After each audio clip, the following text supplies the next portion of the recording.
G'day, and welcome in to the stream.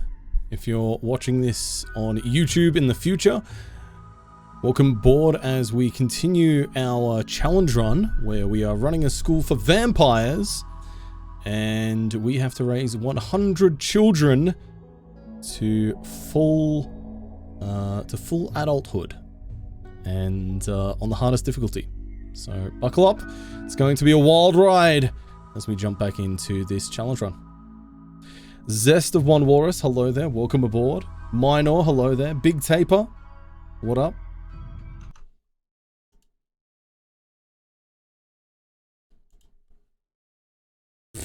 I forgot to finish updating the stream title and changing the name.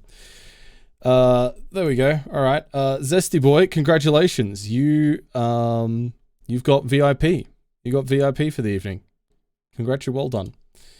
Tim, Mr. Corb, Skip, hello there. Welcome aboard. Where is the roles manager? Also, I didn't hook up Firebot. Let me just do that now. Zest of One Walrus. There we go. Bosh. Oh, good. Firebot isn't starting. That's okay. We'll close that and we'll try again. Ah, dear. Seems to be the day for things not working the way they should. Hildebrand, hello there. Lovely to see you. Welcome in. Zesty Boy, you should now have your VIP at least. If nothing else. Fancy. Fancy. There we go. Perfect. All right. Sorry, chat. Sorry, I didn't mean to debate you. We're not playing Fallout 3 again. I apologize. I just forgot to hit send on updating the name and the details of the stream. We are actually playing Rimworld tonight, as you can see. I have lied to you all in unintentionally. Eliza, hello there. Welcome in. Have I done my penance in Tarkov? I've played a lot of Tarkov today. A little bit too much, actually. I've done a couple of missions, but man, I still have not gotten a single pistol kill to finish off my stirrup quest, and it is driving me nuts. I've spent a fortune. I've tagged so many players with the Glock that the Glock is nearly level 3 proficiency. To put that in context, I don't have a single other gun at level 2 proficiency.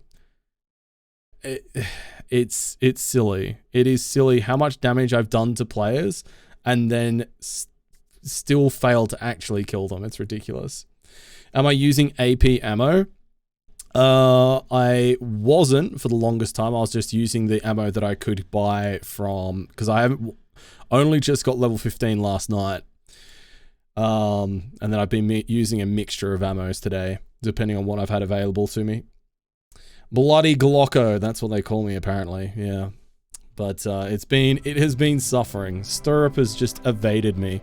I feel like I've been getting really unlucky, but also at the same time, it feels as though the longer the wipe goes on, the more heavily geared the players are that are on factory, to the point where I'm going in there with a Glock and I've got people with like tier 5 and 6 armor that I'm coming across. And it's like, man, what have I got to do? I had one round in factory where I used all of my Glock ammo. I ran out of ammo. I had like nearly 100 rounds. I had 1800? It was either 1800 or 1200 damaged, blocked by armor. Blocked by armor without getting a kill. It's like, bro, seriously. It's like, come on, man. I gotta get lucky some point. Aim for their legs? Yeah, I have been trying to do that. Yeah, I have been trying to do that where possible. I've had a lot of fights in and around those stupid forklifts in Sky, just down the hall from Glass Hallway. where you can't actually aim at their legs because the only thing that's, you know, visible is the head. And it's like, you know, it's rough out there, man. It's rough. Feels bad, man. But, you know, it is what it is. Anyway, besides, tonight we're playing RimWorld anyway, so it's not worth worrying about. But I did manage to get a whole bunch of other quests done today, which is good news. And my hideout is coming along nicely. I've managed to get a lot of stuff in my hideout up to level 2 and level 3. And I am completely broke because I'm spending a lot of money on the flea market now. And, yeah. Oh, that's right. At the end of last stream, we had a infestation, which we've just finished dealing with. We sent in one of our pawns, I think it was Trav, who has the ability to use the fire beam attack. And we used the fire beam to actually take out the insects. And then a group of friendlies came in as well, as if to say, hey, by the way, we helped. We want credit for this kill. And I mean, yeah, they did kill a few of them, but boy, were they not necessary. It was quite silly, actually. It was very silly. Hey, Bree. Yep, it's already on fire. Already on fire. You do be that way. Yeah. They do get a participation ribbon. They have been satiated in that respect. So we've got a lot of cleaning up to do. We've also had, I think, a couple of people. Yeah, Legacy and Blue Mary Love are now in a relationship together, and they are actively trying for a baby. We also have an active quest for 52 headscarves for a Persona monosword, which seems pretty good. And I'm pretty sure, yeah, it just has calm thoughts. So this is actually a really nice Persona weapon. We're trying to do that. We've made up our headscarves as well, so we're actually all set on that front. So we've just got to get that shipped off and taken to where it needs to go, and we will be golden. And we've got 9 days left to do so, so we've got plenty of time in hand right now.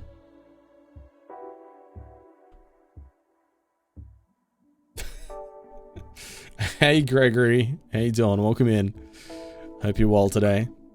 I hope everybody's doing well today. I hope you've all had a good weekend so far. So we've got 2 days to get down there. So we might as well get everybody... we might as well start off the caravan early tonight and get it done, you know? Get it happening. So we'll use Babbitt. So Babbitt's our bison, and they have not had that many opportunities to get out there and really show us what they're capable of. So we'll take along a little escort here of a few different people. Some melee, some ranged. Should be good. Do we send soup? No, it shouldn't be necessary. And we'll send Trav as well, because Trav does have some pretty exceptional powers that'll help us out if we need it. Now, these helmets, headscarves, we've got 15, so that's 46 there. And then we've got those ones there as well. Perfect. All right. Love to see it. Very, very good. And we'll take some corn. We'll take some medicine. Actually, I won't take the little world medicine. That seems wasteful. We'll take a couple more herbal medicine. And we'll take some meals. Should be fine. 2.9 days. Actually, I will take some packaged survival meals as well, just so we have plenty of food. There we go. All right, caravan is getting organized. Let's get out of here.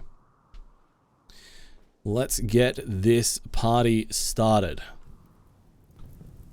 As we watch our allies slowly but surely leave the map. There's a few of their dead here that I actually wouldn't mind grabbing. They will make some tasty little morsels for our colonists. Oh my god. What is with all the bots, man? Bam, bam, bam, bam, bam, bam. Banned. Get out of here. It's been a while since I've had to ban somebody from my own chat. Bop. I'm anxious platypus. Get bopped. I'm meow meow meow and I'm meow meow meow cat. I'm a kitty cat and I'm meow meow meow and I'm meow meow meow. Hey Platty, good to see you. Thanks thanks for doing that little interchange map for me. I need to get some more wires and stuff, so it'll that should come in handy. Thank you. I appreciate it. Oh, hang on. Sending Marglishin will probably be bad because the baby will be unhappy.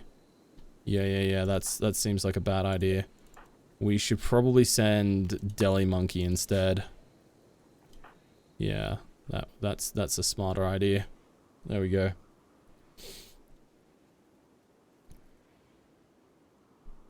New bots?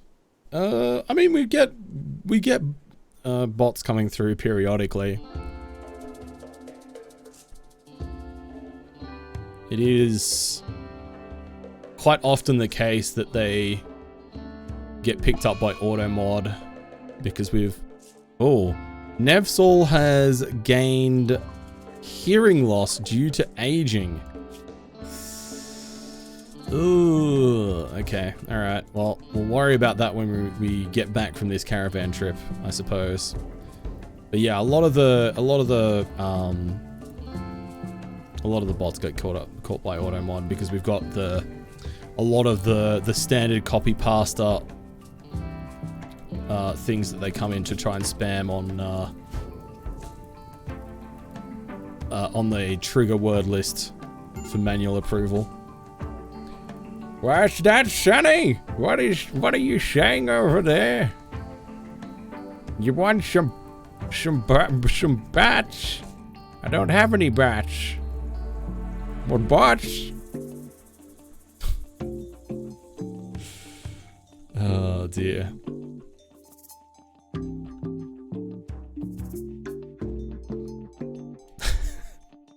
Bria. Oh my god. Nev is having a tantrum and just destroyed my ground penetrating radar, which I don't know if I've got one, yeah, actually I do have advanced components to replace that, thank goodness. I was worried there for a second. What is this caravan doing? Everybody's, oh my god, dude, this is... What are we waiting for? Oh, Nevsort was meant to be part of the caravan, but I guess they took a break because they had a mental break. And I suppose, okay, so I guess they're now waiting for Deli Monkey to stop having a nap.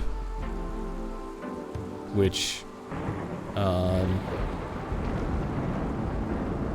what are they doing? What are they doing? Okay, Trav's up. Okay, now are they leaving? Okay, I think now they're leaving. Do I need to build a wall for that last energy thing around in the radar room? An energy thing. Oh yeah, right. Yeah, good point actually. Yeah, I do. That was something that we installed last stream that got kind of put to one side. Good shout. Get that that delicate little one there tucked away. Legacy. Proposal rejected by Nevsol. Sad, sad, sad. Quackamungus. Actually, can you... Oh, we're not quite off of cooldown for Reassure. But maybe once that does come back online, we'll dump that quickly onto Legacy to get rid of that minus 18. Hey Lee, how you doing? It's good to see you. I hope you're well. God, Bria, could you imagine? I can. It would be bloody. You know what? Skip, you're right. Self-care is important, even in the end times. I agree.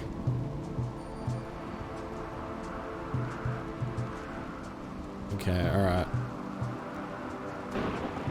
Alright, Reassure is off cooldown. Let's go give Legacy some counseling before they have a mental break. There we go. Alright, so we've given that...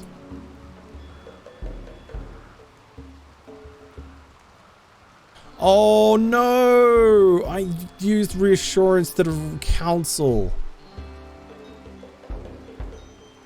I used the wrong power. Oh!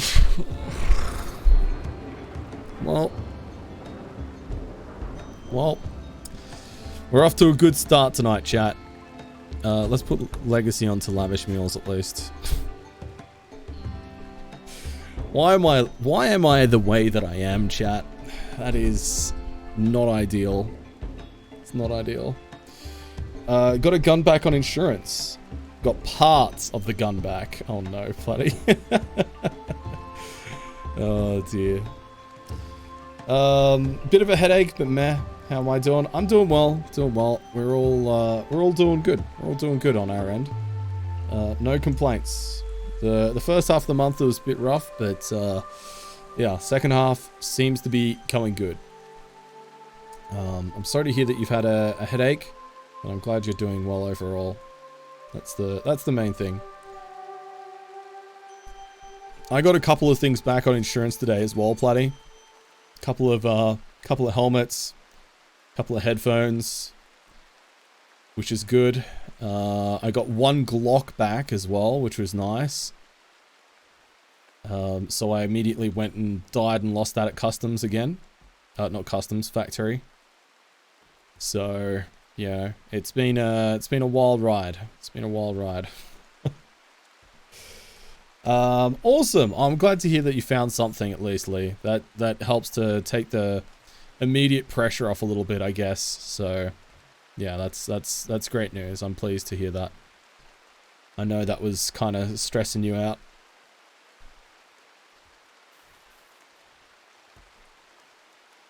Yeah. Big woos, big Danix. We love to see it. Now, I think Vero should get another growth moment tonight, I suspect. Which will be good. And Dalka's Caravan, we're not too far off. Couple of days to get down there. We'll be right. Applying for residency? Oh man, yeah, that is a super expensive process. I know, I don't know what it is for residency in New Zealand. I've not looked into it. I assume it would be similar to Australia, and I know Australia is like very expensive to go through the process to apply for residency. Like it's not an easy or cheap process whatsoever, which is yeah, pretty frustrating, I suppose.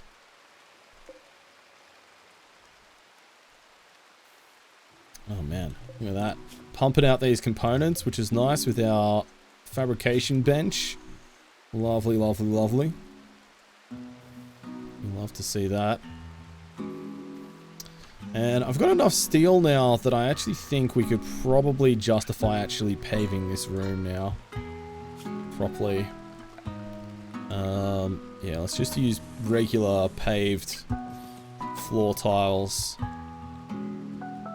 And I'll do this room as well, just so we can get rid of the chance of having this burn down, because that would be regrettable. About 4,600 AUD. Damn, that is not cheap. Not at all. We've arrived. Okay, alright, beautiful. Let's fulfill trade offer. Give headscarf times 52. Confirm. Boom. Quest completed. Relationship with the Fallen Empire has gone back up. Very good. And let's get the caravan to head on home. Oop. That's not my house. There we go. So this will take 1.6 days, so we should have enough food to manage that. And it looks like everybody's in more or less good spirits. Pixelhound has got an inspired planting. Hey Westo, good to see you. I I hope you're well today. How'd the runs been going for you?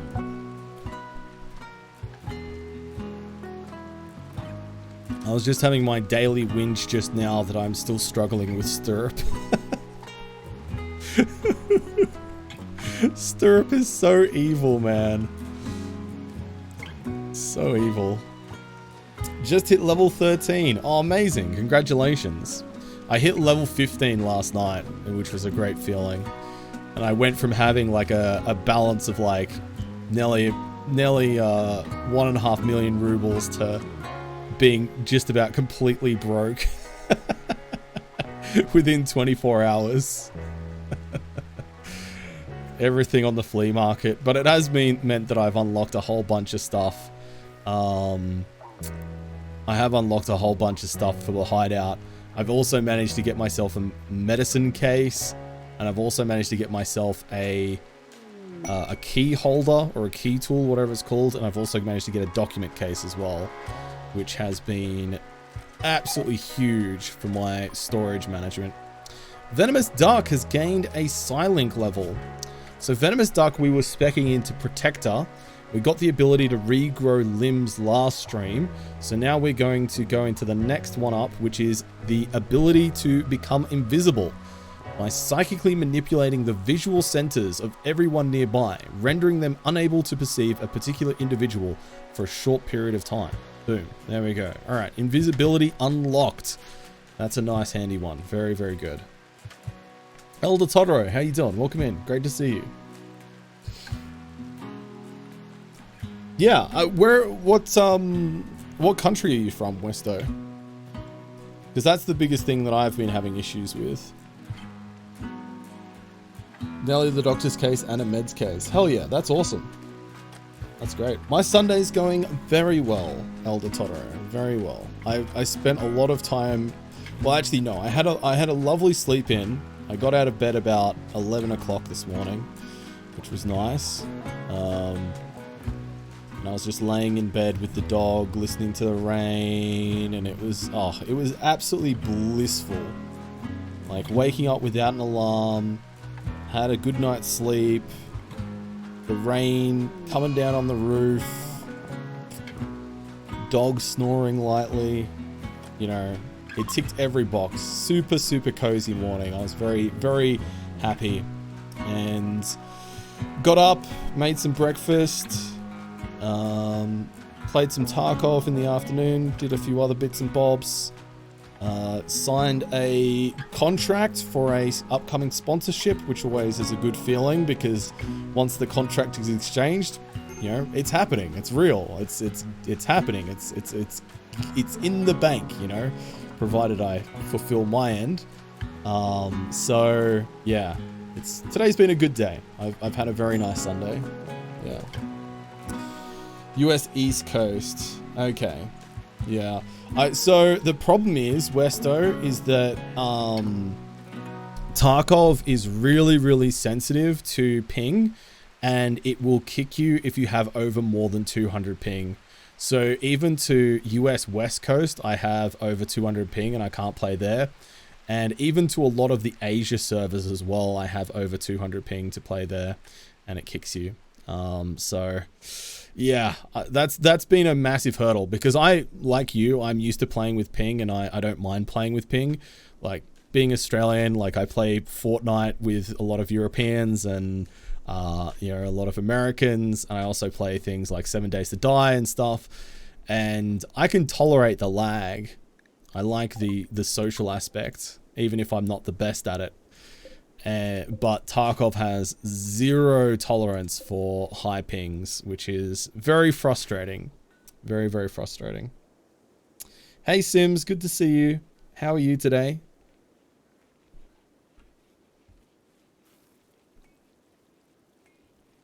All right, nice. We got our little room here is starting to come together. Yeah, my weekend's been good. Been very, very good. Absolutely no complaints on my end, Sims.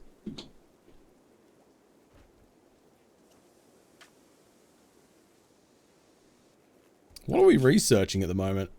Oh, we're researching recon armor and marine armor. Hell yeah, that's awesome. Okay. That'll be a nice one to unlock those for the future. That's a nice little milestone to get out of the way.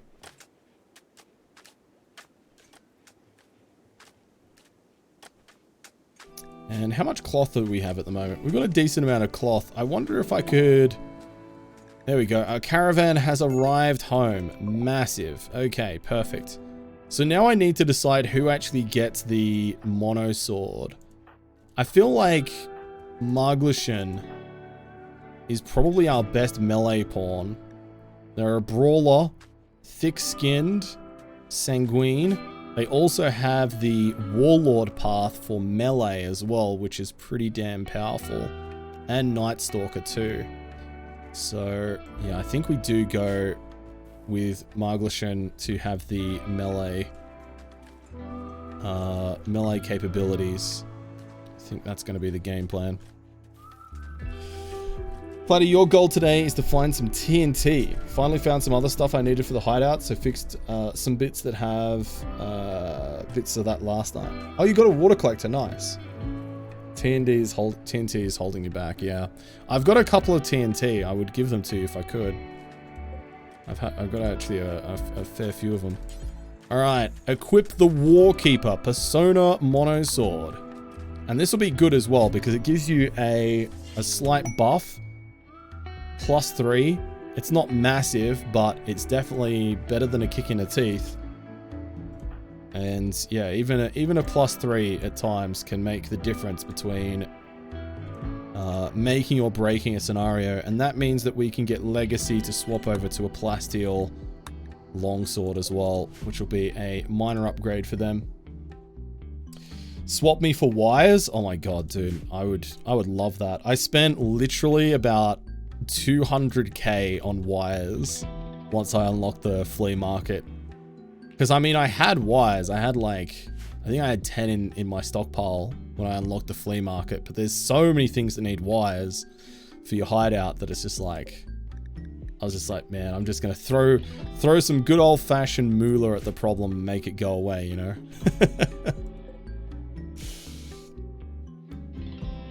So I spent some big bucks on moolah. I also spent some big bucks on chlorine. Today to unlock the... Oh, is it the... I think it's the key tool that needs chlorine. You need 10 chlorine. And I only had 2 of those. So I spent like another nearly 180k on that.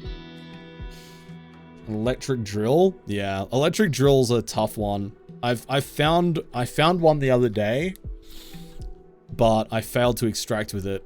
I got killed, which was very, very frustrating. I'm pretty confident that I've had a couple of interactions with hackers over the past couple of days as well, which has been a little bit frustrating and kind of soured my mood slightly. Because it's like, man, it just feels nasty, you know? It's like... yeah, just not a great feeling. But I'm trying to stay positive and trying to still enjoy the game, you know. And I definitely have a lot of moments where I am enjoying the game, and I'm enjoying the process of learning and upgrading things. And I've run streets, I've run interchange. I think there's the only few maps that I can go to now is labs. I haven't run labs yet. I probably should watch a whole bunch of YouTube videos about labs before I run it. That's because you only have a certain amount of times that you can go there. And what else? Shoreline. I haven't run Shoreline yet. I haven't learned that one yet. You found a tool key on customs randomly. What the hell, Platy? No shot. That is wild. That's like a $450,000 fine. Wow, wow, wow. That's bonkers. Well done. Lucky you. Don't do labs without good gear and watching someone like Pestily. Yeah. That makes sense.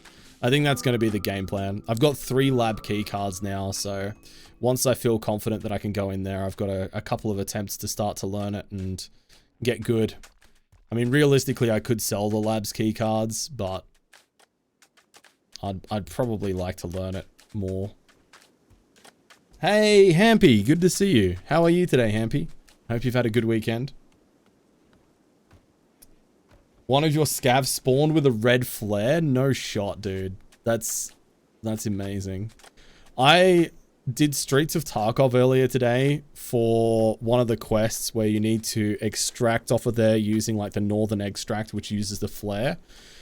And I didn't know how that worked, and I didn't get the message that said that this is like the spot. And so I was like looking at a map, and it just had like, you know, the extractions here. And so I walked out there after getting there. It took me like 30 minutes. I walked out there and then got shot by the sniper for going out of bounds because I didn't realize you had to fire the flare before you go out of bounds in a certain area. So I died with the flare in my inventory and a full inventory of loot. I was like, it was so hard not to be salty about that. I was just like, oh my god.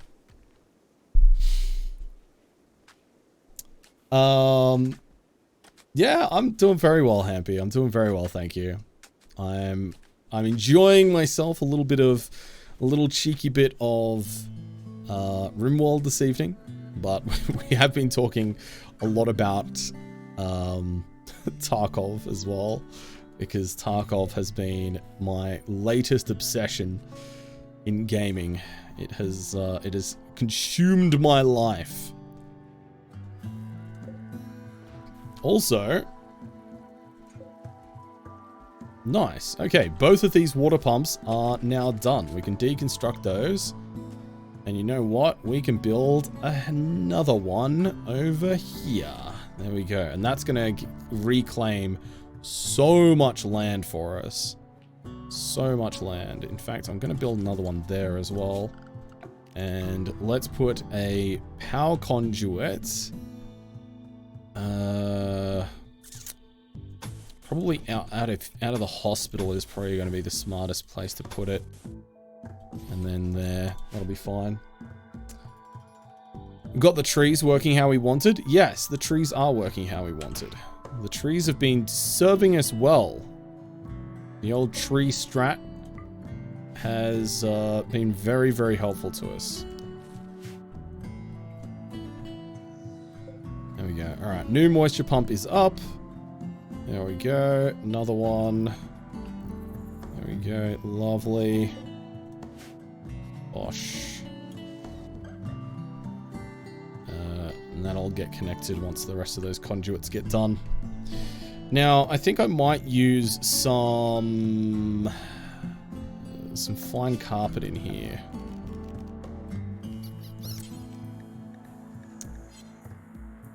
I guess red would probably be fine. Scarlet would be pretty stark. Yeah, let's go with scarlet. This is going to be all of my cloth. But that'll be okay. It'll be worth it. Let's do it. Oh no, Platty. Yeah, that's not ideal. That is not an ideal way to start the day. Oh, that sucks. I hope you're okay, and I hope Wanda's okay as well. That's, yeah, that's very unfortunate. Oh yeah, we can also home zone all of this now as well. There we are. And we can home zone these areas too. Keep the old pavements and sidewalks clean, you know? Bop. Bop. There we go. Jacqueline, thank you so much for the lurk. I appreciate that. I hope you're well today. Welcome in. Oh, okay. Yeah, that does happen, right? That is very much the cat way. Although dogs as well, right? Love to wolf down their food to the point where they make themselves sick. Okay, we got a bison wool tunic from a drop pod. Not bad, we'll take that. Not bad, not bad.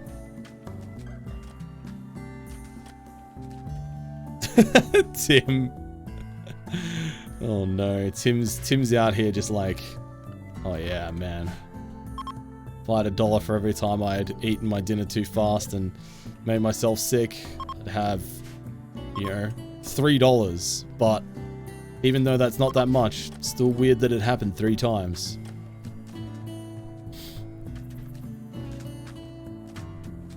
Oh yeah, look at that. That is vibrant. Vibrant chat. And even though this is still flammable, you know, it still looks good. Which is the aim of the game.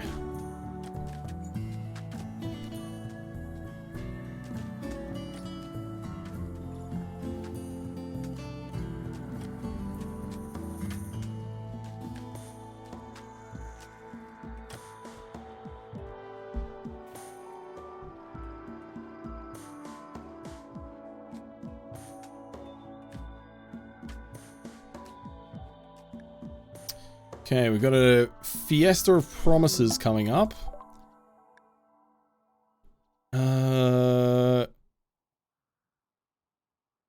Travelers. Who the hell in my colony is a traveler? Everybody should be the way.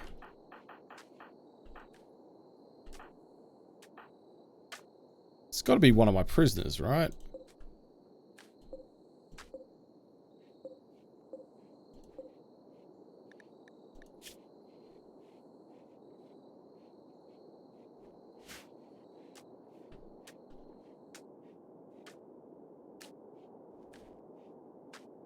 Well, I don't know who that is for. Or is it for us? No, it's not. No, the ritual spot here doesn't do anything. We can do an occult offering. Ritualistic prisoner sacrifice. Oh god, I forgot that was an option that we can do stuff for. Oh dude, I need to start taking more prisoners for that. That's brutal. I love it. Hey Raptor, good to see you. Welcome in. Bloody legend. Oh my goodness. Grey Fox Sound, thank you for the follow. Welcome aboard. Not follow, sub. Hello. Lurking while Hello. playing with Bobia. Thank you so much, Grey Fox Sound, for the 8-month resub. I really appreciate that, and I hope you and Babu are doing well today. And yeah, thank you so much for the ongoing support. It is very much appreciated.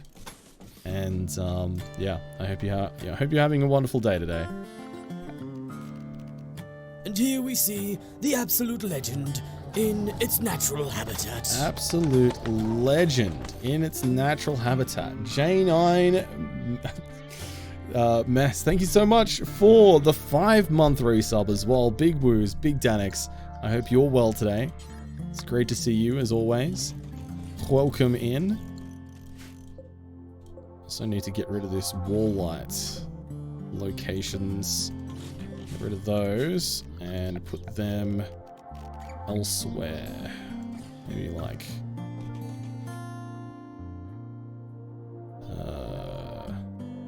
yeah, that'll probably be fine.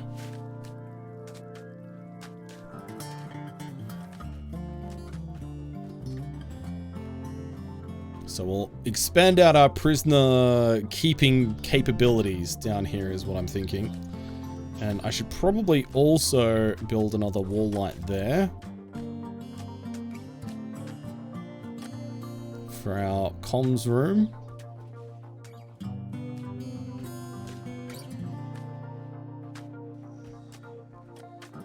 Platty. I appreciate the effort nonetheless. Also, now that we've finished draining all of the muddy mud out of this room, we can now actually put some proper floors in here as well, which will make it look a little bit more nice and profesh. Very good. New prisoner rooms coming online.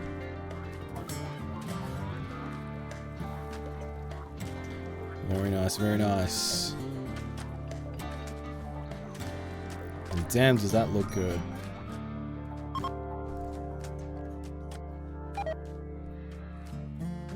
Oh, is it? Oh yeah, it is pretty warm in here, I guess. Let's build a passive cooler and let's toggle off the the heater. Apparently our poor Babu getting a little bit warm.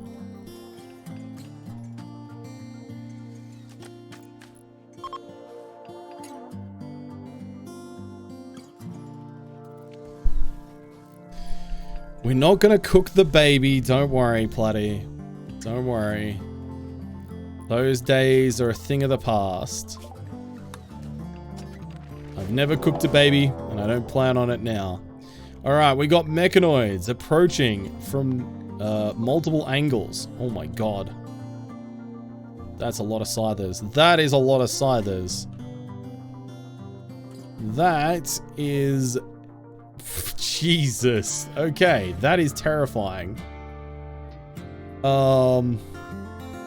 Okay, well, it's time to get everybody drafted, and let's grab a bite to eat. We're going to be at this for a little while, so yeah, we've got to get this mood taken care of.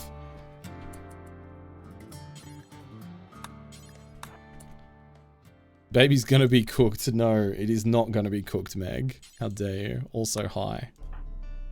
I hope you're well today, Meg. Princess Grey Fox will remember this. No. This is not my fault.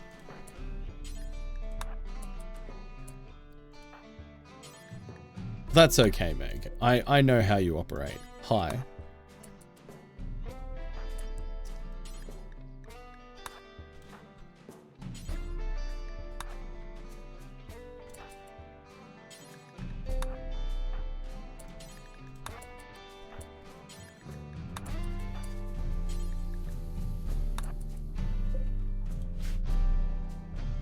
Okay, so at least the scythers are preparing for a while, so they're not immediately attacking.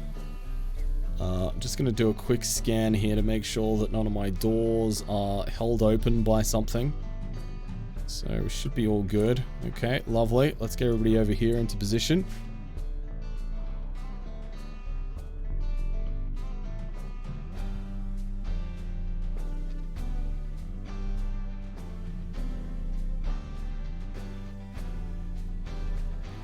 Why do all the colonists look like Assassin's Creed? I mean, it's... Well, I have chosen to give them all hoods, which do make them look a little bit more suspect, such as assassins, so I can see where that confusion may be coming from, yeah.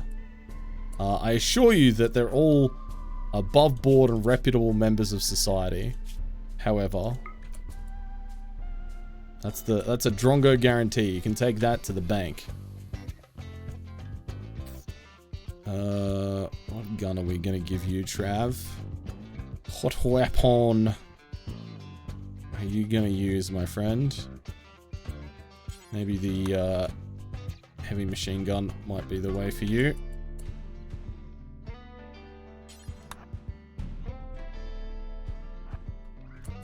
There we go.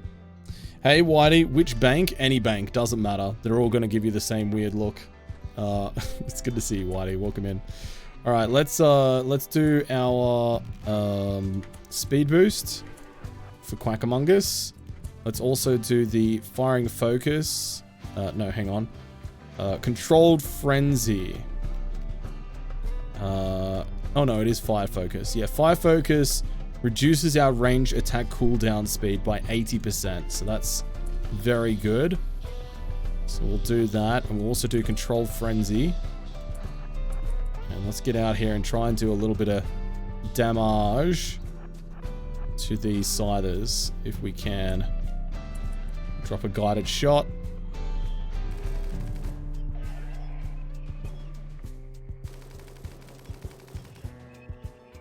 There we go, nice. Another guided shot. Let's drop it. Okay, alright, that's one down. Two down, very good. Another guided shot. So guided shot doubles our our weapons attack range, and it also means that they can't miss, which is super helpful. Reza Darkside. Hello there. It's good to see you. Welcome in. Hope you are well today. Good time zone, everyone. Blue less than 3. Reza, thank you so much. 18 months, a year and a heck and a half, dude. That is absolutely incredible. Thank you so much. I really appreciate it. All right, let's get out of here. Quack Among Us, go, go, go. Snap. Okay. All right. Well, we took out a bunch of the Scythers at any rate. It was not perfect. We got a few of them there. But big woo. Big woo. I didn't know there were any banks that still accepted Drongo guarantees. Well, you'd be surprised. Hey, Trunks as well. Good to see you. I hope you're well today.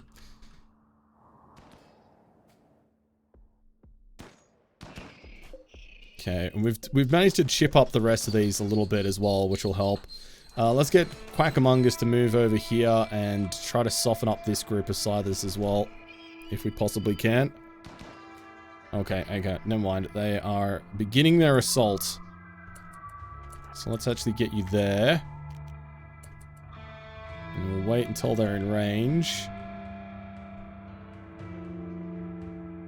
And we can do firing focus again. And then guided shot. There we go.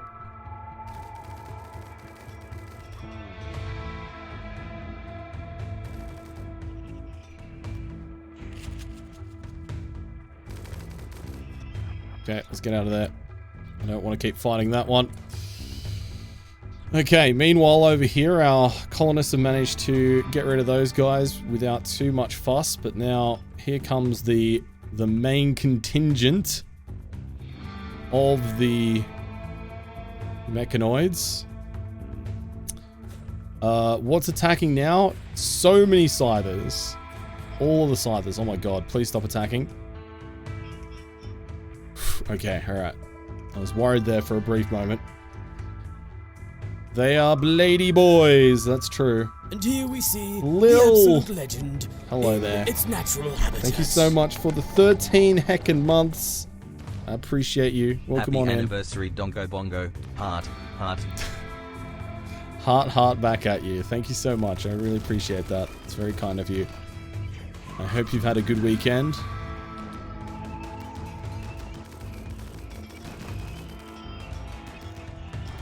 Come on, let's keep going.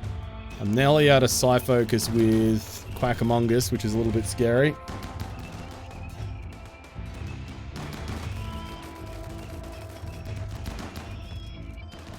Come on. Bring him down, Legolas. Bring him down.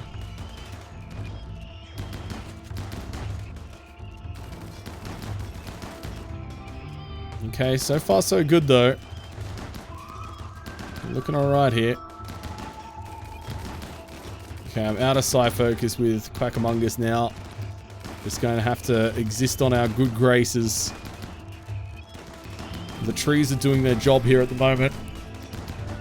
Okay, we're going to have to swap out our ranged for some melee here.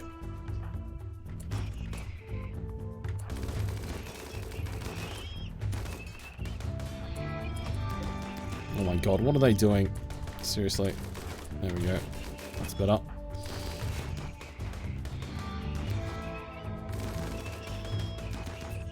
Hit him with the bat. What? Why is Tay down immediately?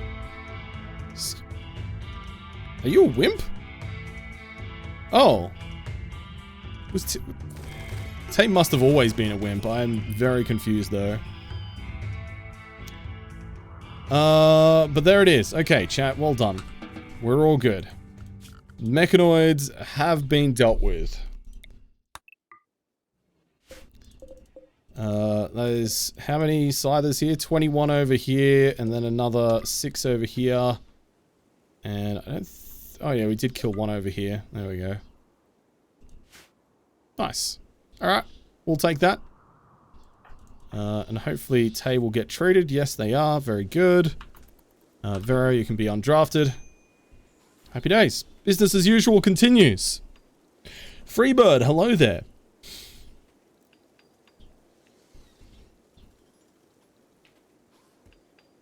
Tried Indian butter chicken for the first time. First time trying Indian and butter chicken, and not only did I try it, I actually ate the entire meal. Hell yeah. Well done, Lil. That's awesome. I love Indian food. Indian food is amazing. Butter chicken is solid as well. Yeah. Hey, Raichi. Good evening. Good to see you as well. I hope you're having a great day today. Hope you had a great weekend. Extend the weekend. Sure. Yeah. Under the authority of Bloody Drongo, the weekend has now been extended. If your boss has any issues with it, come Monday, then, you know, they can call me and take it up with me. Yeah, that's awesome, Lil. Yeah. Totally get ya. Alright, let's do some concrete as well. Bosh.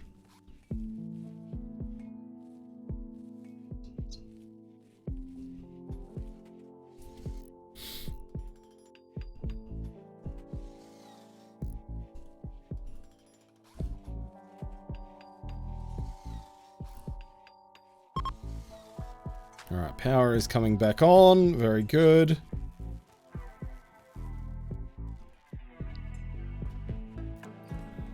Our component stockpile is coming along nicely as well, which is wonderful to see. Anima Sprout Pod.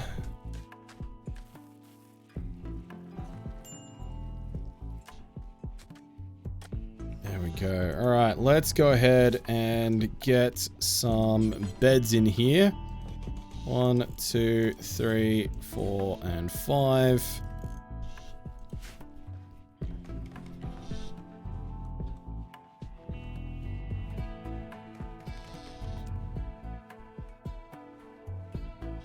Okay, so what we're doing at the moment, chat, is we are expanding out our prisoner facility so that if we need to, we can take prisoners and then make human sacrifices. Because I forgot that our whole religion allows us to make occult offerings, which is pretty terrifying, and I want to do it. Okay, let's set these. I'll just set all of them for prisoners. There we go. Bosh. There we go. Alright, prison has been expanded. Wonderful. Raichi's been playing some Minecraft Vault Hunters. Cannot be stopped. Can't stop, won't stop. Playing Vault Hunters. That's Raichi right now. Also, you know what, chat? I think it's about time we did this Ancient Danger as well. I think it's about time we actually did that. Although I should probably focus on getting our defenses repaired first. That would probably be a smart move.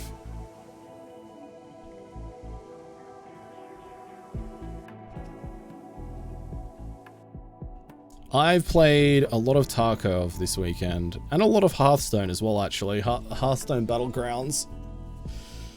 It's just a fun little game that I can play like 20 minutes of here and there, and it's good. Yeah, I enjoy Battlegrounds. They started a new season for Battlegrounds the other day, and it's been good. It's been fun. Wow, one of them dropped 17 components, and another one dropped 4. Hell yeah, man. Scyther's coming through with the goods for us. Love to see it. Oh, nice, Westo. Yeah, I mean, Raichi is a massive Vault Hunter addict. I'm sure she would recommend playing Vault Hunters. Right, Raichi? You would recommend it, right? Question mark.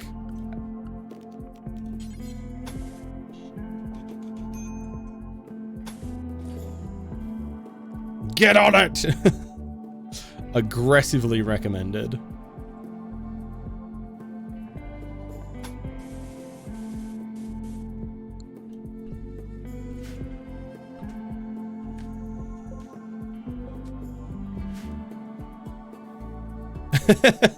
For yeah. Hey Shadow Eyes, good to see you as well. I hope you're well today. Welcome in.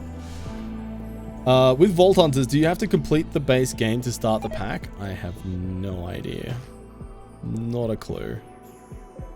I know very little about Vault Hunters and how it actually plays. I am completely ignorant.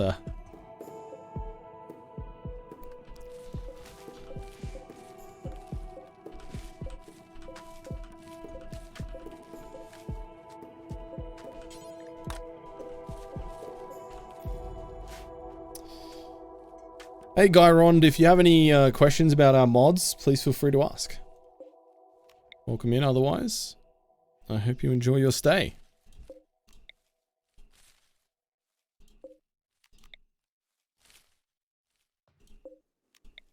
Let's get these trees replanted, shall we?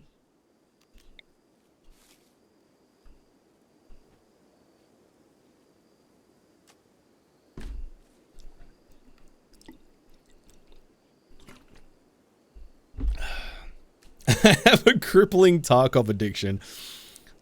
You know what? Same, Westo. It's a genuine, like... It's the first game in a long while where I've just, like, wanted to do nothing but play it.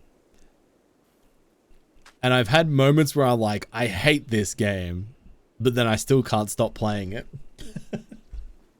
My Tarkov addiction has well and truly gotten off to a strong start. That's true. Hey, Tormented Soul, I'm doing well. How are you today? Welcome in. Lil.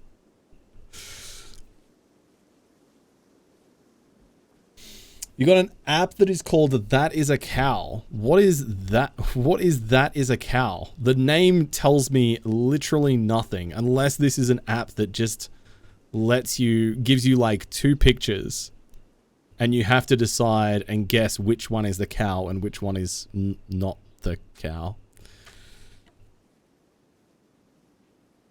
The squid's ready for Tarkov. Oh no. Oh no. You like the concept of Tarkov, but not the regular resets and having to start over?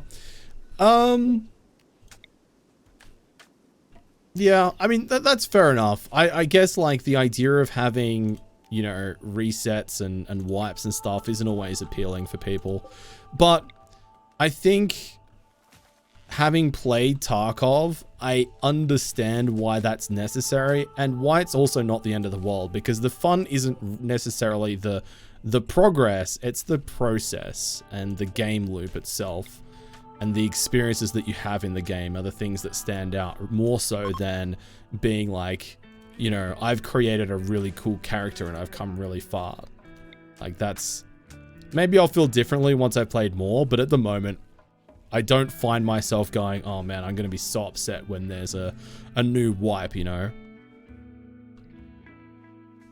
The real fun was the rubles you made along the way. True. True. That's true, Westo. Yeah. Yeah, I have heard that. I'm yet to experience it, it feels like, but I have heard that.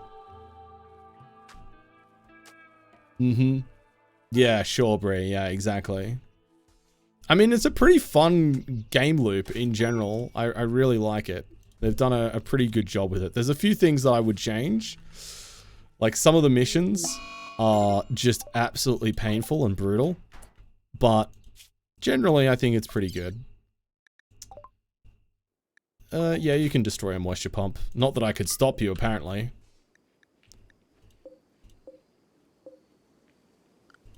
Oh, I guess because that's not home zone, it's not going to get rebuilt. Whoops. Let's, do that then. Yeah. Well, I think from what I heard, Westo, a lot of that has changed, or has been rebalanced, so that having high tier armor is no longer like the be all and end all, and rebalanced it for things. I could be wrong. I don't really know. I've not got enough experience with Tarkov to really know yet, but yeah, it's good. I have managed to kill a few people that I've I'm genuinely surprised at how high level they are. Like, I've killed a couple of players now that we're in like the low 30s in levels, which is just like I've played quite a bit of Tarkov since the new wipe. I haven't like completely no-lifed it, but I've put in a solid amount of hours, and I'm only at level 16 now. And I can only assume that getting higher and higher level has diminishing returns, right? And gets harder and harder to do. So the amount of hours you have to play to be like level 30 this soon into the wipe is like, I can't even fathom how many hours some people are putting into the game, which is pretty extreme. Is Tarkov free? No, unfortunately not. No, it's not free. It is unlockable by just playing. Bria, yeah. Hey Grubberino, good to see you. Welcome in. I hope you're well today. You'd enjoy a single player experience that I can just go at my own pace and not have to worry about a reset, but I also know the wipes keep the game fresh and give people a reason to keep playing. Yeah, that's for I get that as well, Shadow-wise. I mean, there is the option to play the game offline, but then you don't get the progression aspect to the game. So yeah, but I mean, the game is in beta still as well, so maybe in the future there will be like some kind of like single player progression series or something that you can do. Never surrender. Hey Xena, hey Dylan, welcome in, and Friendly Kitten, welcome. Get 30s this time if you're a hard tasker. Yeah. Because I guess that the tasks do give you a lot of XP. Wish there was a single player option for Rust. Yeah. Correct, Brie. Yeah, it's only on their website. Yeah, it's not through Steam.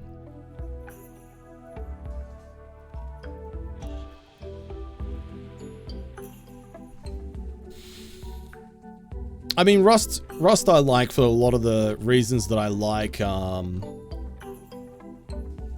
for Escape from Tarkov. You know, I like shooters, I like PvP, I like PvE, I like role-playing, and both of those games, you know, tick all of those boxes for me. I enjoy them a lot.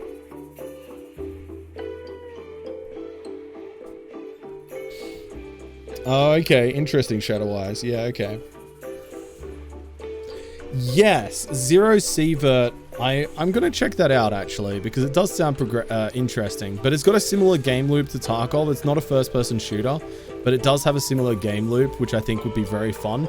And it is single-player. So, yeah, Zero Sievert might be a lot of fun.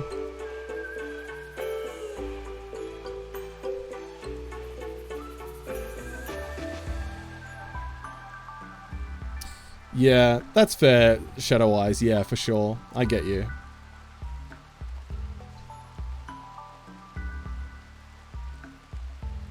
Have I played Hunt Showdown? I have not. I've watched Geef play Preparing to initiate Hunt Dukes. Showdown. It's Sarge 852. And I've watched Lady Dragon Slayer as well, but I don't know. It hasn't really caught my attention. I think the aesthetic doesn't immediately kind of hook me in. I think that's the big thing, which is kind of a silly thing, but I know there's a lot of parallels between like Escape from Tarkov and Hunt. So I might enjoy it. Sarge, hello there. Good to see you. Welcome in. I hope you're well. Yep, shout out to Sarge for running a community tabletop RPG night. Not RPG, tabletop board game night last night. Got a whole bunch of the community together to play some Mysterium, which was lovely. And we'll hopefully be doing some more ones in the future. So if you want to join in on that, keep an eye out on Discord and maybe sign up for the tabletop ping if you haven't already, so you know when tabletop games are being held.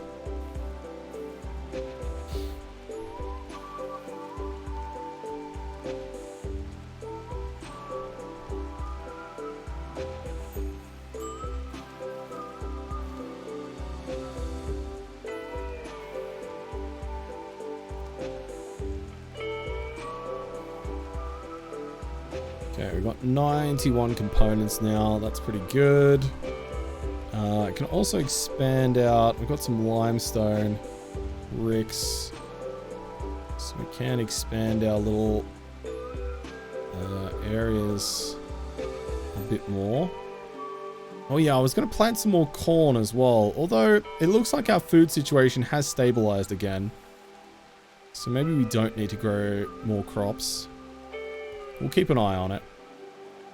For the moment, it seems alright.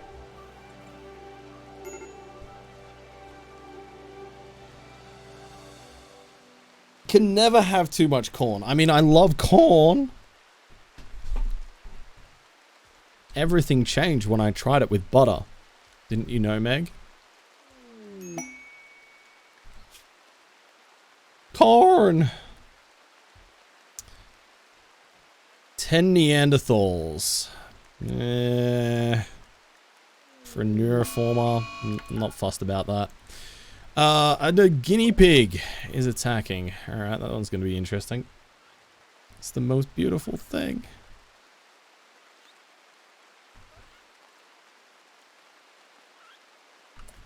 Damn, Platty. Good job. Leaving that one down to the wire for sure. Blood for the corn skulls. Skulls for the butter throne. Oh my god. I mean, I do like butter. Oh, blood for the corn cob. Sure.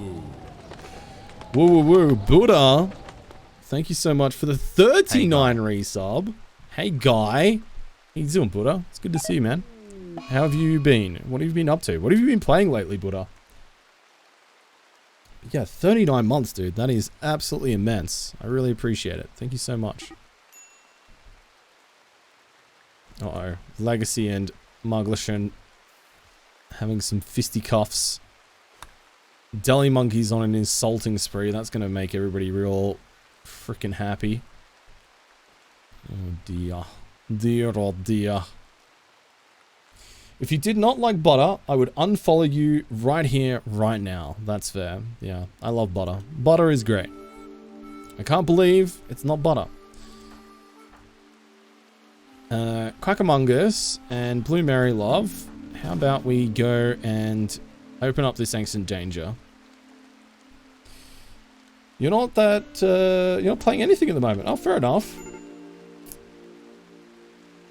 Undecember. Oh, I've not heard of that one. What's that? Undecember. I can't say I've ever had that experience, Platty, no.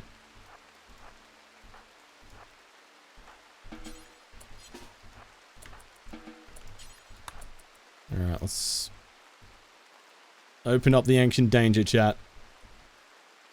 See what we got happening.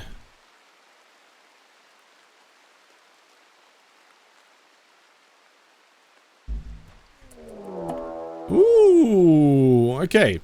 What do we got? Persona Plasma Sword. It becomes angry when bonded individual uses another weapon. Okay.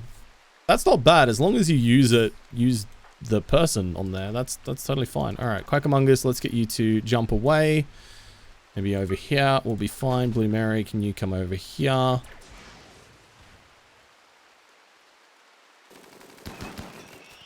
Okay, nice. Got that Scyther down. Now I just got to worry about the rest. Got to be careful of that Tesseron though. Okay, alright, Blue Mary Love, let's run in here. And then we're just going to use a cheeky little paralysis pulse. Bosh. There we go. Love to see it. Alright, Quackamungus, come down here quickly. Let's finish these lads off.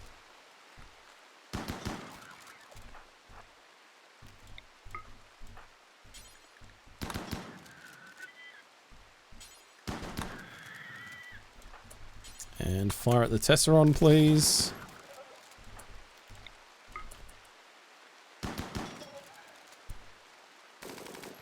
There we go. Nice. Good job. Alright. He's ours. Got ourselves some Glitterworld medicine as well, which is hella good. Who else is good with melee? Who else is good with melee? Nevsol, not amazing. Rez is okay. Oh, Deli Monkey's actually really good. And is nimble as well. So you know what? Once you've finished having this insulting spree, Deli Monkey, I'm going to get you to grab this Persona Plasma Sword. This is going to be yours. Chronopath is effing evil? Why? What did Chronopath do, Friendly Kitten? Copies a lot from Path of Exile, but more modern in that it's free to play with a bunch of microtransaction and 5 daily quest tracks. I see. Okay. Gotcha, Buddha. Interesting. Yeah, I never got into PoE. It always looked pretty overwhelming whenever I looked into it. So I never got into it. But I do have a whole bunch of friends who do actively play it, and it's like, oh my god. I'm doing like, I think it's called races or whatever it's called in PoE. Pretty big into that. Hey, rules are rules. What's up? It's overwhelming but good. Yeah, that's fair. All right, Deli Monkey. Let's equip War Sender. There we go. Good quality Persona Plasma Sword. Got a fancy looking design as well. Love to see it. And Blue Mary Love has leveled up her psi level once more. So let's upgrade her stats. Neural heat limit, recovery, psychic sensitivity, all of that good stuff. Increase that again. Perfect. Love to see it. Alright, Deli Monkey. Nice. Looking good. Looking good with your new fancy sword. We still haven't opened up these, actually. I might open up that there. PoE, Path of Exile. Yeah. Mm-hmm. That's fair, Buddha. Yeah.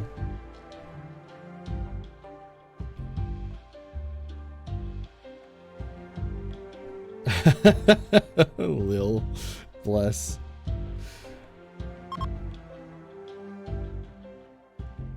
Yeah, Shadow Eyes, exactly. Yeah, the skill tree for Path of Exile is just so... Oh, nice. Psychic Soothe Pulsar. Hell yeah.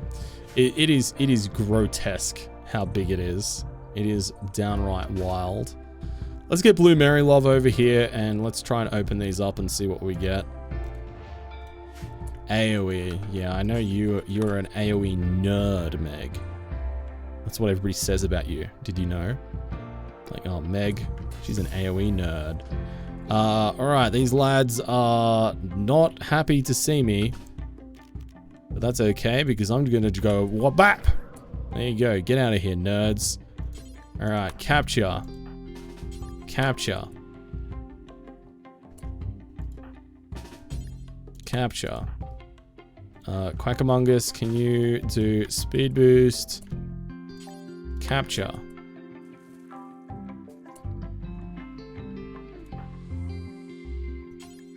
Capture. Capture. Alright. Get them all. You're all under arrest. You've broken the law. Oh, nice. They had a little... Oh, they all had little derringers. Oh, that's kind of cute, though. That is kind of cute. Not gonna lie.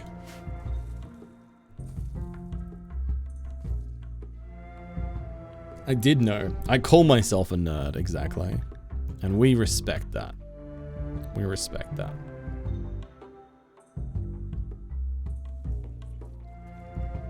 AoE other than area of effect, yeah. That's understandable.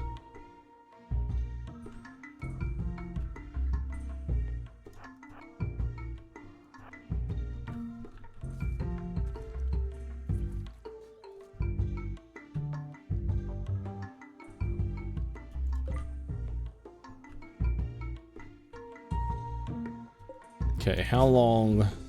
Okay, Paralytic Abasia is about to wear off on these guys. I don't know whether they'll be able to resist because they're out of their restraints or what, but... No, it seems not. Oba the Ancient Soldier has been captured. Alright, Quackamungus, you can be undrafted. What else we get? We got a decent amount of gold, some components. Yeah, nothing too amazing, but we'll take it. Ancient danger, success.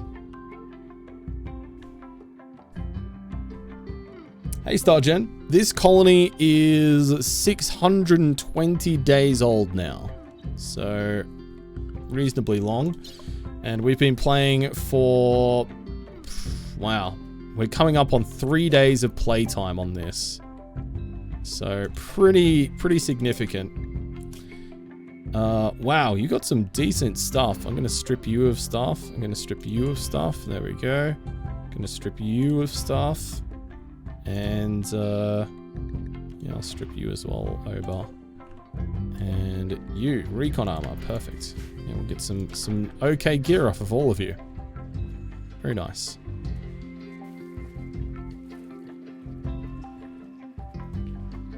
We do. We got some new friends here. Got some new friends. Did you just pick your own clothing back up? Excuse me? How dare you? Deli Monkey's leveled up. Okay, Deli Monkey, what were you learning? Oh yeah, you did Harmonist. And then we've got Skip Master as well. Unlocked as a tree.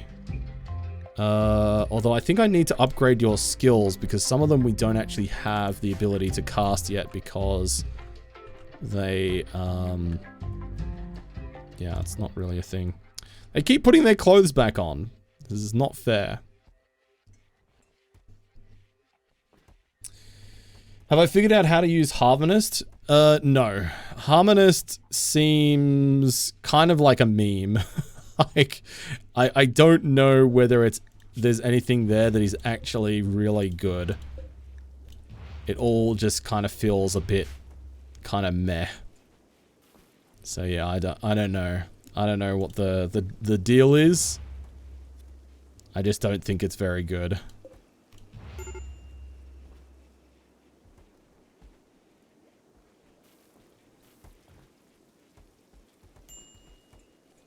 Stop putting your clothes back on. God damn it. Squire Soup, can you haul that recon armor out of there? Thank you. Alright. Alright, good. Okay, we're fine now. Okay, alright. So let's just check out their traits here. So we've got a dog person, perfectionist, and an ocean lover. Incapable of caring and social. Good shooting, good melee, good cooking, good animals, and good artistic. Body purist with good shooting, good melee, and good mining. We have a tycoon wimp who is delicate. Good crafting, good medical. Flaming social, but terrible social. Martial artist, desensitized, and bisexual. With good intellectual, good animals, good plants, good mining, good shooting. It's not actually terrible. Oba is heat inclined, too smart, slothful, wimp, and delicate. Good mining, good crafting, good intellectual. And good shooting. I mean, they're all decent. None of them are particularly amazing, though. Oh, neural calculator. And you do have intellectual.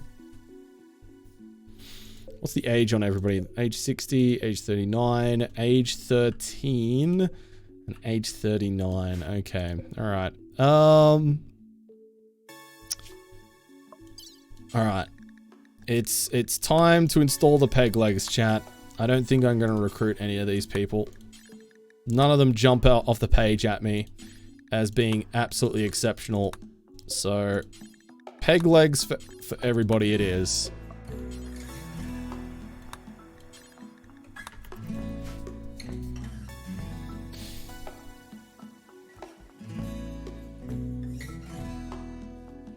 They're cold. Why do they have to be naked? Well, I wanted their gear. That's why.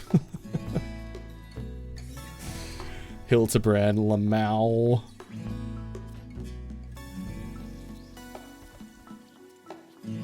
Cutting off their legs. I'm replacing them with wooden peg legs. Oh, okay. Well, we failed a surgery on Narwhal. Wow, imagine dying...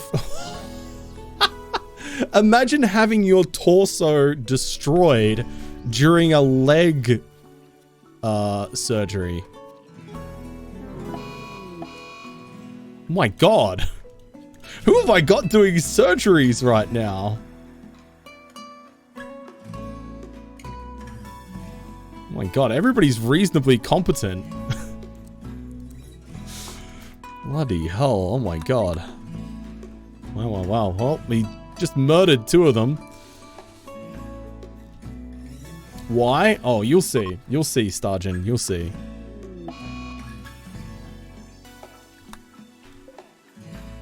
Okay, so we got 1 peg leg on there. Still waiting for the other peg leg to be installed there.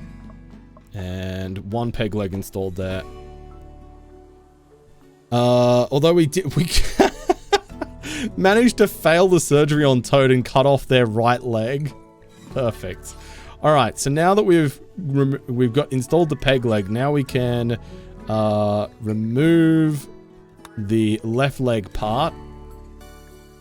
And let's give you a right leg peg leg and a right leg peg leg again. There we go. Hey Dome, hey Dawn, welcome in. You've had tongues removed from a failed leg removal. Oh man, our rimworld surgery is like, it's wild, man. It is a wild time. You never know what you're gonna get. You just never know.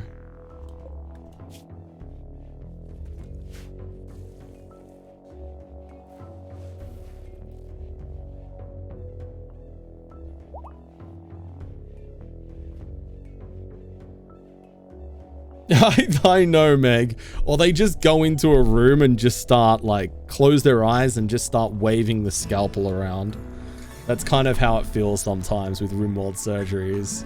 It's just, yeah, it's a whole time, it feels like. It's a whole freaking time.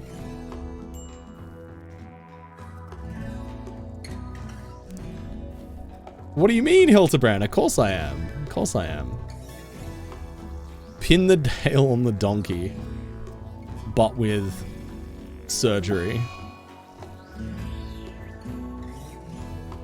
Yeah, Starjan, but also, like, you know, we don't really mind if they die from a little bit of surgery. It's good practice for our surgeons if they get to, you know, fail the surgeries a couple of times, you know, it's just, it's good practice. It's good practice.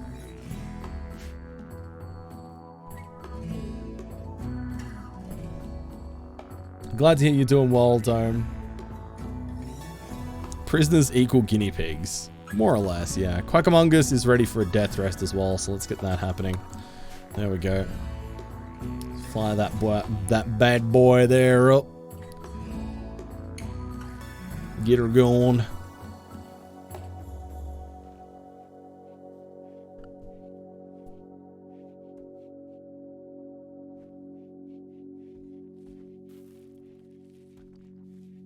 This laissez-faire approach to health services is disturbing.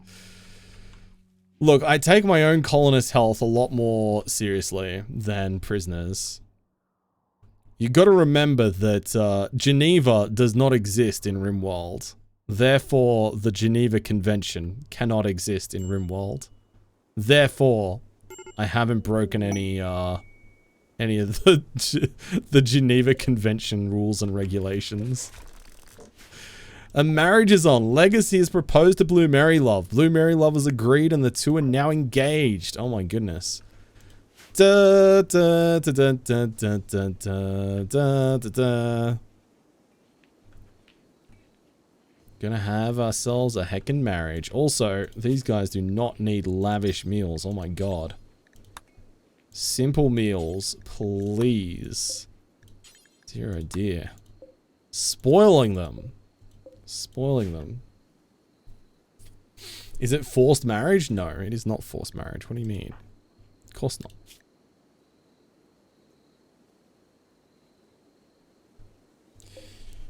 Did you know my literal job about a year ago was taking complaints from doctors and suspending them? So yeah, I get it.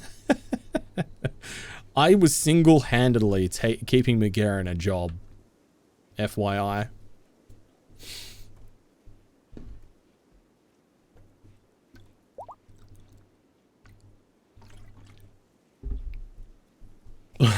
Dr. Ongo, a menace to society.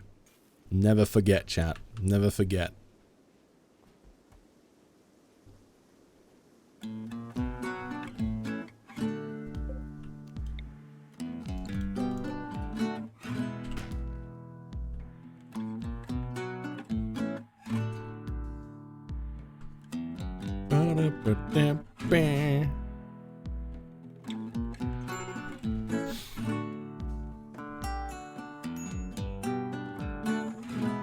All right.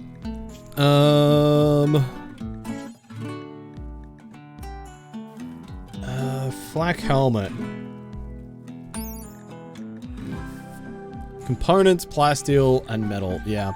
I think we're now at a stage where we can start to make plasteel flak helmets.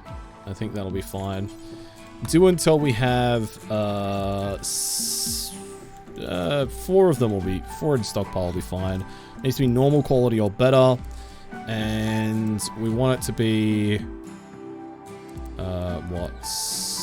59% or better. There we go. And it needs to be anybody above 8 crafting.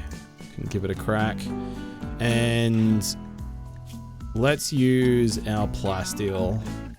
There we go. So that'll use 50 plasteel and 2 components for each helmet, which is pretty expensive, but we've got plenty of plasteel laying around, so we might as well use it.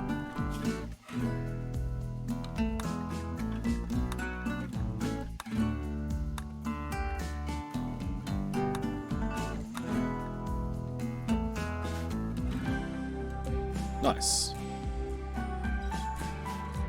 Hey Gandalf, what's up? Good to see you. Welcome aboard.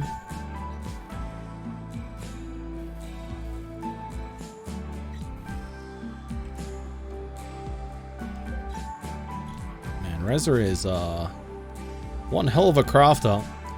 This neurotic trait is proving to be very, very handy.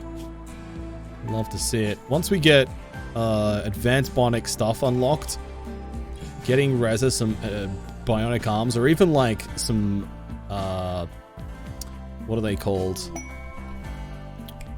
Oh god, the artifact ones. What are they called? I'm having a mind blank. How am I forgetting what things are called in Rimworld? That's unlike me.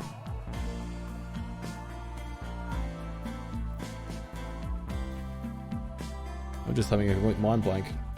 Alright, enjoy your food, Meg. Enjoy your food.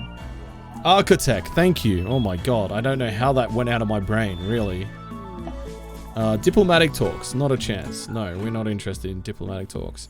Also don't want to check out a farming work site. Bin that. Hunting neither. Farming either. Eltex. Yeah, I'm not going to bother doing that. Complex caper. Ancient complex, no. Synchronous installation, yeah, no, I'm not worried about any of that. It's all fine.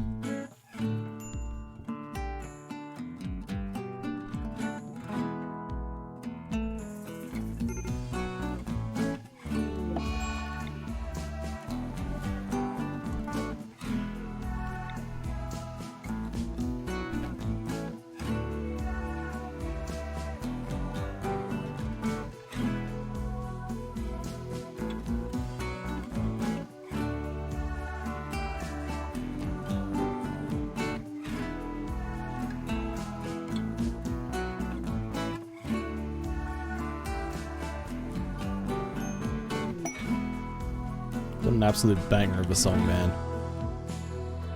Yeah, yeah, yo.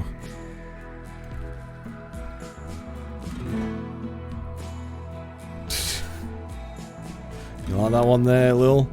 Of course you do. A 47-year-old archer named Steroid is calling from nearby.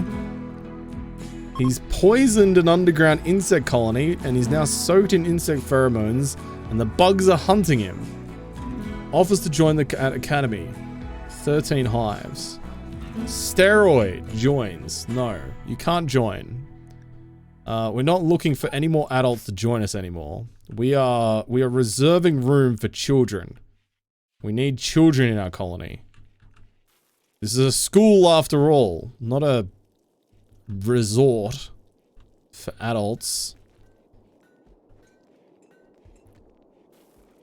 Yeah, typical steroid. Exactly. Exactly, Freebird.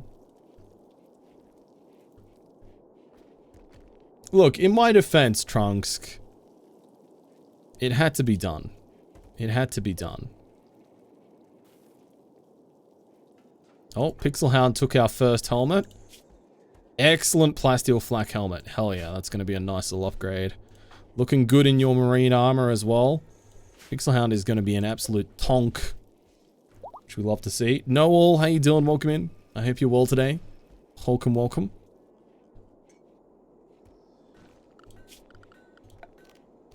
Alright, let's get some lights in here as well. Bosh, Bosch, and Bosch.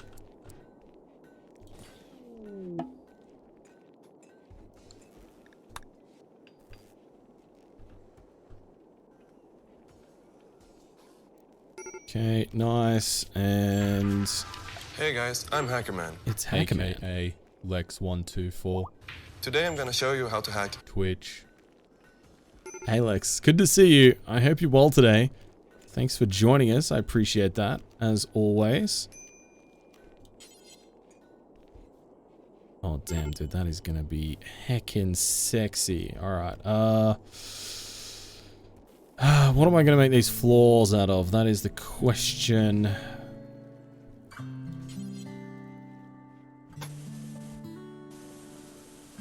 How much is it gonna cost me to do it out of steel?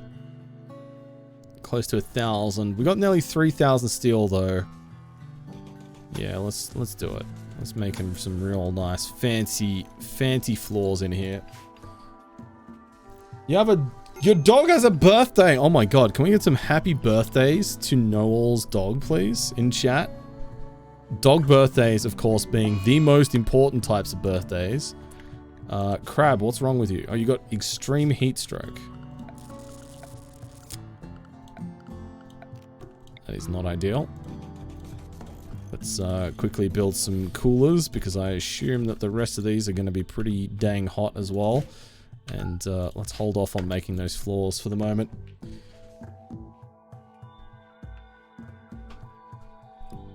Gonna play some WoW, but now I've got to play some Rimworld. Look, that's why they call me an influencer. What? Yucky.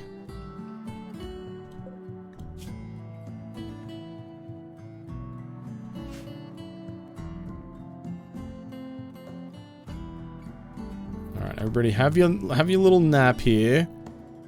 And I want to see these passive coolers get built. Hopefully this heat stroke is going down. 67%.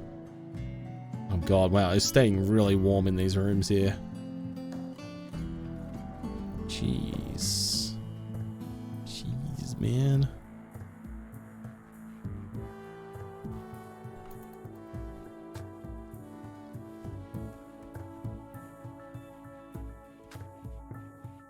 Alright. Passive coolers are going up now. Perfect. Alright, thank goodness for that. And the heat stroke is going away. Just like that. Lovely. Alright. No more medical emergencies. At least not for the moment. But speaking of, let's try and remove this left leg again. There we go. Remove that peg leg. Boil them, mash them, And stick 'em in you need a stew. peg leg on your right leg still. And you need a peg leg on your left leg. There we go. Thank you for the follow. Welcome on in. Appreciate that. Welcome aboard. Come on, Malto Kibri. You've got 9 medical. This should be easy for you. Yes, nice. There we go. Alright, we've removed the peg legs. So once you install a peg leg on a human, you can then remove them. Which then means that your human has no legs. So, yeah. Adding peg legs and then removing them for prisoners means that they'll never escape. Big brain. 200 IQ plays right here, chat. live for you on twitch.tv/bloodydrongo. You're welcome.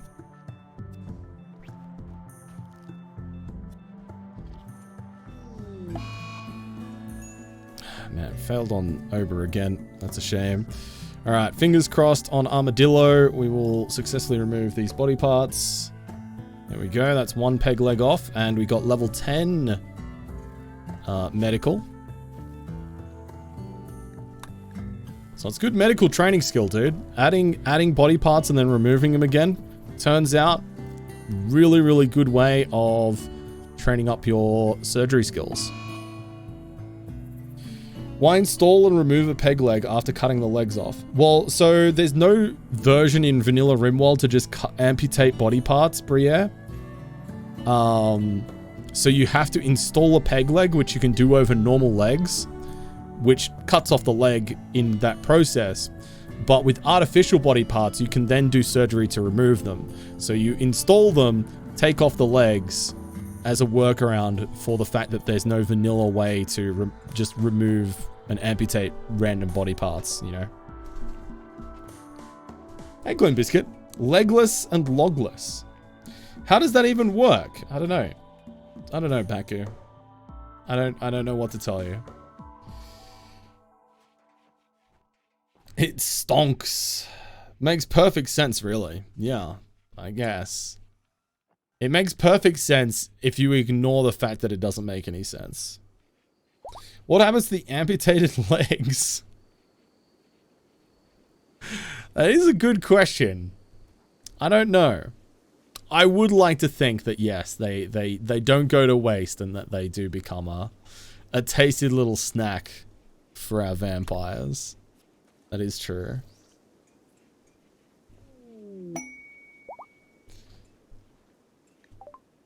That's how you get those meat sticks. Ooh, 5 medicine and some silver and some components. Don't mind if I do. Blue Mary, come over here. Come on.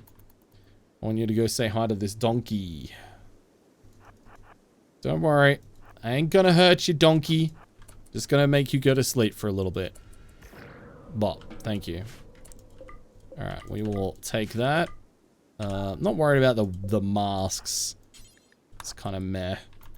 But I will take the blue medicine and I will take the components. That is a nice little bit of free loot for us. Not bad, not bad. And now we can continue on making these floors here. And Cat Blood Moon is in need of a death rest. So let's get you to do that. There we go. Lovely.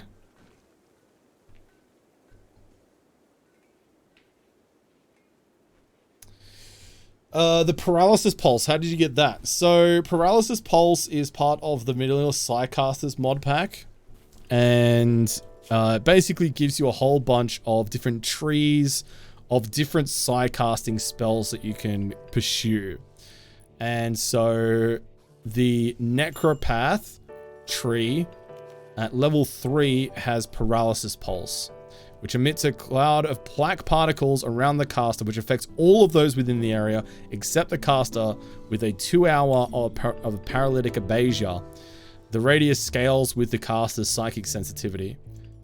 So yeah, it is proven to be very, very useful, that Paralysis Pulse. Very handy. Yeah. The Vanilla Expanded Psycasters mod is not particularly well balanced. There are some things that are just very, very, very OP and very broken. But it is a lot of fun, and that's the main thing. It's a very, very fun mod. Yeah, it has a lot of really, really cool stuff. And I like the idea of it as well. Like having a progression of being able to level up your Psycasters. I think that's a really fun gameplay mechanic. I think it's a lot more compelling than the vanilla way of leveling up. And just kind of luck of the draw as to what you get, you know, in terms of your psi powers. Being able to choose, I think, is a more interesting way of going about that.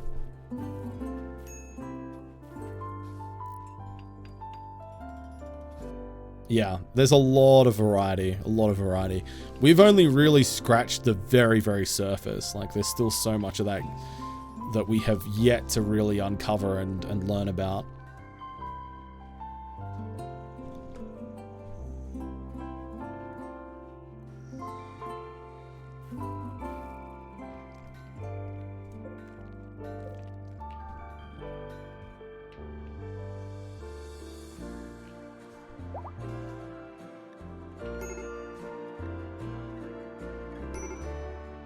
Hey, Red Talon, how you doing? Welcome in.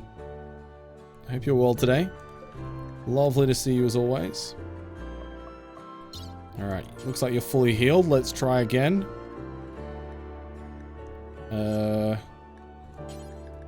Hi, I'm Red Talon. I am a large, semi-muscular man. I can take it. I can take it. It's super early for you, but I can't sleep. Oh, that sucks. I'm sorry to hear that. Sorry to hear that you aren't able to sleep, but thank you for gracing us with your presence, nonetheless. I appreciate it.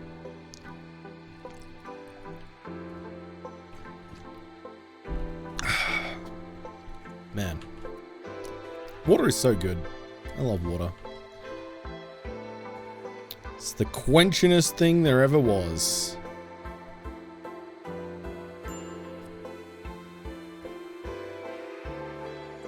Look at this, chat. Most of our colony now, or at least a good portion of our colony, is wearing flak helmets, and a lot of them are pretty, pretty good quality. Good or excellent. All of them so far.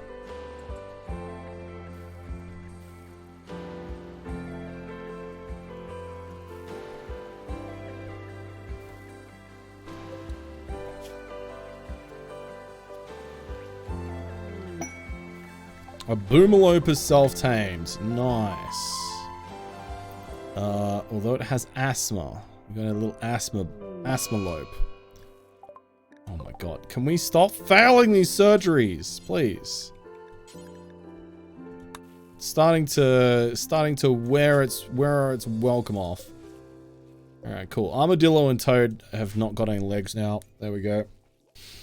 Tim says, I've been eyeing up a reverse osmosis filter system that plugs in under my sink. Oxford is a super hard water area.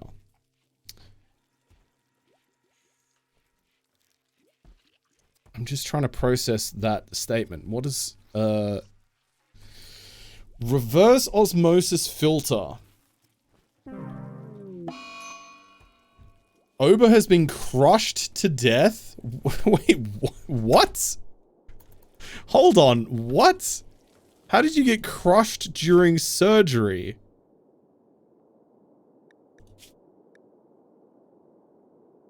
It was just, no, it was a cut. Why did it say crushed? Failed in a minor way. Well, I mean, that seems like a pretty major way. Oh well. We had a, you know, 2 out of 5 ain't bad. That's a reasonable success rate, chat. That's a reasonable success rate. For God's sake. Anyway, let's make an occult offering.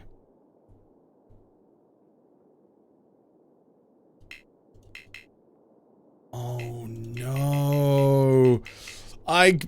If I cut off their legs, I can't make them occult offerings. Oh, that is tragic. No. Oh my god. Alright, well, I guess we're just going to have to,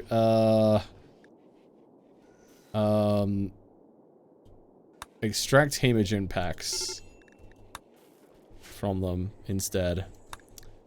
Uh-oh, high psychic drone. Oh, that's not gonna go well. That is not gonna go well. Minus 44. Alright, let's put everybody onto lavish meals.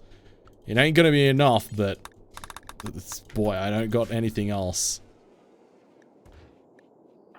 Actually, Blue Mary into death rest right now actually might be a great idea. Stop her from losing the plot completely. Put the peg leg back on.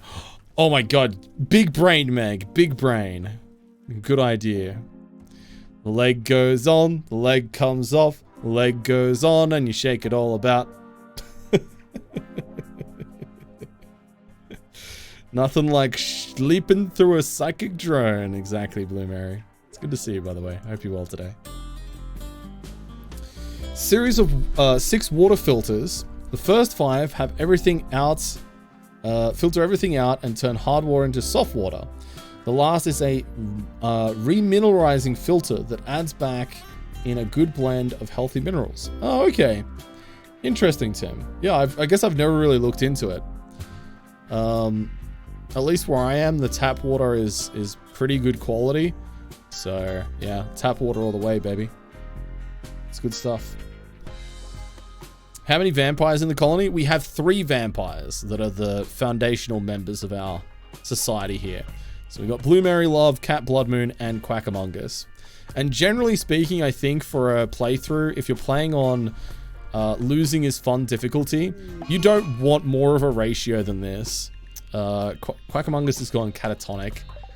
It's not great, but that's could be worse. Could be worse. We'll take a catatonic right now. Yeah, it's having more than 3 vampires in a colony this size. You could probably do 4 at a stretch, but vampires are so weak to fire. So imps and mechs are a really big problem. So yeah, it's tough. All right, Muglishan, let's get you to upgrade your stats here. Yeah, get that a little bit higher. I did get a Psychic Soother emitter. I did. I kind of want to leave it until... I think we've actually got 2 in stockpile right now. Yeah, we do. I kind of want to save those for when we get really desperate. I think we can just kind of wear out a Psychic Soothe Pulse. What I really need to do is buy up some Psychic Full helmets. That's where things will get properly good for us. Hey Vergant, good to see you. Are they blood related? No. They're all... Well, Blue Mary is the original vampire, and she has passed her vampire genes to Quackamungus and Cat Blood Moon, so... They are related in that respect. Starting with the Sandra Fate scenario is definitely the way to go if you do want to run a vampire scenario. Otherwise, getting the vampire gene to start off is a little bit tedious. Baby Zerka has become a child. So they can now be a patient, bed rest, childcare, basic, hauling, and cleaning. And they will remain a colonist. There we go. All right, Baby Zerka, welcome aboard. We love to have you. Little Babu Zerka. Grabbing some clothing. And they're off. Ready to start their schooling, chat. Vero and Zerka, our two current students. Very nice.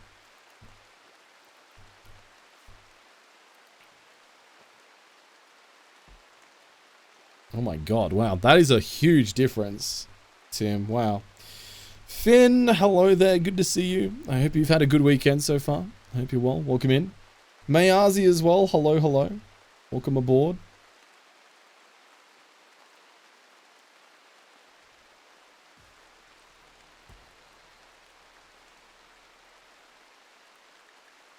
Alright, Psychic Drone is now lasted for only 1.5 days. I was about to say, it should end now. And there it is. It's now finished. Alright, we got through the Psychic Drone without anybody murdering anybody else. So that's good news. Very nice. It's been spherical? What? What is a spherical morning entitle?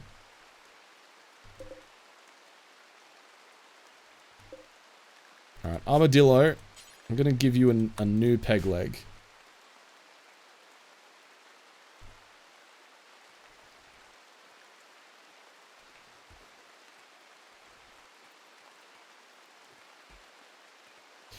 Oh, playing Dyson Sphere. Okay, gotcha. Your comment suddenly makes a lot of sense. How is Dyson Sphere? I've never played it.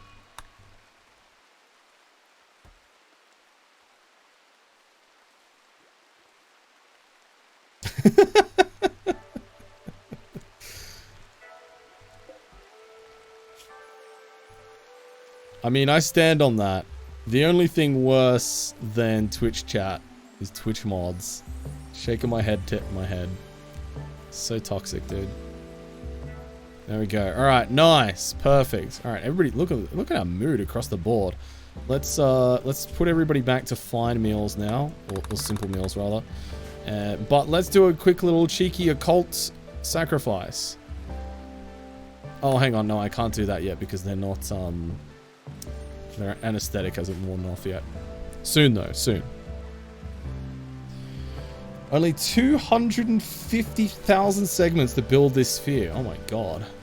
That seems like a lot. The Vagabonds Desire Charity. A group of poor travelers, including some children, are looking for help. Oh my goodness. Oh my goodness. They got some children.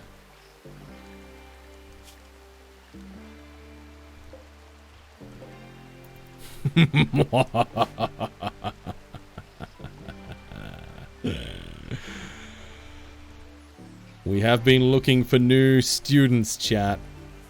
We've been looking everywhere for new students. And I think we found some. We are going to relinquish these adults of the burden of looking after these children. Marglishan, can you come over here as well, please? And Deli Monkey as well. Let's give these guys a greeting they'll remember.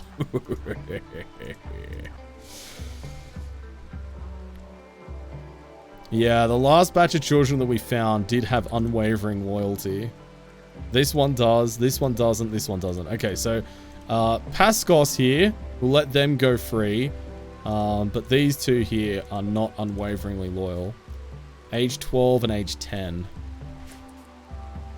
So, we'll see. Alright, here comes Reza.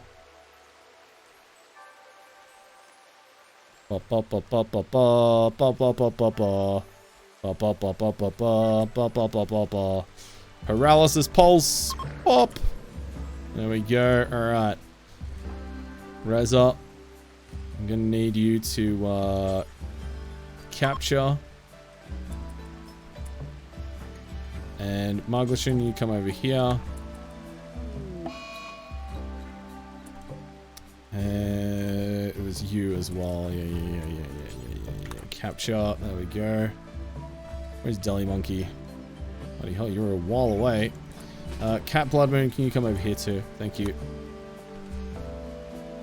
That's nearly an adult. Exactly, Meg. That's a quick graduation right there. There's a very quick graduation. Uh-oh. A royal tribute collector is here. Quickly, we must finish these people off before there's any evidence.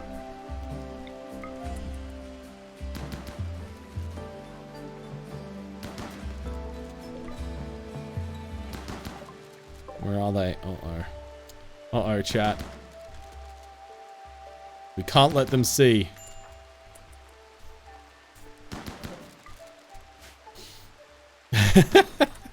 Look over here, tribute collector.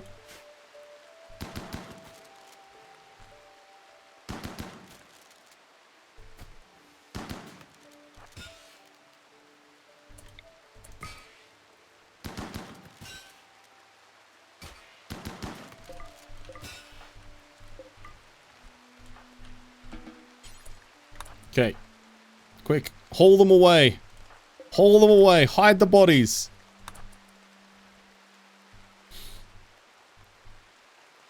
Oh my god, I think we're gonna do it. Alright, let's convert. And convert. There we go. Alright. Now the child, we'll let them wander off. Oh, welcome back, Mayazi. I hope you're well. Oh no. Vero. Oh my god, you're not assigned to hauling. Vero, why are you not assigned to hauling? Quickly, grab that body. Venomous Duck, grab that body. Go, go, go. They're coming! They must not see. Hey, what you got there? Nothing? Whew. Okay, the perfect crime, chat. The perfect crime has been committed. They'll never know.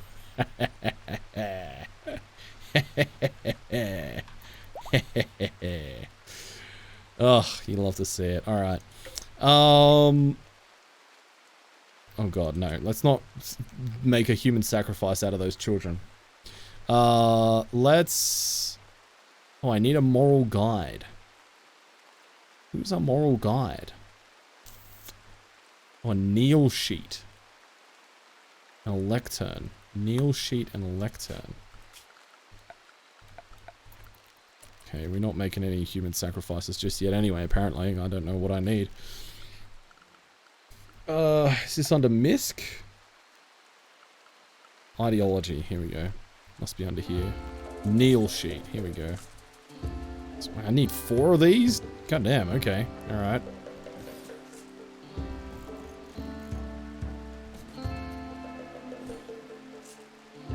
Actually, you know what?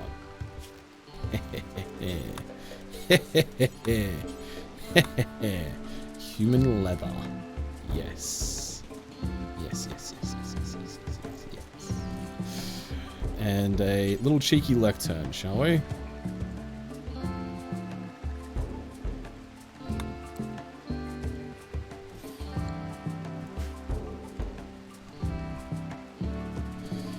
A moral guide. Moral guide. Begin roll change.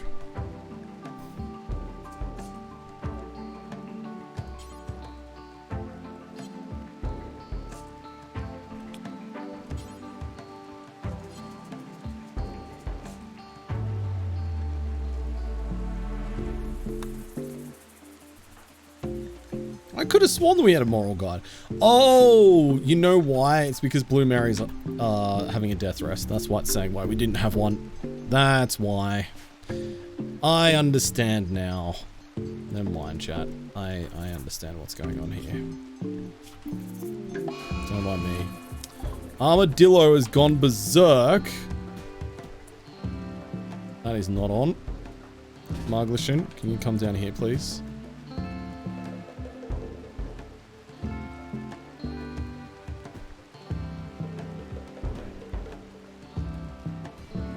Oh, actually, Reza. Let's get you. You might be the better option here.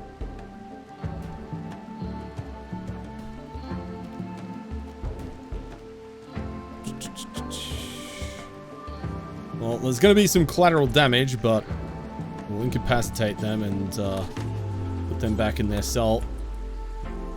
Alright. No harm, no foul.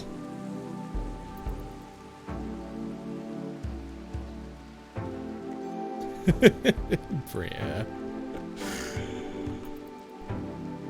I like this cutting edge commentary about the ethics of my colony.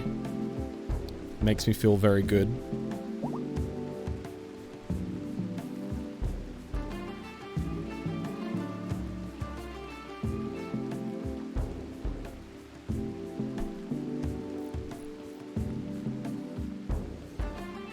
Stargin. I suppose you're right. I suppose you're right.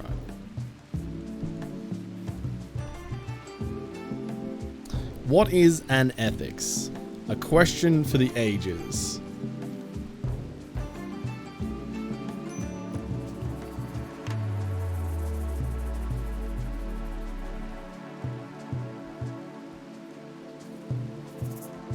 What kind of beauty does a skin rug give? Good question. I don't know if it does give any beauty. 5 beauty. which, to be fair, is more than I thought it would. Can you put a peg leg on an ethic? It's a very abstract question. Okay, Nightbot. Calm down. Calm down.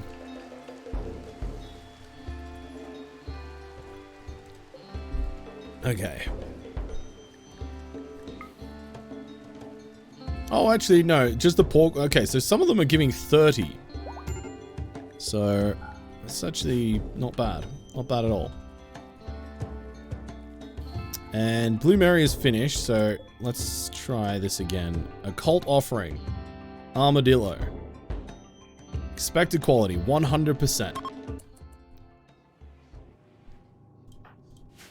Da-da. Da-da-da-da-da-da-da. Da-da-da-da-da-da-da.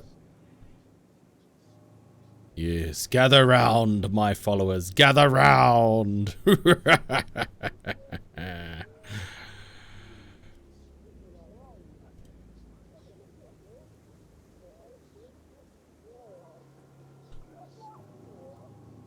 What do you reckon they're saying? Oh my god, this is taking a long ass time. Holy moly, man. Well, we've made the human sacrifice. Am I evil? I mean, evil's all down to perspective. Satisfying occult offering. The speech felt meaningful, and the killing technique was precise and dignified. Everybody participating in the ritual gets +5 mood for 6 days. And we gained +10 goodwill with the Fallen Empire. Oh my god. Wow, wow, wow. Not bad. Not bad. Yeah, everybody liked that. Everybody liked that. Hell yeah. Fallen Empire is like, damn, that was good. That was great. Perfect.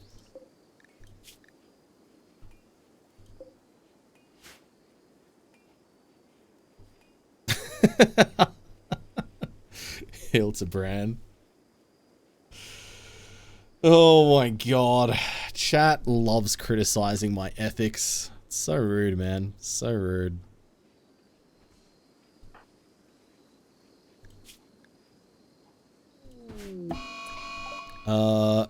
Leonita has gone berserk. Okay, alright, Blue Mary. Come over here, please. Let's go and hit this with a little paralysis pulse. Get him to settle down. Roll! Thank you so much for the raid. Welcome in. I hope you had a great stream. It's wonderful to see you as always. The colony is going very well, thank you. Guys, Roll has been playing a bunch of RimWorld, and a great streamer. Welcome aboard. And yeah, go and check him out if you want to get some more RimWorld action. And yeah, if you're coming over from Royal Stream for the first time, I'm bloodydrongo. I'm a variety streamer from Australia. RimWorld is one of our regularly streamed games here on Twitch. But you can also find me playing things like Escape from Tarkov, GeoGuessr, Fallout 3, Minecraft, all kinds of stuff. We also do the occasional art and cooking stream as well.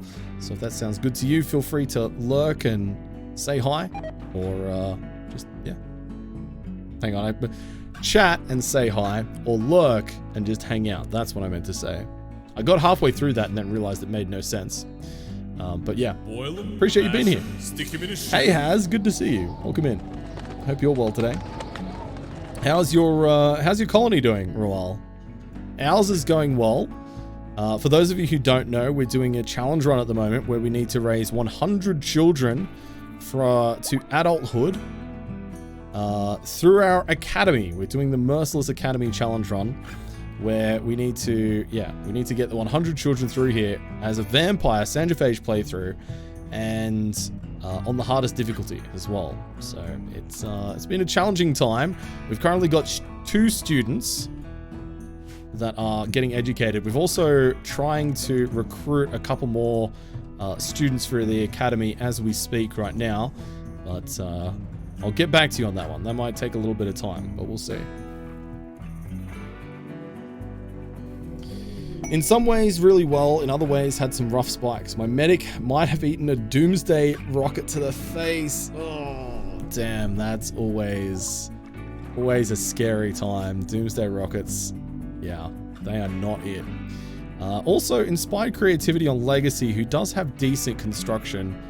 I'm going to try for a legendary hospital bed. It's an outside chance. It's probably going to be excellent, which is still going to be decent because I think a lot of our medical beds are like good or normal. Yeah, normal. Mash him, stick him in a shoe. Yeah, so let's try for a excellent hospital bed. Or sorry, a legendary hospital bed. Thank you for the follows as well. I appreciate it, everybody.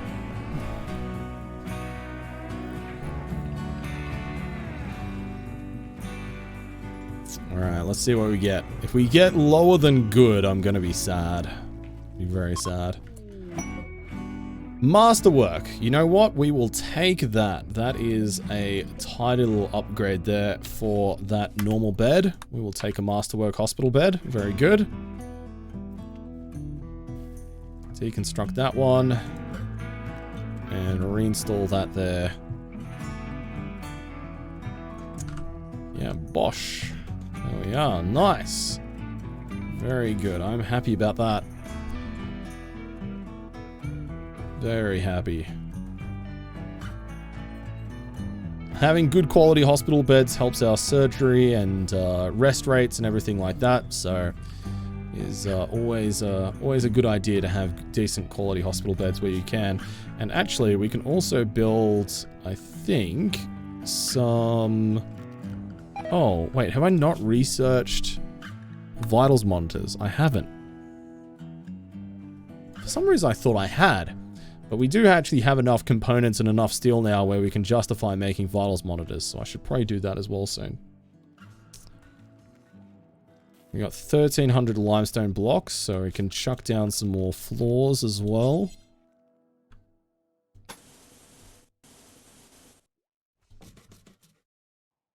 Get that going.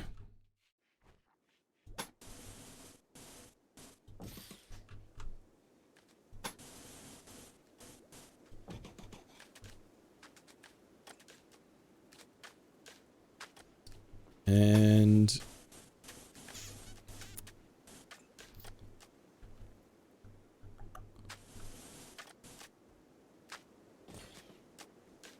we'll do another one there. And I will build a bridge. A little cheeky bridge like that. Oh, that's not going to go over the deep water. That's kind of annoying. Okay, well, whatever. It is what it is, I suppose. There we go. Never forgetty, Drongo Spaghetti, makey saddy. Well, speaking of Drongo Spaghetti, chat, it's worth reminding you all that our sub goal, or one of our goals from our subathon, was watching some more cursed cooking streams. And we have that lined up this coming Tuesday. This coming Tuesday, we'll be chilling out, eating some food on stream, and watching cursed cooking videos live on Twitch. We do have a thread in Discord if you want to check that out, where people have suggested videos and stuff like that. It's going to be a good time. Chat seemed to have a really good time with watching cursed cooking videos when we did our birthday subathon at the end of last year.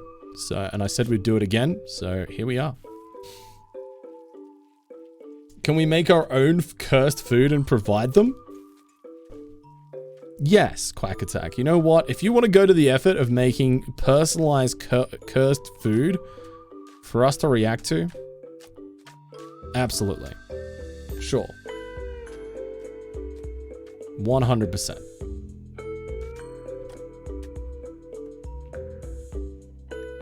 Skill trainer for cooking and plants. Tempting. but not quite. I don't think I'll bother doing that one. Alright, I think I am going to take a quick 5-minute break, chat. 5-10 minute break. So if you want to grab a drink, grab a snack, you know, med check, all that good stuff, now is the perfect time to do so. We will come back to our playthrough here in a little bit once I've done that. And yeah, we'll continue on. Thanks for being here, and I appreciate it. I'll see you soon.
Welcome back, everybody. Welcome, welcome. Thanks for bearing with me. We are returned.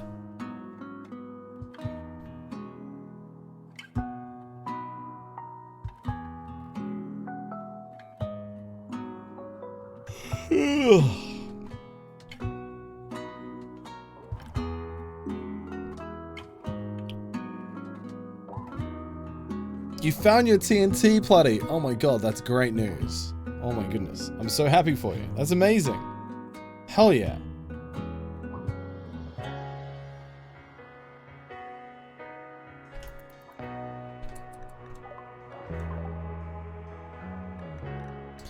Alright, Trav has gained a psi level. I think we've got a level in Warlord which gives us speed boost. I think taking a level in Power Leap as well is going to be really good. And then I'm going to start upgrading the Psycaster stats on Trav. So then we're mobile and we're deadly. That's the game plan. Yeah, that's great news, Plutty. I'm so glad you found your TNT. That's amazing.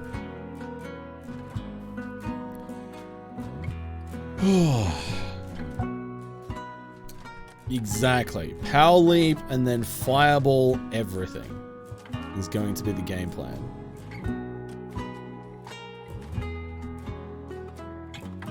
What do you think this is? A TNT giveaway site? Come on now. Come on now. That's not how this goes. I wonder if I can get rid of deep water. I suspect that maybe you can't. Or at least I think in rivers you can't. Maybe you can with like puddles of water like this. I'm not sure. But let's find out. Let's find out. There's only one way to be sure. Well, I mean there's a few different ways, but this is one of them. And that is just by trying. And I mean, worst case scenario, we end up just, you know, making a bit more of this area here walkable. So she'll be right anyway. This is not a TNT giveaway stream. Oh my god, could you imagine that though? Be some heckin' legal issues about that. Oh my goodness. Hey, Just Right, good to see you as well. Thanks for being here. It's good to see you. Can we get a shout out for Just Right, please?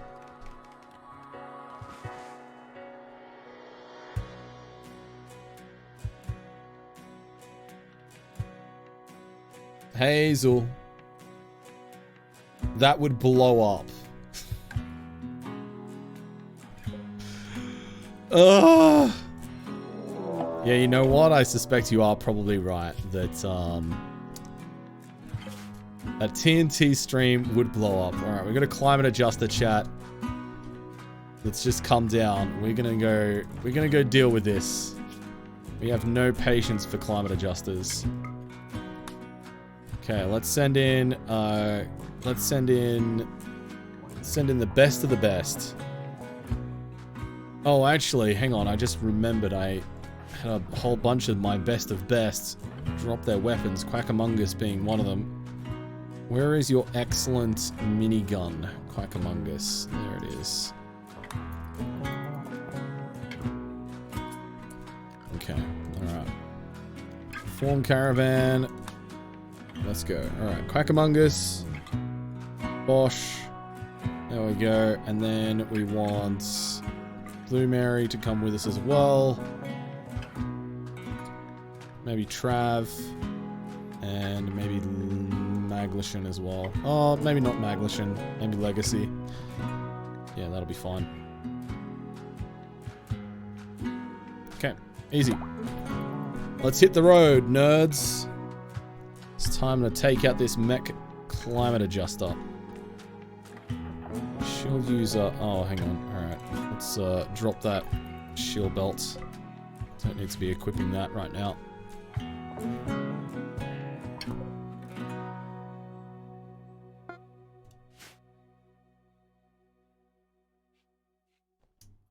Is the climate juster in a good direction? Our natural climate here is actually really stable. Blue Mary Love, so even 10 degrees up or 10 degrees down is actually bad for us. It puts us in a bit of an uncomfortable spot, really. So, yeah, I think regardless of whether it was up or down, we want to take it out. Hey, Candlejack, good to see you. Welcome in. I keep thinking you should just build stone bridges over deep water. Then I remember that's a mod you have. Yeah. Yeah. I mean, it seems kind of weird that you can't build bridges over deep water. Like, it feels like that's something the game should let you do just intuitively. It doesn't really make sense to me that you can't. So, yeah.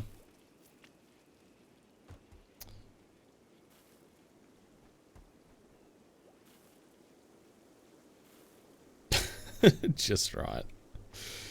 Boosted Ivan, how you doing? Welcome in. What are we doing with the prisoners? So we have a few prisoners here that are kept as drinking buddies, and by drinking buddy I mean we have removed their legs, so they will never leave these beds ever again, and we just use them to harvest hemogen packs or feed on them live for our vampires. And then we have 2 children that we're in the process of recruiting at the moment, and speaking of, one of them has gone berserk. Wait, what? Anonymity violated. What? What?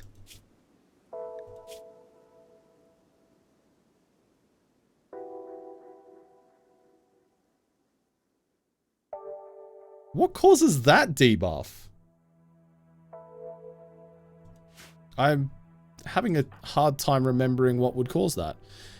Reza, where are you? Wait, did I take Reza with me?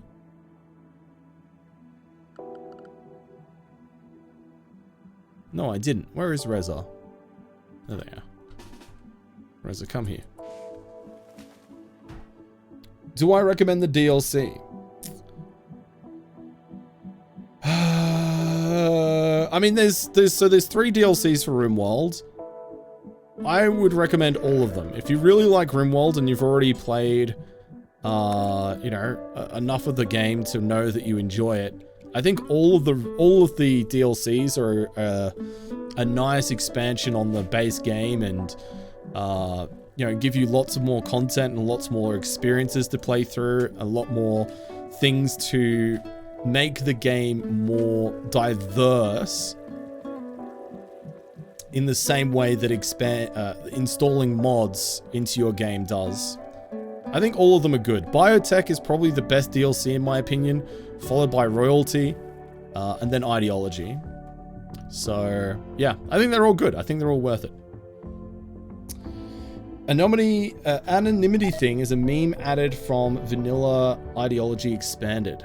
Oh, so it's religion based. Ah, okay. Religion based. Oh my god, this religion disallows social interactions, and anonymity is required. Huh. I have not seen that before. That's cool. And you know what else is cool? That fella that we know as Nomac. How you doing, buddy? Good to see you. How's your stream, man? How was Dungeon of the Endless? Volbara, hello there. Welcome in. Antagonist, Castle of Anime, Samir, Gambler. How you doing? Welcome in, everybody. Foodhead. Hello, hello. I hope you're all doing well today. I hope you had a great time over at Nomax. If you don't know me, I'm Bloody Drongo. I'm a variety streamer from Australia. We're playing some Rimworld tonight, but I play a wide variety of different games here on Twitch, and it is a pleasure to have you. Right now, we are doing a challenge run in Rimworld, where we are trying to run a school run by vampires, and we have to, as our challenge, raise or have graduate 100 students from our school. Graduate. And we're playing on the hardest difficulty. So it is certainly an experience. It is a time. And guys, if you don't know Nomac, he's also a variety streamer. He's currently playing Dungeon of the Endless, which is like a, I don't know, like a roguelike tower defense MOBA sort of thing. I don't know. Like, I don't know how you describe it, but it's a lot of fun watching Nomak do that. We have won now on every difficulty. No shot, dude. That's amazing. Well done, Nomak. That's great. Bunny sent me to this heckin' guy. Oh, how dare you, Bunny. It's good to see you, though. Welcome in, everybody. I hope you're all having a good weekend so far. It's great to have you. Dark5 Phoenix, hello there. Welcome, welcome. I can feel my hay fever. I'm so sorry. It's a terminal diagnosis for getting the best of me right now. fucking awesome. Bunny, thank you for gifting a sub to Castle of Anime. I appreciate that. Thank you so much. I appreciate it. Yeah. My hay fever hasn't been too bad this week, but I can feel it just now starting to irritate my nose and the back of my throat. So I'm just going to take some antihistamines. I don't mispronounce Crafton, names. hello Watch there. this. And Sheeran. Welcome in. Damn it. And thank you for the follow. I appreciate that. Crafton, appreciate you. So Bonnie, sorry. please stop making people suffer. Diagnosis for big fucking awesome. Thank you for gifting us up to Nomak. That's very kind of you.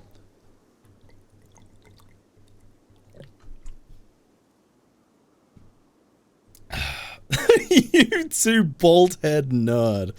This is the most toxic generosity I've ever seen, Bunny. Kudos.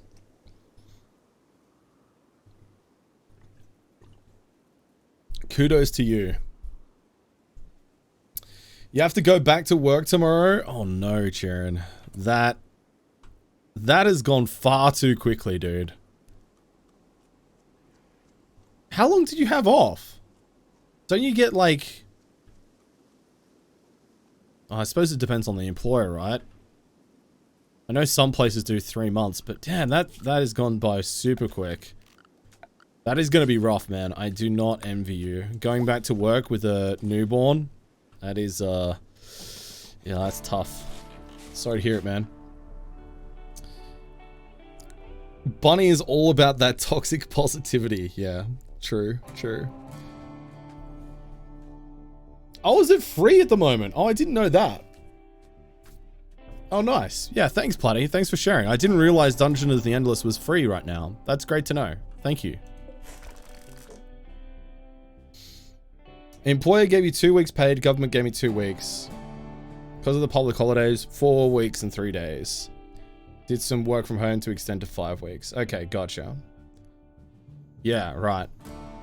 Yeah, it sucks that your employer only gives you 2 weeks. That's, yeah, that's pretty lame.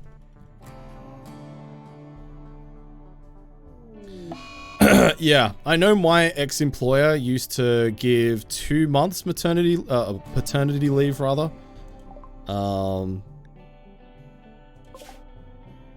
Which is still not great, but, you know, it's better than nothing, right? That's true, Sharon. Yeah, that is true. Okay.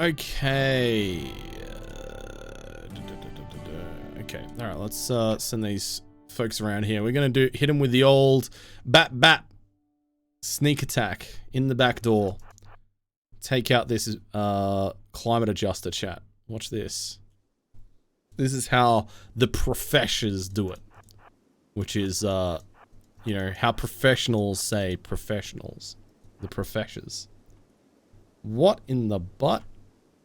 No, just the sneak attack from behind.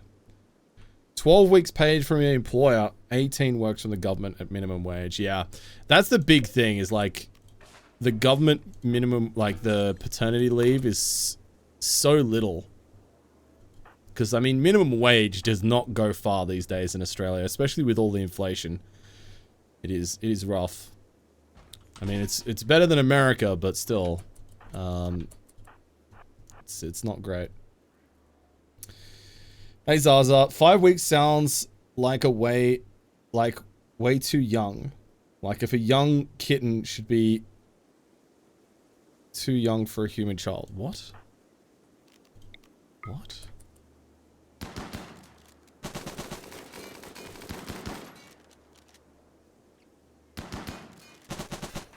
Adjust paternity and maternity leave between the parents. Can you? I didn't know that.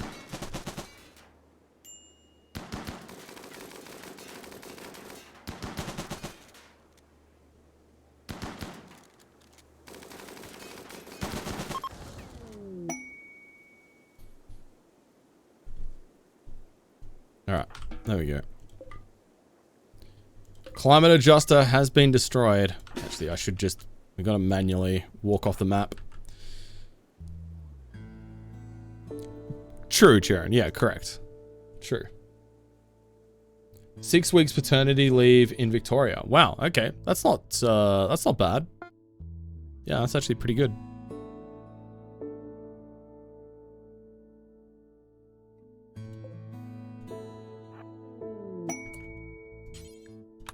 Alright, let's get moving.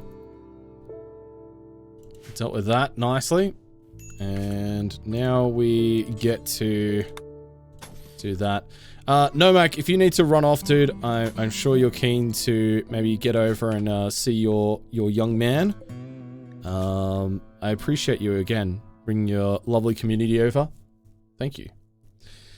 Archite capsule.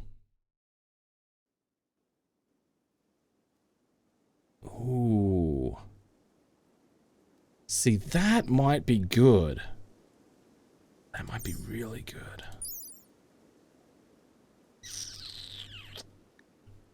That's tempting. Where's the item stash? It's pretty far up north, but I might actually go for that. Because eventually we are gonna want to get into editing the genes of our vampires and such to try and remove the vulnerability that we have to fire. Being the pyrophobia is the biggest liability that we have in our colony. If we can edit the genes to get rid of that, oh my god, that would be such a game changer. Such a game changer.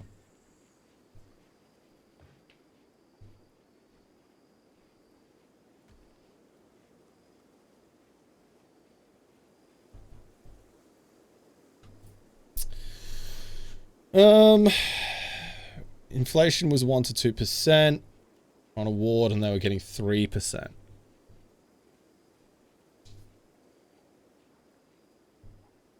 Yeah, that checks out.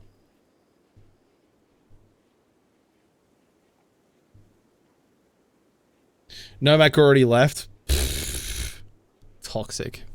No, that's okay. I knew he was more than likely keen to get away. Yeah. But yeah, thanks everybody who's decided to stay and hang out after the raid. I appreciate yous. I hope you had a great time over at Nomax. Yeah, well, I mean, the other problem as well is that at the moment there's far too many people stuck in casual employment. There's far too many casual or irregular unemployment roles. It's kind of terrifying for what it means in the long term for the economy, especially with Australia's aging population. It's not, there's no way it's going to end up in a good place in the next, you know, 20 to 30 years.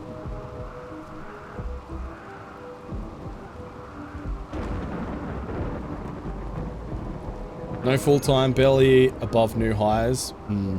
Yeah, it's rough. It's rough. I tried to hire 2 full-time people and the pay was good and I got shit applicants. Yeah.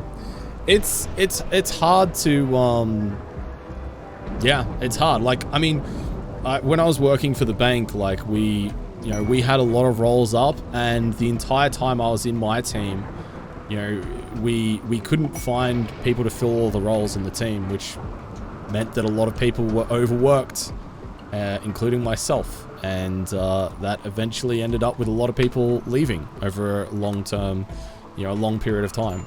Wait, what was that message? Ambrosia, okay. And inspired mining, nice, okay. Yeah, it's tough. It's weird, right? Because, as well, like, from an economic standpoint, managing inflation and managing the economy, the government wants there to be a certain amount of people to be employed. Like, it's not possible to ever get to 100% unemployment rate, but I forget what the exact percentage is. But there's economic modeling to suggest that once you get past a certain percentage of the population being employed, it then has a detrimental effect to the economy. But a lot of the problem is that with a lot of how this is modeled is that it's based off of standard, traditional representations of what would be like a 40-hour job, full-time job, but that it fails to take into account a lot of the fact that there is a lot of people that work casually, and increasingly more of the workforce is working casual. And also, I think to be not considered unemployed for the sake of the data that they collect, I think you only need to work like, I have a feeling it's about 20 hours a week, which is at best like part-time or casual, and is in no way representative of a fully employed or engaged workforce. And it's really hard to track down that data accurately because it's just not being collected.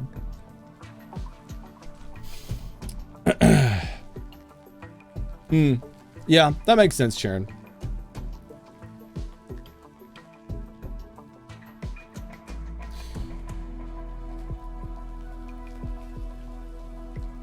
Hey Wizards, good to see you. Welcome in.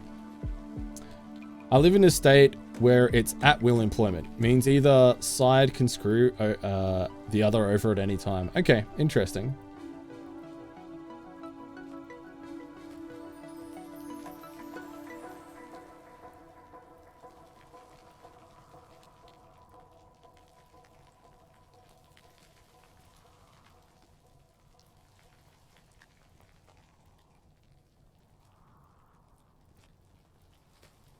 What is casual employment? Okay, so generally in Australia, so to clarify, yeah, I'm just, sorry, I was just reading chat and just catching up with what people are saying there. Thanks for the follows, by the way. So casual employment is when you're employed by a company or a business, but you don't have like a contracted a set amount of hours that you will work. So because of that, you get paid more per hour, but you also relinquish some benefits such as paid time off and sick leave and things like that. But you get a higher award wage. So your base wage is going to be higher because you work casually and you don't have those benefits. And so a lot of employers in Australia are opting to employ more people casually because it means they don't have to worry about paying keeping track or having the exposure of having lots of leave build up, and then they can adjust their rosters flexibly to work with what the business is capable of, or turning over or what it requires, which works out for the employer pretty well. Sure, you're paying more for your labor up front, but in the long run, it leaves you with less exposure. And businesses and large corporations look at and consider leave packages such as sick leave, annual leave, and stuff like that, long-term leave, as an exposure, because it's basically an amount of money that they have to have set aside and have to be able to pay out, when necessary. And so that's why a lot of companies may have requirements that, you have to keep your leave balance below a certain amount, such as, some banks will require you to have less than, it's mandatory as part of your compliance to take more than 2 weeks of annual leave during your year, and you can't have it, past a certain amount, stuff like that. So you don't have that exposure is a big benefit for businesses. And it also means that you're not obligated to give that person any money, or, you also relinquish a lot of benefits in regards to dismissals and stuff like that and being made redundant. So it's really tough. It's really tough for the individuals, because if you're casual, yeah, you might be working full-time hours, and there's a lot of people that do work casually and work full-time hours because their role that they're doing in that business requires them to work full-time. However, they're relinquishing a lot of certainty and a lot of their rights as an individual, and it's overall for the workforce, it's bad. So yeah. Oh yeah, there is so many people, Chirin. There are so many businesses in Australia that are doing things that are real dodge, real heckin' illegal when it comes to casual work, because you're right, there is a lot of regulation for when you should be going from part-time to full-time, and when the government legally says that you need to be offered an employment contract if you're working above a set amount of hours or whatever, but it's not being enforced, it's not being policed. Hey Lemon Hypno Goat, good to see you. My corporation just lumped an SQL test. I don't even know what that is. I don't know what an SQL test is. Lil says, my sister is a manager at an airport cafe here. They go through staff like underwear. They interview, they get the job, they say they're okay with airport hours, no drugs, and then a week in, they fail their drug tests. Oh my god. Wow. Wow. That's pretty wild.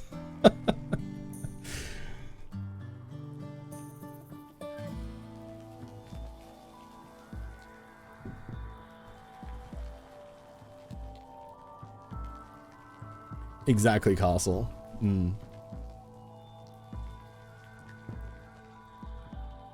So like 0 hours contract in the UK. Correct, Platty. I believe so, yeah.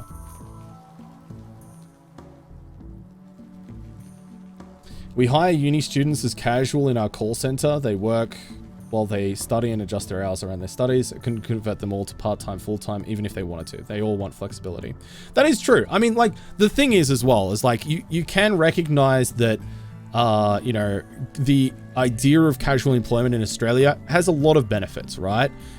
For example, like you said, it allows employers and employees to be, you know, more flexible in their working arrangements, and, you know, allows them to approach that from a standpoint that it can be beneficial to both parties. However, I would say that there's a trend in Australia to take liberties at that, and there are some real problems with the amount of the Australian workforce that is casual and has no economic certainty. Hey Jimmy, good to see you. Morning. Oh, database query language. Oh, okay, I see. Lemon Hypno Goat, I see. Hey Scott Vulcan, welcome in. Don't think we do drug tests here. Yeah, I've had several jobs, Megs, where I've had to be drug tested. Yeah. If you, so for example, if you work at a mine, regular drug tests. If you work in like manufacturing, like in a factory or something like that, more than likely you will have random drug testing. Yeah, there's quite a lot of places. I think it's pretty standard in airports or airport adjacent businesses, like in terminals and stuff, to have drug testing. So yeah, that makes sense to me. Wow. Okay, Lemon Hypno Goat. Sounds gnarly. Good luck. Good luck.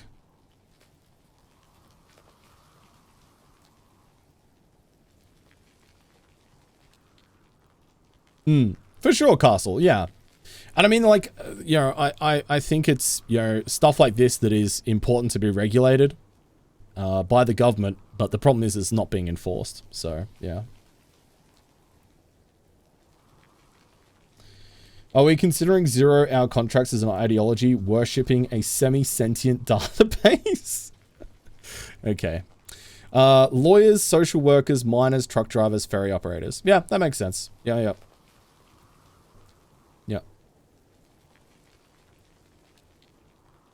Really, Raptor? I'm actually surprised by that too.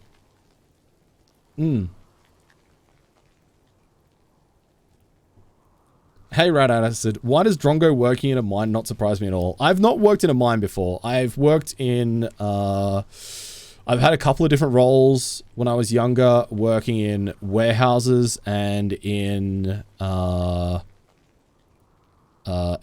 factories. manufacturing plants where I've had to do drug testing.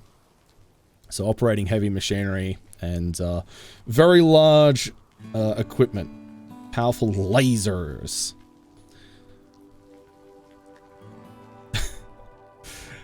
Well, good work, good luck, Lemon Hypno Goat. Sounds like you're picking a big old fight there. Fruku says, I work in a factory. There is random alcohol testing. Never for drugs, only if there's a reason. Maybe it depends what you do in the factory. I think it also depends on the company that runs the factory as well, Fruku. So I used to work for... no, I don't think I'll say the company because that might dox me. It might be possible to find me. But I used to work for a particular company. It's a big company, big international company. And you used to have to do... part of your employments was you had to pass a medical. And part of the medical was a drug test. And then they would do random drug tests, usually every 3 months or so. And that was for every role in the factory. Well, maybe not the office workers. I think it was just anybody who worked on the factory floor. Streamers should be drug tested.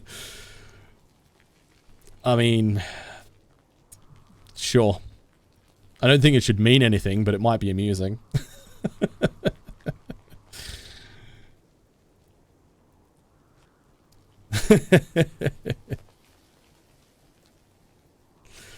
I think the lightest tool I have for my machines is like 450 kilograms and the heaviest is around 1.1 ton. Yeah, nice.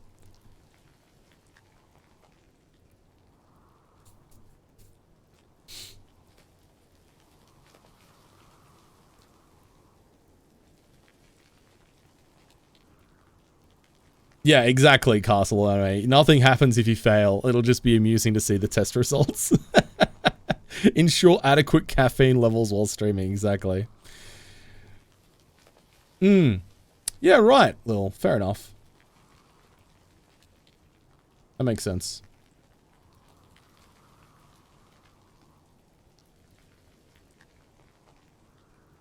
That's why I've never been tested. I've never done physical jobs. Fair enough, Meg. Yeah.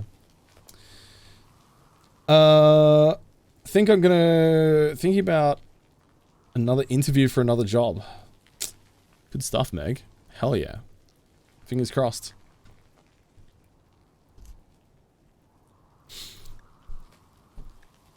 Alright, we've got an infestation, chat. This might be spicy. Let's get everybody together here.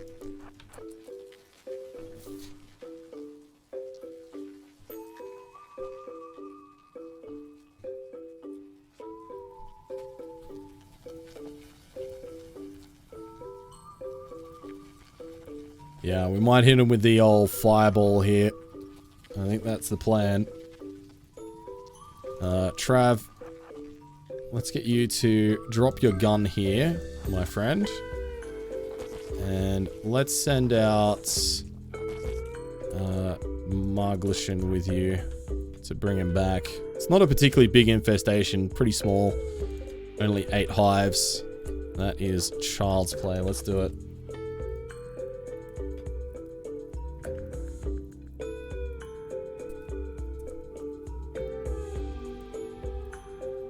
Yeah, right, Finnan. Yeah, interesting.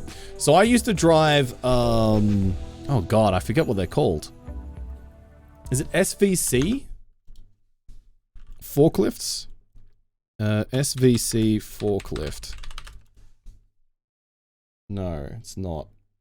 I've forgotten what they're called, but I used to drive these forklifts where the cab would be able to elevate up to 11 meters high. So it was like much, much larger than a standard forklift that you would get. And the idea was that you'd be able to go up and then you'd be able to rotate the forks around so you could basically drive on tracks down these very, very thin, narrow warehouse corridors and be able to pick the pallets of items off the shelves. And basically your entire job would be, because it was a distribution warehouse, you'd have trucks that would come in, the pallets would get unloaded, and then you would have to scan in and categorize all of the items, and then you would have an electronic PDA where you would basically get told, okay, you scan this box or this pallet, and that needs to go onto this shelf. And then you'd basically pick it up, and then you put it in there, And then you would take the same pallets out again later on, and it basically constantly in and out. And that was the whole job. And it was that was in the UK, and that was a lot of fun actually. I enjoyed that job. It was very weird hours, very, very weird hours, but it was pretty well paid and it was pretty fun. And the other job that I had at a factory was a white goods factory. So we used to make things like fridges and stuff like that. And I worked as we used to call it a commie operator. And basically I ran the machine, or was part of the team that ran the machine that took the sheets of plastic, heated them up, put them into a big vacuum mold, and then you'd suck the heated up plastic around this vacuum mold, and it would make the inside liners for the fridge. And then once they'd be vacuum molded, they would be filtered along the line, and then they would go into a giant, you know, probably like 8 meter by 8 meter room where there'd be a giant laser in there, and that would cut out holes in the plastic that would be where all the fitments and attachments for inside the fridge liner would go. And that was my job, was to keep that laser running, because I'd done laser engraving before, and basically with lasers and laser engraving, the whole thing is basically you're just dealing with coordinates and lining things up. And it was the same idea, but just on a very big industrial scale. And that was also a pretty fun job, but it could get pretty boring. Do I have a forklift license? I do not have a forklift license. Not a standard forklift license. I'm pretty sure my other heavy machinery license is UK only. But yeah, I could get a forklift license if I wanted to. You've done this exact things in a warehouse as well. Nice one, Cringe Benefits. So you know exactly what I'm talking about. So the cool thing about that job with the forklift was, in case there's a breakdown and if there's a fire and you have to evacuate, the first thing they have to teach you when they're training you how to drive these things is how to abseil out of the cabin, because you're like 11 meters up in the air, right? You can't jump or climb down. So you have to abseil. So like in the cab of the forklift, you have a harness to abseil and some abseiling rope. It was a very fun first day because I love rappelling and abseiling and all that stuff. It's good times. Good times. Frickin' laser beams. There is a company in my town that does plastic vacuum molding. Yeah, nice.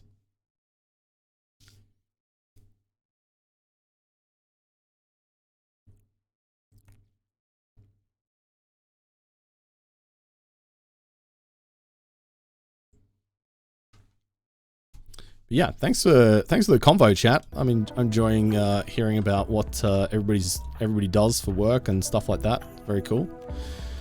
Right, let's hit them with a fire beam, chat. We're gonna hit these insects with the bat. They ain't gonna know what hit them. What is abseil? I haven't heard that term. Abseiling is I think it's very similar to rappelling, but basically it's where you have a harness and it's specifically letting yourself down with a harness. Have one hand in front of you, one hand behind you. You can have various different mechanisms that will allow you to feed the rope through. But yeah. Yeah, descending from a high place using a rope. Yeah. Are we in the middle of the boom? No, we're down here. We're down here. And now we just, why are we... I guess it's fine that we go through this door. Oh, shit. It is not. It is not. Okay, speed boost and then we run. That's better. That's better. Alright, now we come over here and we'll fight these insects.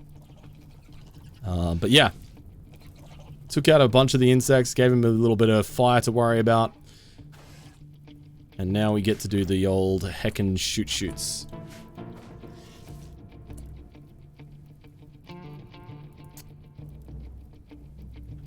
Oh, okay, so there's a different... Yeah, there might be different terms for it in different countries, I guess. Although I'm surprised that it's not a term in American English that gets used. It's interesting. Abseiling is a German word. Oh, okay. I did not know that, Invalid Lurker. There you go. Order picker forklift. That's it. Yeah, but I was specifically licensed for a type of one. Order picker forklift. I think that's it. Let me Google. Yeah. This is it here.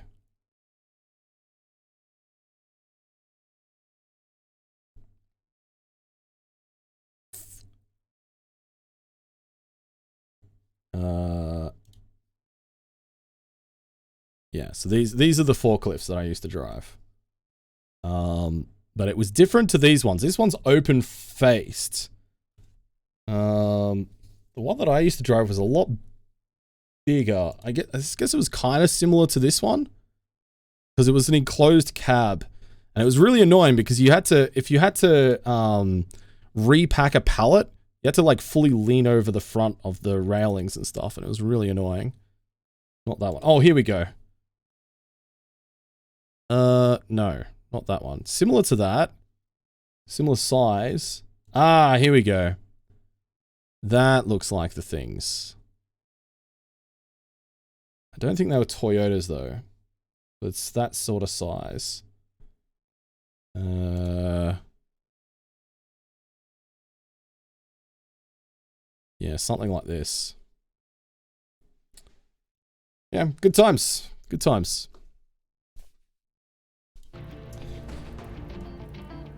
They were very fun to drive as well. They were very fun to drive. When you're actually in the corridors, in the warehouse corridors between the shelves, because there's no layer, there's literally like maybe a couple of centimeters either side of the actual forklift. So you can't have anything hanging over the side. But because there's so little space either side that you couldn't have like a,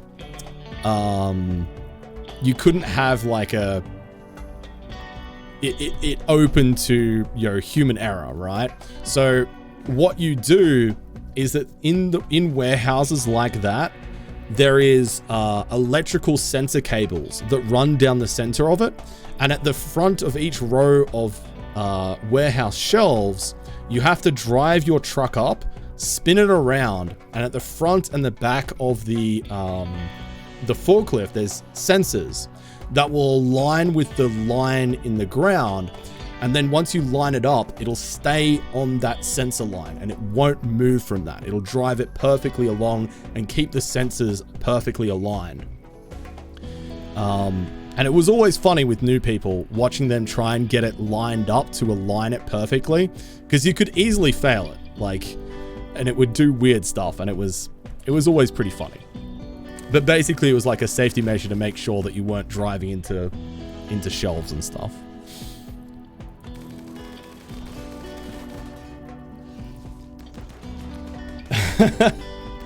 Fair enough, Berserker. That makes sense.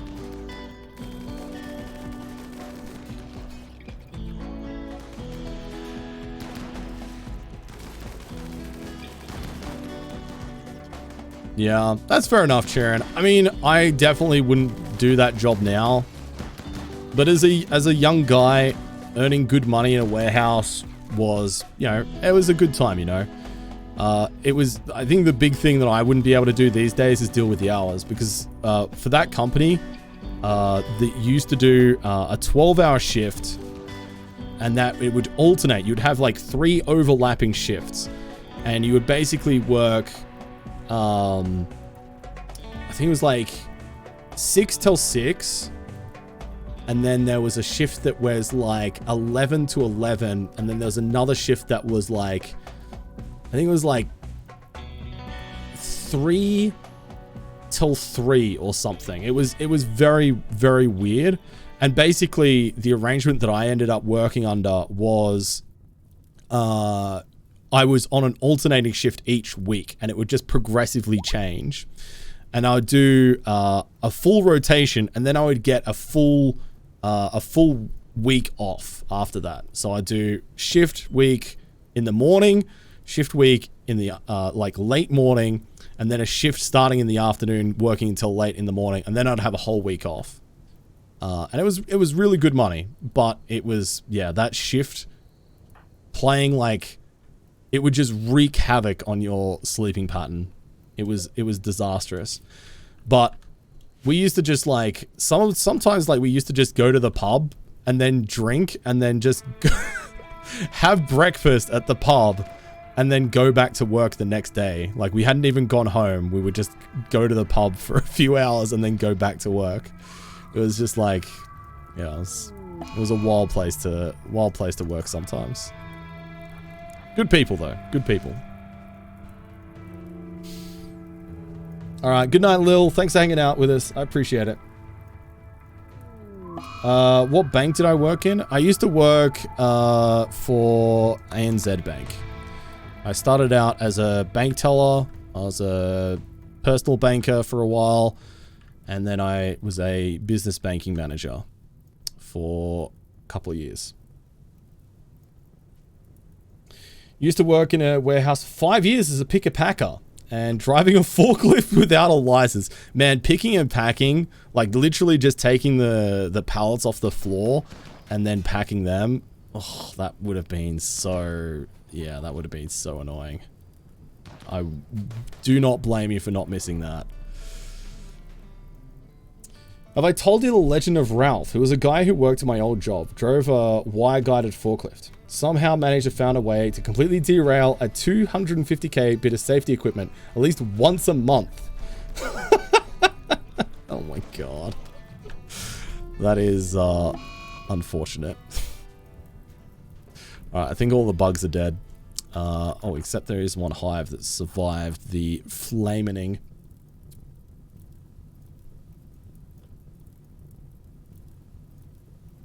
Yeah, that's fair, Lemon. I can understand why you'd be angry. Oh, for sure, Charon. Yeah, absolutely. Yeah, one of my good mates, he's possibly the most, like, masochistic, hardworking person that I have ever met in my life. Like, he's just, like, next level. He's a professional chef. He's a sous chef at a restaurant. He worked at the same restaurant as I did back in the day. He was the sous chef there. And so he would work from like, I don't know. He would like work from like 10 a.m. Well, usually around 9 to 10 a.m. depending on the day. Until about, I don't know, maybe like midnight, 2 a.m., 3 a.m. depending again on the night. Which is already a lot. Like, being a professional chef is pretty fucked. Any professional chef will tell you that the hours are ridiculous. Like, I cannot stress to people that have not worked in hospitality how overworked and underpaid 90% of chefs are. It's ridiculous. So, he already is working ridiculous hours. And he used to do that, 6 days a week. But on top of that, to help him pay off his car quicker, he was working 3 hours from, I think it was like 4 a.m. till 7 a.m. as a picker-packer in a warehouse. And then he'd go home, get changed, maybe have an hour nap, and then go to work and do his normal job. And he did that 4 days a week. I genuinely, like, he did this... we worked together for nearly 3 years. I don't know how he did it, dude. Like, it still to this day blows me away. Yeah, just the most ridiculously hardworking person I have ever met. And I'm not saying that as a point of being like, this is what people should aspire to, because obviously, no, that's really unhealthy. I'm just saying that it's ridiculous. The amount of hours that some people work it's just unbelievable. Yeah, right, Lemon. I can believe that. Exactly, Churn. Yeah, there is that benefit, right? There is that benefit. Oh, absolutely not, Stevie. No, absolutely not. I need my 8 hours of sleep to function. I mean, so it's weird, Vorbara. So I used to, when I was working full-time and streaming full-time, I would regularly subsist off of like maybe 4 hours sleep. On the weekend, I'd get like 10 hours, but most weekdays, I would get like maybe 4 hours sleep, sometimes less. And I did okay with that. Like, I wasn't too bad. I could kind of get along with it. But at the same time, now that I've stopped working full-time and just swapped to streaming, on the days where I have to get up early and I have less than 8 hours sleep, I am so tired. I'm like, I don't fucking understand how I used to do this regularly. Like, I think there's just a rhythm that you get into with being sleep deprived where it's like your body's just like, okay, we're doing this, whatever. But I think if you're like used to getting your full 8 hours or more, then not getting it feels way worse and way more impactful. The answer is drugs. No comment, Grey Fox. No comment. Your best friend is a chef and he's working a job of head chef for a year or so. Pay for sous chef because they didn't want to pay him properly. Fucking hell, just right. There is so many chef jobs going. Like, man, he shouldn't put up with that. There is so much demand for chefs right now in Australia. It's nuts. Yeah. So when I was a restaurant manager, Scarred Vulcan, so I used to start at 10:30 in the morning, and I would set up for lunch service, and lunch service would start at 12 o'clock midday, and then we would go from midday till 3 p.m. That would be when we closed the kitchen. Then pack up, clean up, and then I'd go home, maybe have a bite to eat, and then come back to work. You know, I'd finish work in the afternoon, usually around 4 o'clock. And then I would, go get changed because we had different uniforms for, lunch and dinner service. And then I'd come back to work and, oh, cat. And then I'd come back to work and I'd work from 5 p.m. because we'd have our first sitting table at 6 p.m. And then we'd have our kitchen would close at 11, and we'd normally finish, because we had a bar as well, we'd close the bar at midnight, so we usually didn't get out of there until probably 1, 2 in the morning. And yeah, doing that 4 or 5 days a week, doubles, that is. And then we were open 6 days a week, so some days I'd just work dinner shift or whatever. But it was a lot. It was a lot.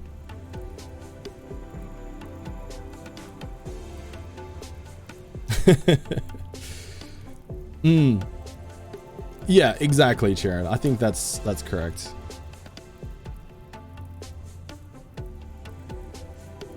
He got offered a real position, full pay, and yeeted. Cool. That's great to hear. Just right.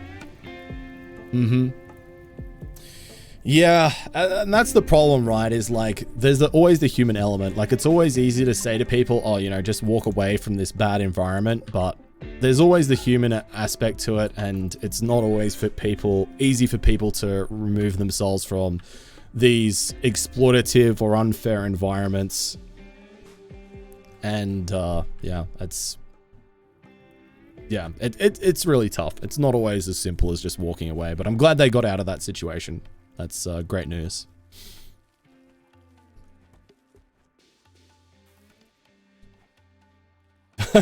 Yeah, right, Sharon. Yeah, good on her though. Good on her. That's amazing. Oh god, Leon's angry again. Stop it. Stop that, boy. Stop that. We'll convert you soon. Real soon.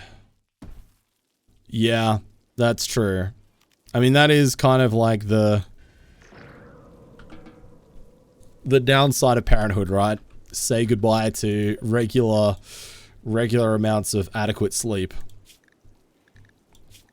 Okay, I think I might be able to get away with doing a recruit action here. Oh no, hang on, maybe Quackamungus? Yeah, convert, here we go. Once they wake up, that is.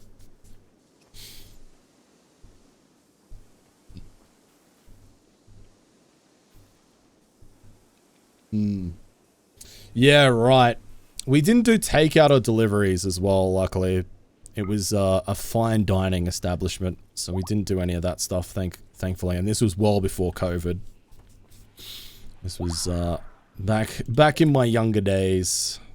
All right, beautiful. We've converted Do Kid here to the way. So now we can go ahead and recruit them.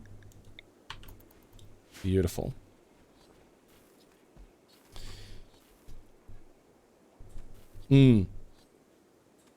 Yeah, true, just right, true.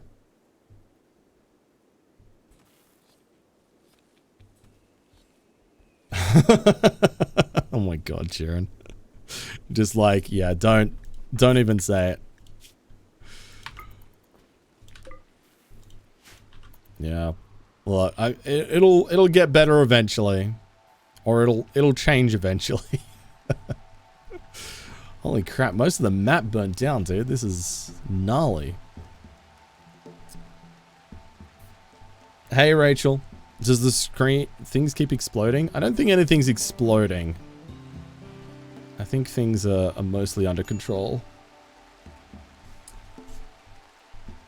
Berserker, not the last job, but the one I had before. I should leave for a while. I was getting screwed over in a lot of ways. Scheduled pay and everything. Found out one of my subordinates that I was the supervisor of was making $5 an hour more than I was. God damn, yeah. I mean, that's, you know, things like that are exactly why, you know, I am vehemently against the idea that people talking about their salaries and money in general is really, really bad. Like, the idea that finances should be a taboo only benefits people that want to exploit you. That's the only reason. The idea, the perpetuated notion that you shouldn't be allowed to discuss your salary with your co-workers or your family or friends and discuss financial matters with people is an artificial social construct that only serves to benefit, you know, companies and businesses that want to exploit you and try to pay you less than what you're worth. Like, that's the only people that benefit from not discussing those things. Financial literacy in general is such an undervalued skill and is something that I passionately advocate for, because, you know, coming from a role with a bank and interacting with a wide segment of people, and basically, you know, working within an actual bank branch, right? You would basically have, generally speaking, the two types of people that would regularly come in to see you as a personal banker, somebody who helps people out with their personal finances.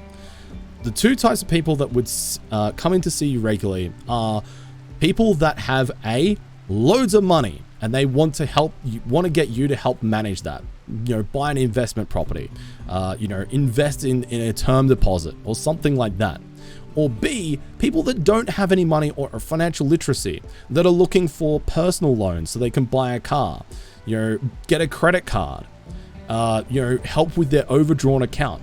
And like, seeing that on a daily basis, that wild disparity between those two groups of people and the amount of financial literacy is just so hard to comprehend. And I cannot emphasize enough how important it is to teach your kids, to teach your family, to teach your friends financial literacy. You know, how you manage your money, how to spend your money wisely. It's so important. So important. Thanks for the follow as well, by the way. Discussing your salary is essential.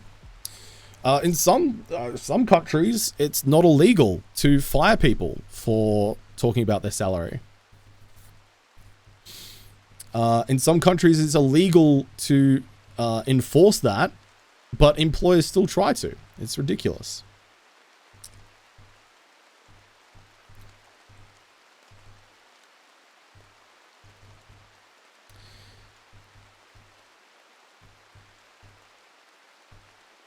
Well, yes and no. I agree that there shouldn't be rules against it, but even if everyone in an organization is paid fairly, you know that people are going to resent people paid more than them.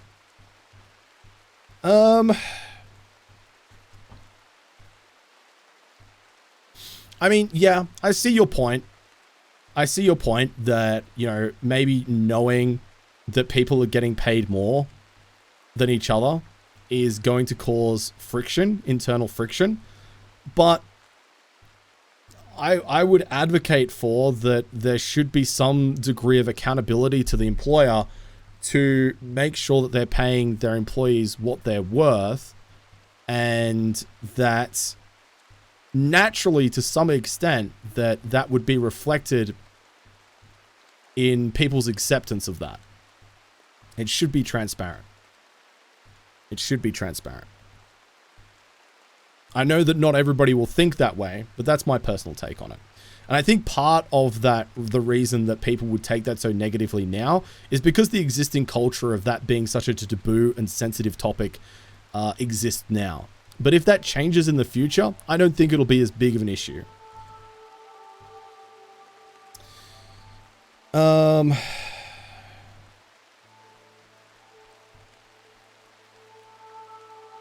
I'm going to teach my kid to spend money on Drongo's Twitch stream.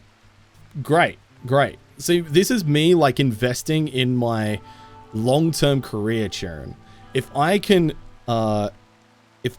convert my core audience members into audience members that then have children, and then get them to raise their children in a way that financially supports me, this is basically like, you know, me creating work for myself in the future. It's big brain, 200 IQ.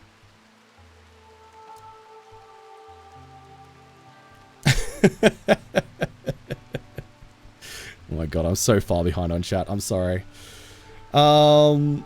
Welcome to Bloody Life Coach. We'll be covering such important topics as finances and how to maintain a relationship. Oh my god.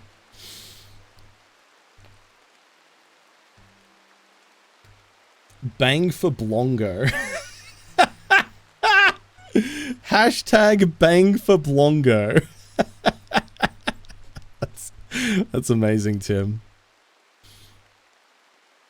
When you accept the job that you pay, that pays you, you should not complain about what others earn, as they probably fought tooth and nail to get that money they need to be satisfied.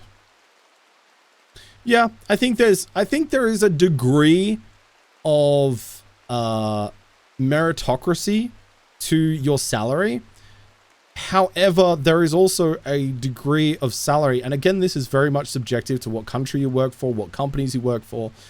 So I'm making a pretty wide generalization that may or may not apply to you. But I think there is a lot of companies that will just try and exploit people that won't push as hard as some others. Because there will be some people that will push for those salary increases and say, hey, you know, I want a salary increase. If you don't give it to me, then, you know, I'm going to have to look at other options. But then you might have somebody who is, you know, just as hardworking and, you know, isn't, or isn't equally as performing as that other person, but they don't push as hard. So therefore the employer doesn't give them the salary increase. And that's nothing to do with the merit of their work. That is to do with their ability to operate within that system. And what I would advocate for is that the system needs to change to be more transparent, so that person who doesn't feel comfortable pushing as hard, it's not as difficult or as taboo for them to discuss finances and to discuss salaries with their employer, because they can look at those around them and say, hey, you know, I think I'm worth as much as this other person who works here. And, you know, it's not always about, you know, your productive output or whatever. Yeah.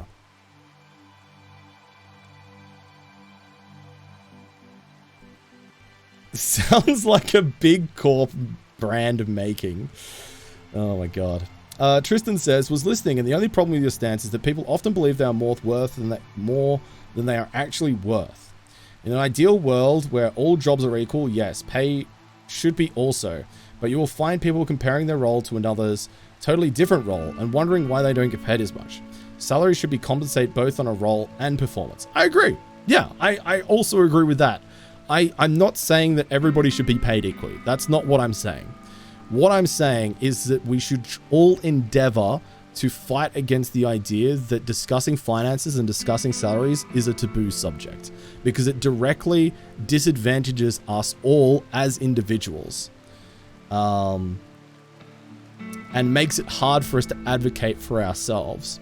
And while there are definitely some people that believe they are worth more than they actually are in a corporate sense, I would say most people undervalue themselves, would be my argument, because they don't actually have a contextual understanding of how their role fits within an organization. And that is correct, because you're right in that there is often a perception, especially within large companies, that you don't really understand how all the other roles work, right?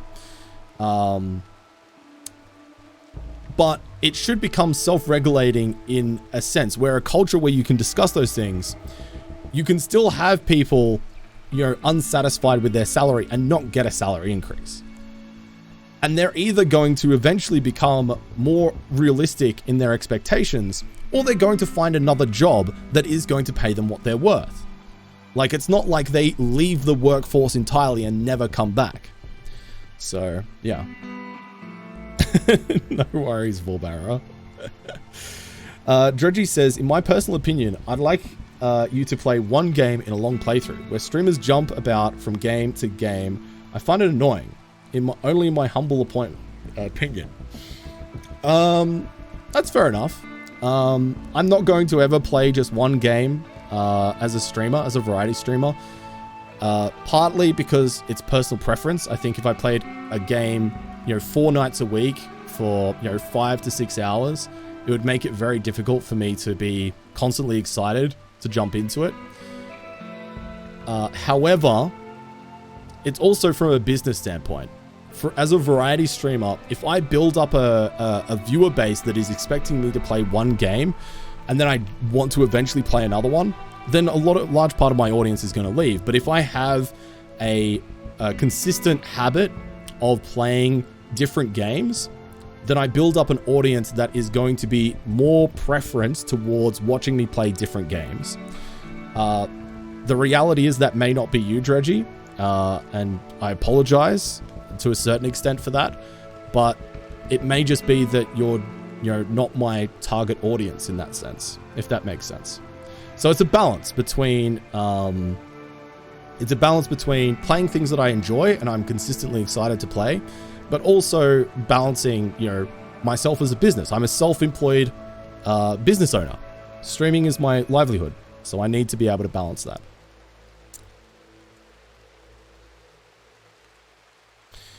It gets awkward when you have experienced workers making way less than new hires with no precious relevant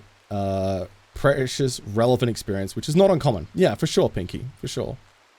There is way too many variants to be so broad. I would argue that it would detract from performance due to resentment. Yeah, I think that's something that we'd just have to agree to disagree on, CJ. I think that once you end up in a place where ideally that is not such a cultural taboo, then yeah, you're going to, if people are unhappy with where they are, they will either, again, have more realistic expectations, or they will move to a different role where they get paid what they think they deserve. Maybe a minority will stay in a role and be more resentful, but that's then up to the employer to manage that, and manage that employee in terms of, how do we engage them? That's up to the employer. But you're right. I am making a lot of very large generalizations here. And again, like I said, this may not apply to everybody equally, because a lot of different countries, and we have a global audience here, right?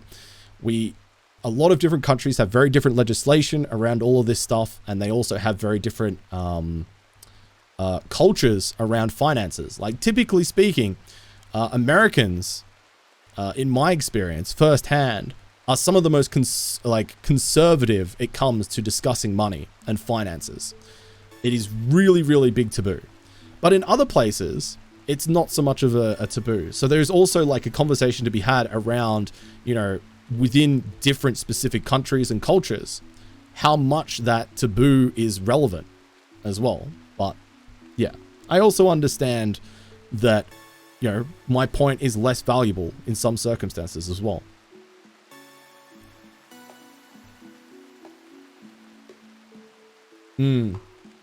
Yeah, fair enough, Pinky. And power to him. Power to him.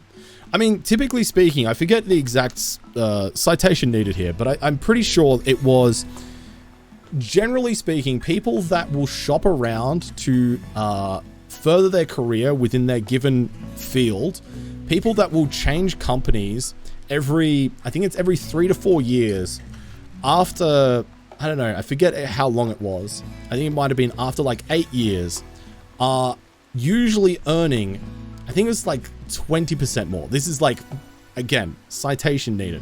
But there is a significant advantage to shopping around as opposed to staying with one employer, because you will earn more. You will get paid more by shopping around for your services.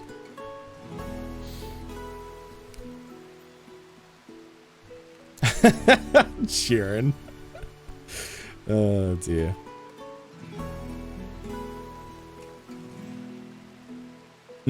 Yeah, exactly. Exactly, Linden Hell. Exactly.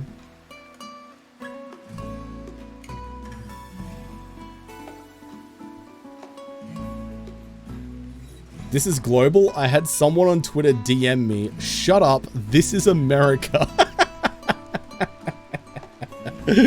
Oh my god. That's hilarious, God Vulcan. Comparing a lot in America state to state as well. Yeah, that's true. Yeah, for sure. 100%. 100%, Berserker. I mean, that is true. Yeah, there is a lot of different cultural differences in all across America. You're right. Again, I'm making a generalization there about the US. But I mean, also, like, you can't have these conversations, especially from my standpoint, which is I'm a fucking shit for brain streamer. I play video games for a living. You know, I don't know anything. But I'm also not in a position to be like super granular and cover absolutely every asterisk possible when talking about these kinds of subjects. I can't make it applicable to absolutely everybody because there's always going to be some degree of generalization or assumptions that you need to make to facilitate these types of conversations. Otherwise, it just doesn't work.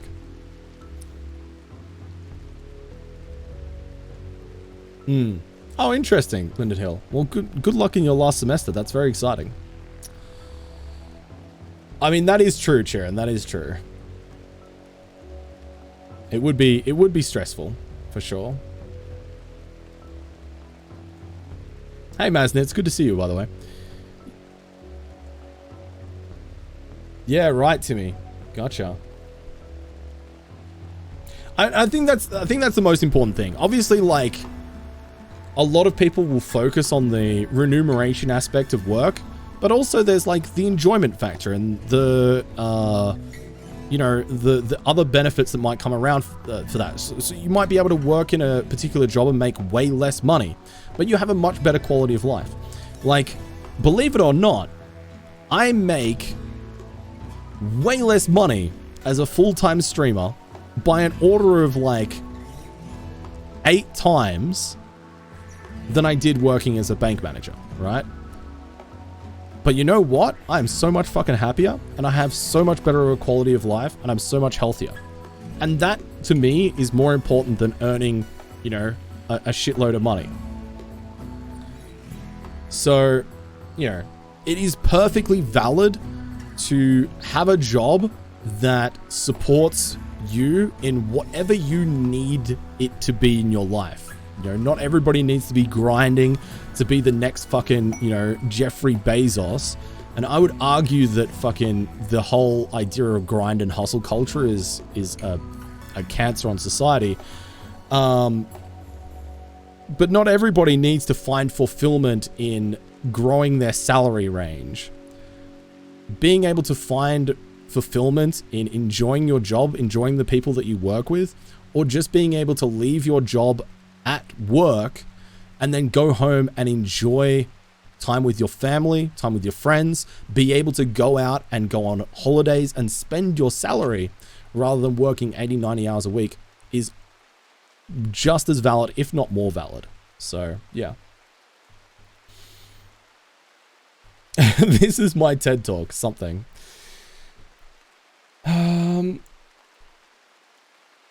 Okay, interesting, Freak Boy. I don't know enough about a lot of the cultures in America to be able to compare it to any African countries, but yeah, fair enough.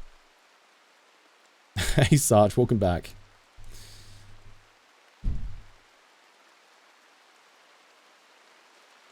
Only 8 times less. I'm excited for how successful my streams have been. Well, I mean, like, I'm all about transparency. Like, I disclose every month how much Twitch pays me in ads and things like that. I mean, I'll be lucky this year if I make more than about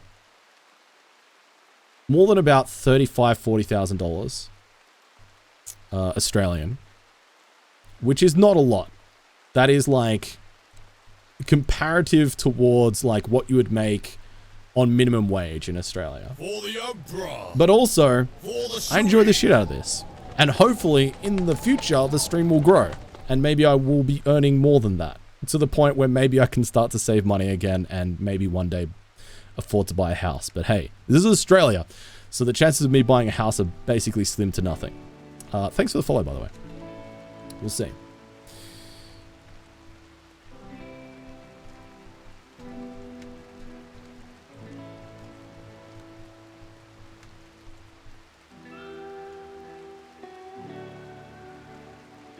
That's awesome.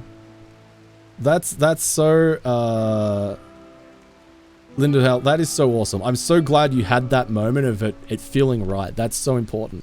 Not many people not many people get that. So I'm excited for you. That's amazing. Seamiful says, I'm a weird spot because of life events. I have no idea how much I actually make per hour. I'm currently happy being a baker, living a quiet life with my cat. I mean, if you're happy and you're making ends meet, then does it really matter? I would argue that it doesn't. I mean, I don't know how much I make an hour. I probably work more than a full-time job, which means I probably earn less than minimum wage for the work that I do, but I also don't track the hours that I worked because it's like, there's not really any benefit in me doing that. As long as I'm, as long as this is viable, as long as I'm enjoying it, those are the two baseline things that are important to me.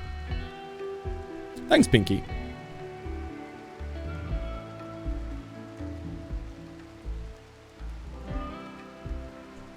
Basically a busker. I mean, yeah, Twitch is basically a live busking service, correct? Yeah.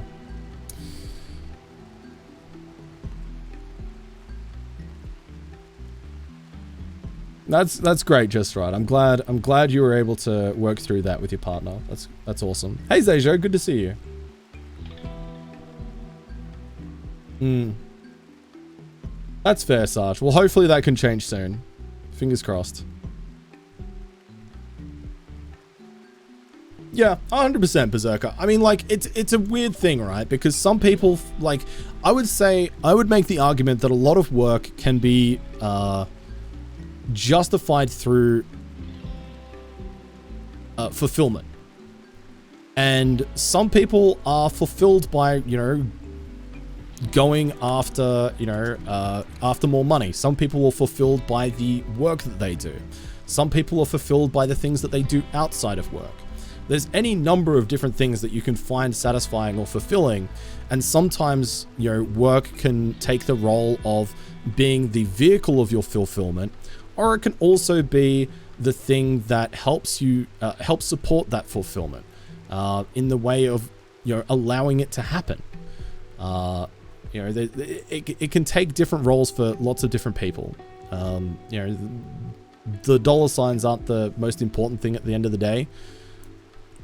But some people, it is important to them to make a lot of money, and to that is what they find fulfillment from, and that's fair enough.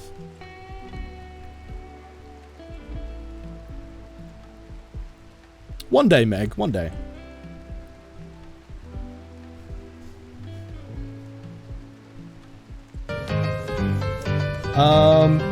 Lex, thanks for the 5 gifted. I appreciate it.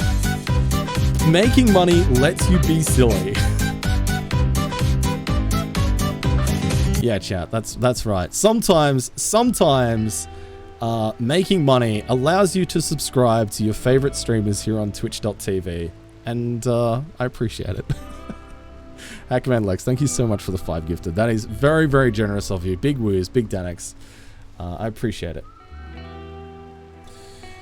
Zaza says, discussions on a global level are always difficult. My partner's due date is at about 5 weeks. She's already begun her 12 months maternity leave.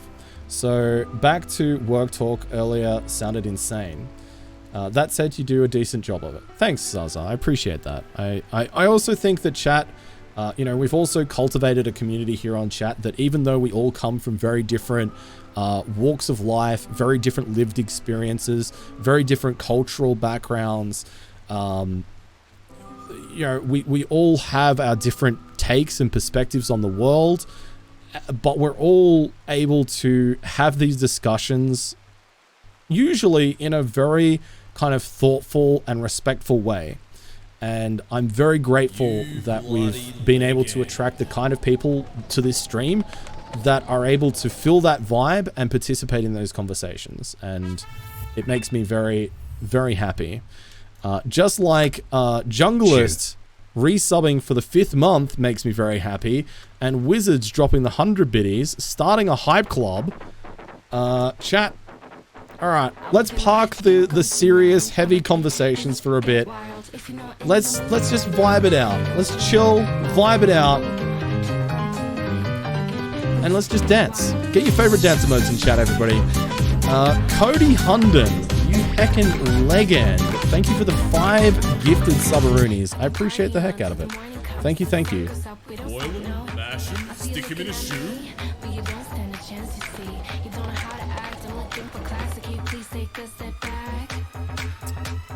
Bluffing through. Sorry, I'm just going to swing back around to that comment as well, just before I move on, just because I think it's important.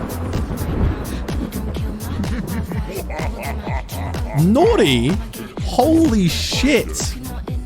Thank you for the 5,000 biddies. Dude, oh my god. That is immense. Holy dude.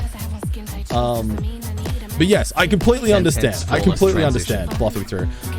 I think that's a different conversation, but yes, I completely agree that people should be advocate for what they believe they're worth. And jobs like nurses and healthcare, aged care professionals, all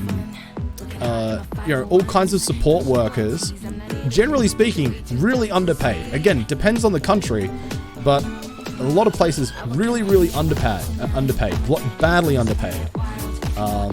And deserve more. And I think it's totally fair to, advocate for yourself that you want more. And it's okay to want more. And especially with jobs that are absolutely mandatory, such as that are so important to society in general. Hell yeah.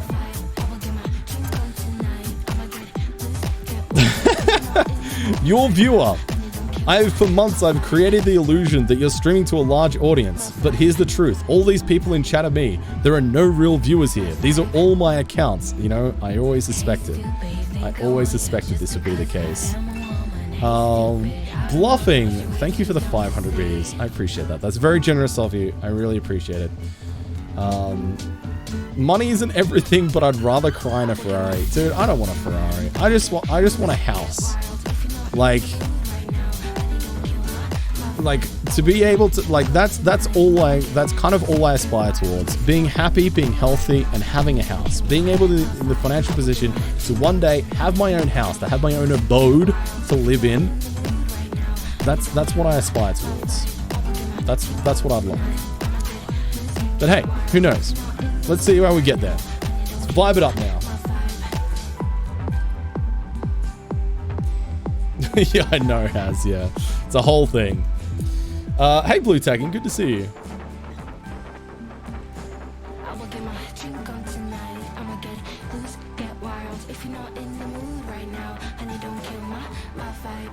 I need more Drongo streams, so there. Hey, you go. Fair enough. Yeah, thank you. Yeah, I appreciate it. Yeah, we're giving full-time streaming another 6 months. For those of you who may be new here and don't really have much of a context as to like my history with being a full-time streamer and stuff like that, I left my full-time job in May to become a full-time streamer and content creator. And I gave myself to the end of the year to prove that I could make it become financially viable. The good news is that it's just enough to be able to keep going, thanks to all of the amazing support from everybody in the community. And so, yeah, I've decided to give it another 6 months this year, and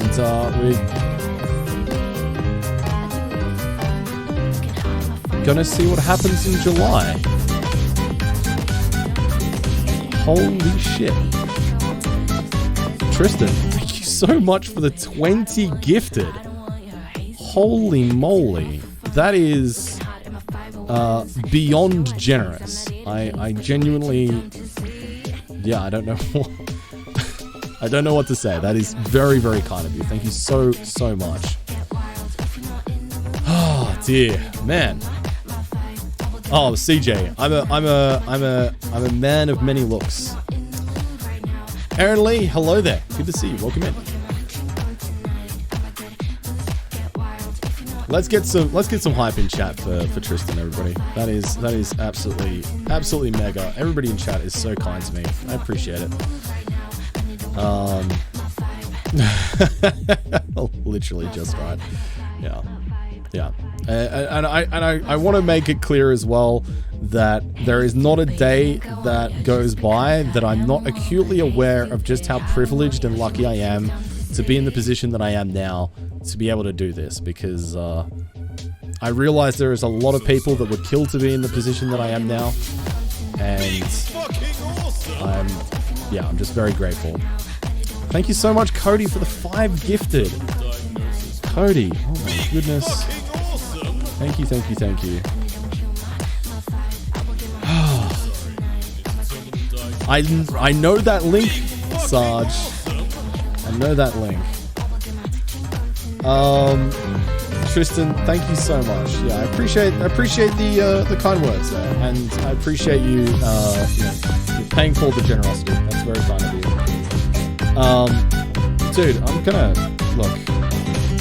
I can't have Tristan without a sub here, so after gifting 20, I feel like the least I can do is get Tristan a sub so they don't have to watch Twitch ads, honestly.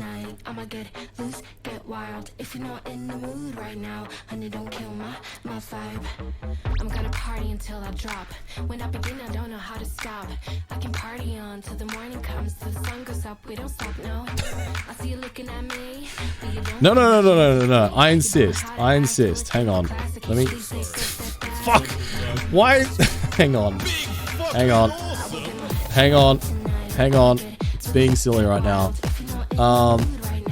God damn it, Sarge. That's why it failed. Alright, thanks, Sarge. Thank you for gifting a sub to Tristan. That's very kind of you. I was like, why did that fail?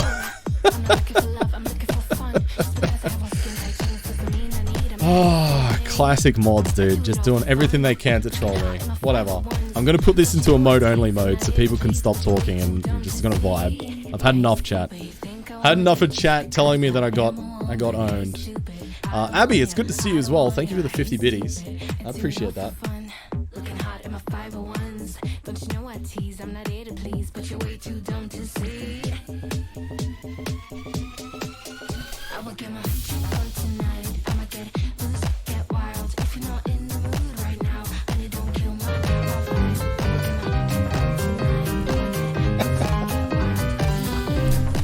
Junglers, thank you for the 5 gifted.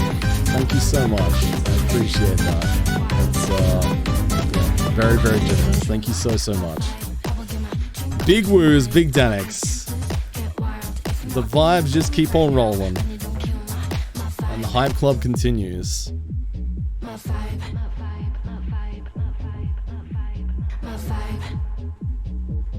Hey stupid, you think I want ya just because I am a woman. Hey stupid, I don't want ya, but you're way too dumb to see.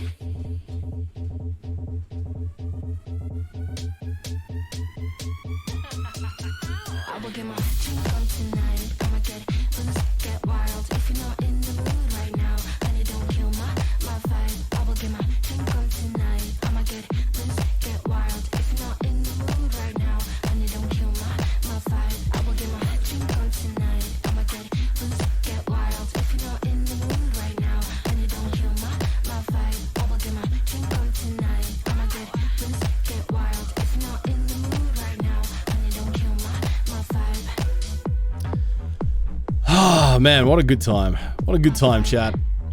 I hope everybody's enjoying the stream this evening. Thank you so much for joining us. We got some thrombos incoming. It's going to be a thrombo hunting party going out here right now. Oh, hope maybe soon, Stargin. Maybe soon. Who knows? Who knows? Gotta keep on praying to the RNG gods.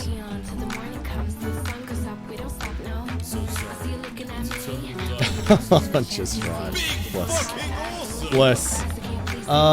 Platty, thank you for gifting a sub to Studgeon. That is very kind of you, Platty. Thank you so much. Yeah. Thrombone champ. Oh my god. Classic thrombone champ.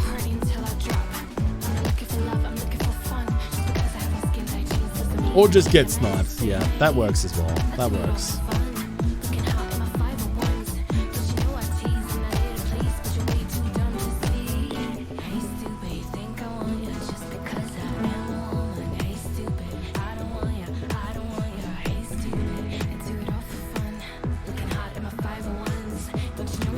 I heard chat is looking hot in their 501s on a Sunday evening as per usual. What's the hype train record? I think our hype train record is like level 13 or something. 14. There you go. Thanks, Sarge. Yeah. Which is a ridiculous level. Like, there's... I honestly, I don't think we'll ever beat that one. That one was pretty huge.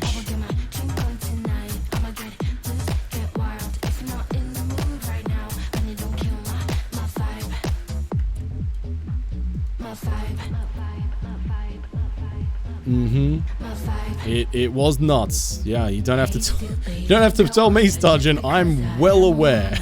It was a whole ass thing.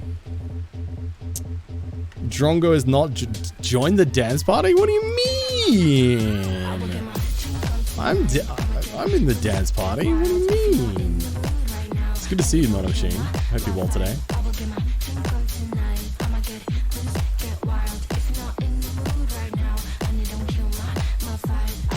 Oh, bless. I love that. Yeah, I think, it's such a...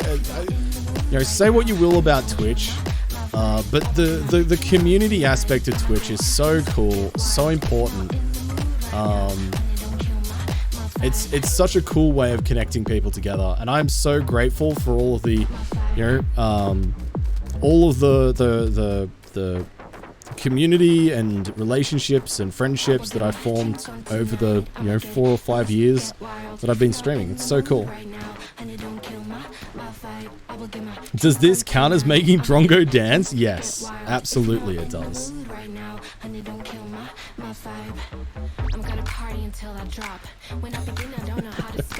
Alright, chat, 20 seconds, and then the hype club is closing to an end, and there will be no more dancing in this stream. No more unsanctioned dancing. There we go. Chat, thank you so much for the 43 gifted subs. 5,750 biddies. I am very grateful. Thank you so much.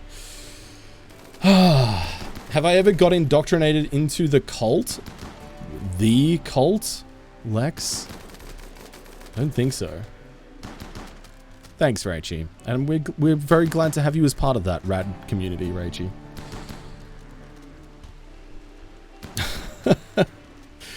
Look, it's all good, Tristan. You've done more than enough. I'm very grateful. Very grateful. Thank you. For the Emperor. For Shui. Thank you for the follow. Hope everybody's having a fun old time tonight. Thank you, thank you. I defy these things. Oh my god. What is this? All this illegal dancing outside of the Hive Club.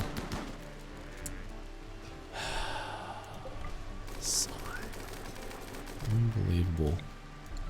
Unfreaking believable. Alright, well, there's some more Thrombo fur for us. We love to see it.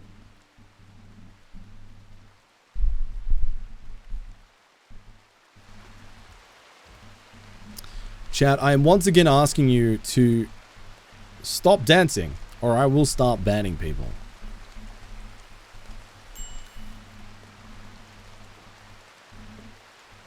I'm not joking. You think I'm joking? I'm not joking.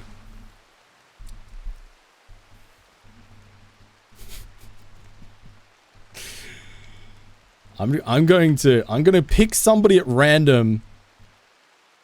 After this point, if there's more dance emotes in here, I'm gonna pick somebody at random and they are going to get, they're gonna cop a timeout.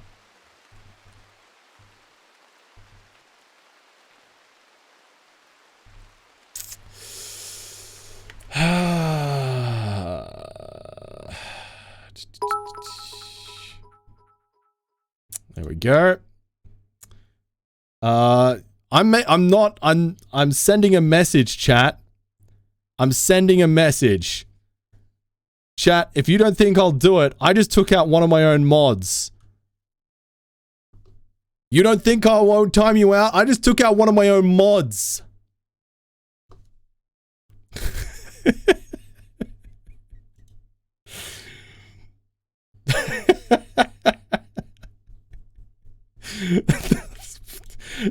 How is chat not frightened right now?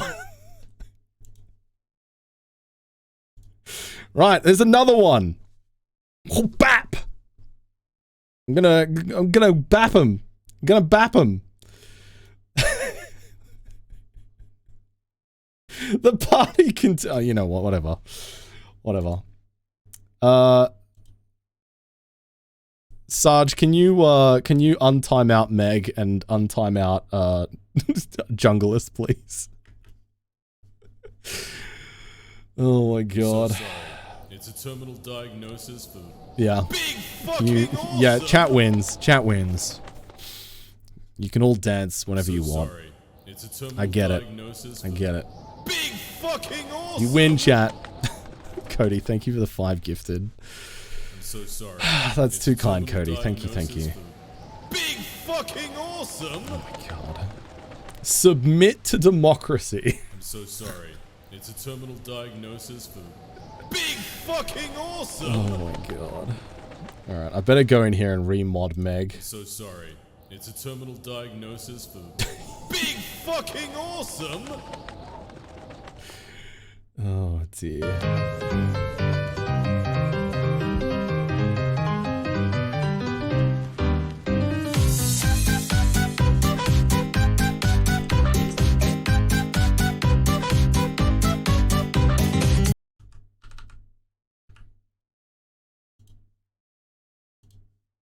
Alright.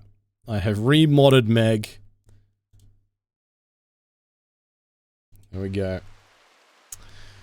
Welcome back from Purgatory, all of our band friendos.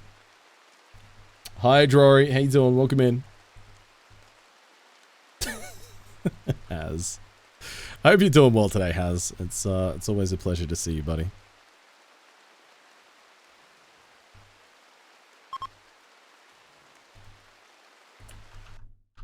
Wait. Did my OBS crash? What is going on here?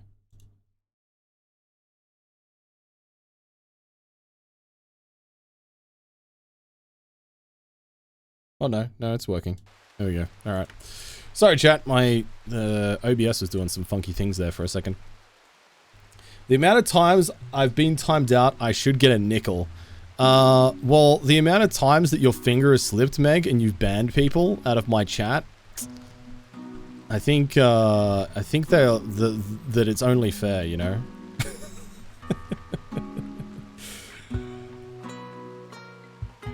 I've never banned. Meg, this is the internet. You can't just get on here and lie. That's illegal. Oh, Leontia is recruitable now. Let's do it. Perfect. Yeah, the illegal dancing was probably too much for my OBS. This is obviously chat's fault. Obviously chat's fault.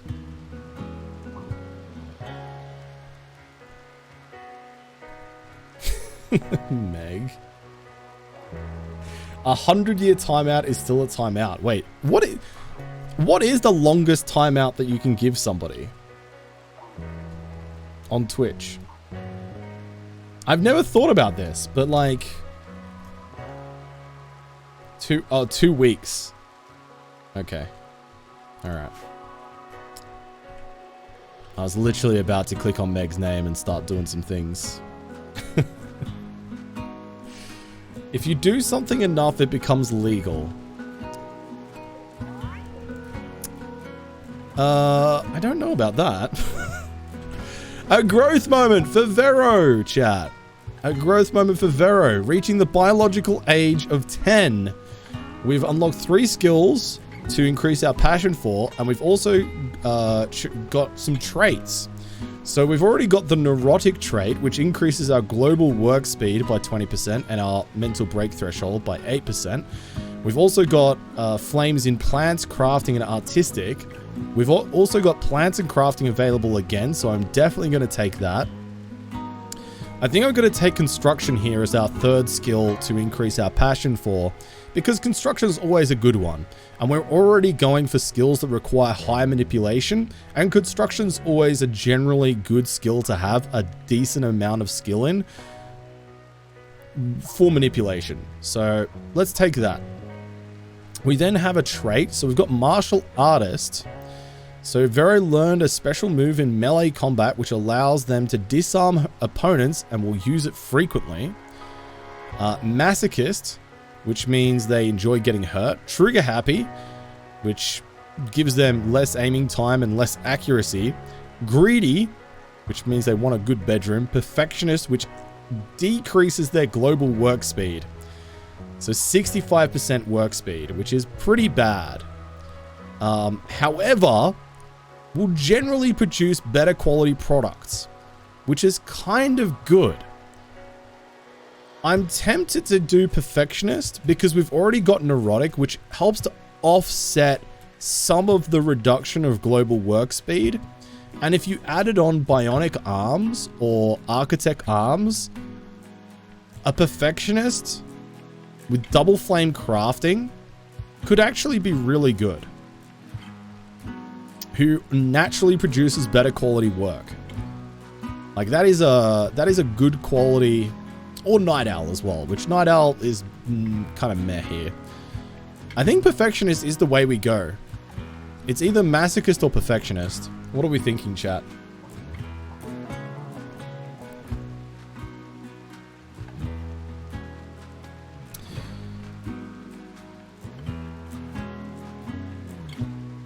I did not know that, Freebird. Thank you. Just right. Exactly what I'm thinking, Scarred Vulcan. Thought Masochist meant you have sassy mods. Oh, I do have sassy mods. Yeah, for sure. Masochist for sure. Everything must be perfect times 2. Can level 20 crafting perfectionists get consistently legendary items? Should be masterwork blue tacking. So legendary items are only producible when you've got a inspired creativity. I believe. Unless that's been changed. I haven't looked into it. But I believe it's the highest quality you can produce just normally is masterwork. So theoretically, Vero could make pretty consistently masterwork items. But would be almost guaranteed to make legendary items if and when they get an inspired creativity, which would be very good. I think Masochist would be better if we were all focusing on combat. But I think Perfectionist is better here. I think Perfectionist is better. Although having a Masochist in the colony is always a good idea.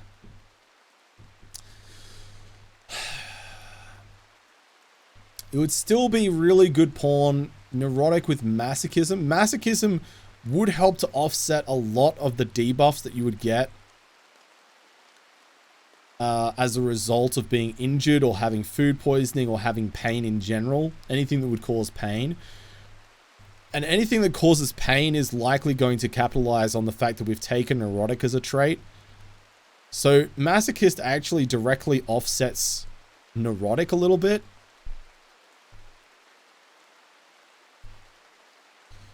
I feel like Masochist is probably the play here that you would take if you were going for consistency. I think Perfectionist is probably more greedy as a pick. And I am a greedy boy. So I think I'm going to take Perfectionist. Alright. We could spend hours agonizing over that one. And I mean, there is still a chance that we will get another trait. It's likely that we'll get another trait for the next growth moment, our final growth moment. And it is possible that we could get another trait that helps to increase our global work speed, which would be very nice. So, yeah, I'm happy with that. I'm okay with that decision. If you had the meme that allows for a production specialist, you could get legendaries. Oh, true, Dull. True. True. Also, good to see you, Dull. I hope you're well. Masochist is better. I think Masochist is better in the long run. I think in a smaller colony, that would be the one you would absolutely pick every time. But given we're in a larger colony with more resources, I think this is... we can get away with being a little bit more greedy with this decision. Oh, just right, bless. Yeah, Industrious would be next level. Is Hard Worker also a meme? I think Hard Worker is also a meme, right? Or a trait, rather. Actually, Hard Worker might not be compatible with Neurotic. Okay, Venomous Duck has leveled up, and we're now able to take Guardian Skip Barrier. Generate a spherical skip gate around the caster that sends all incoming ground level projectiles to some distant place, lasting as long as they can manage the heat accumulation. People and items are not affected. It takes immense concentration to hold. As such, the caster needs to be mindful of their steps. Boom. There we go. Love that for us. We'll take that. Reza Darkside is leveled up again. So we can now take... I think we take... Smoke Pop here. So they then allow... Now Reza has the ability to create a Smoke Pop out of nothing. Which can, in some situations, be pretty clutch. It's mostly useless, though. But in a few select situations, that can be pretty good.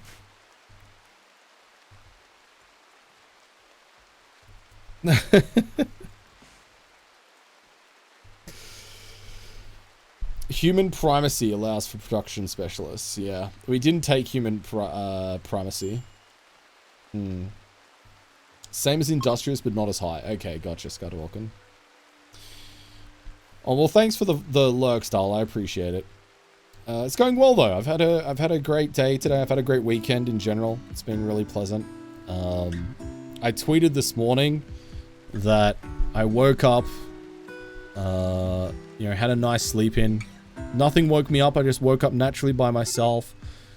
Lucy, one of our dogs, had her head on my leg and she was snoring, and there was rain on the roof, and it was just like a little bit cool in the air so that my bed felt extra cozy and warm. It was like the perfect way to wake up. It was like one of those moments where it's like, I'm going to sit here and relish this because this is a really pleasant moment.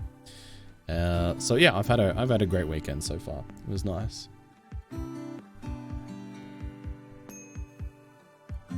Oh yeah, Dalka, good point. Yeah, we do need to regrow some limbs actually. Yeah. Who actually has grow limbs?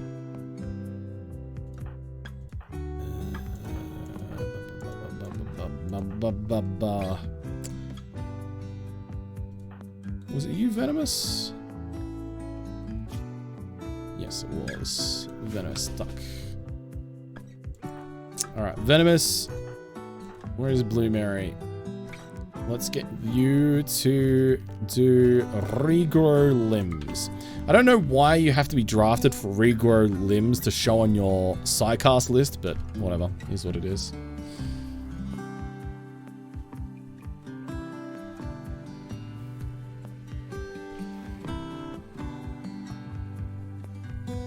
Which window is that, Sturgeon? Sorry, there's a little bit of a delay there in me reading that. The cheese room. You mean the corn room? The corn room is going very well, thank you.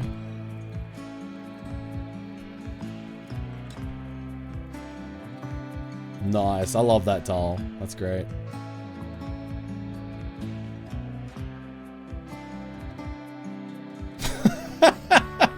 Zajo.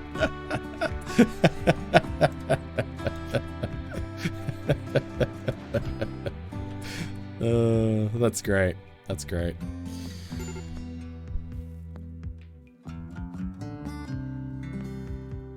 Was Blue Mary or other person that had regrow limbs? It is. Yeah. Alright. Who else needs a limb? Muglishan could use a regrow limb.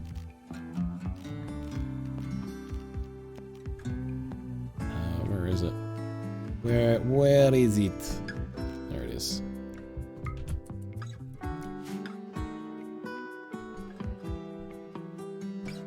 Yeah, so Sandraphage powers are different from Psycasters.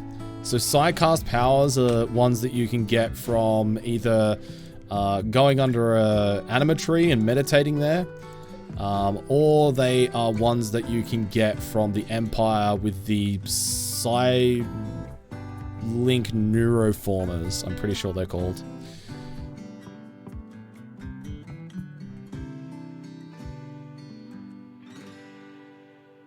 Yeah. Thanks, Scott Vulcan. Thanks for helping out. I appreciate it.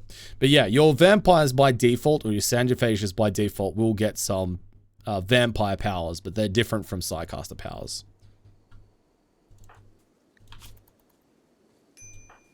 Okay, cool. So Blue Mary's getting a index finger back. That's good news. We've got a lot of missing appendages here, it seems. These rough times. Rough old times.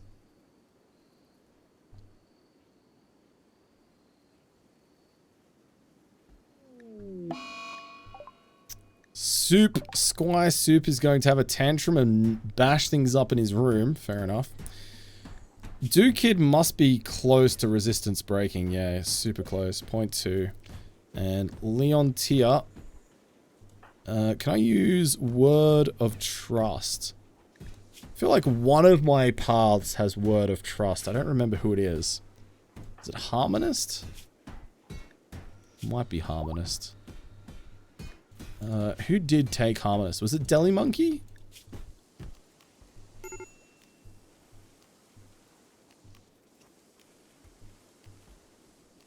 I don't remember who has Word of Trust or what tree has Word of Trust. Oh well. Archon path. Okay, did I go anybody on the Archon path?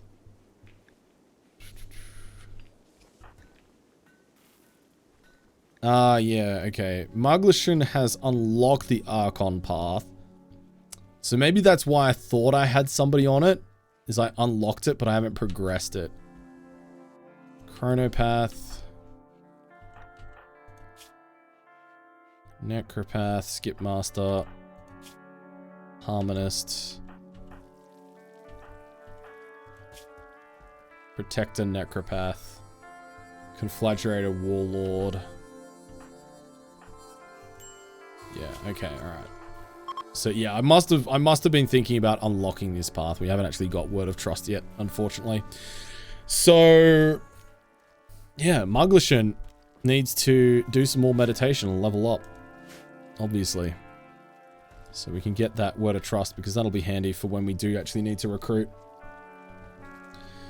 But yeah, I just want to say again as well, everybody, thank you so much for indulging those more serious topics of conversation and participating in them or listening to them. And, you know, thank you to everybody who shared their opinion and perspectives. I know not everybody agrees with, you know, what I say, and that's totally valid. Like, I always acknowledge that I don't know everything, and I'm always trying to work to educate myself, and Twitch chat giving me their opinions and stuff helps me understand, you know, your perspectives, and it's always in a really respectful way, and I appreciate it a lot. So thank you everybody for, you know, participating in those types of conversations. Very, very positive. I don't know everything. Why are we all here then? I don't know. That's a good question, Maznitz. It's a good question. I often find myself asking myself, why are people here? Sometimes I'll watch like a really, really good streamer and they have like 30 people watching them. I'm like,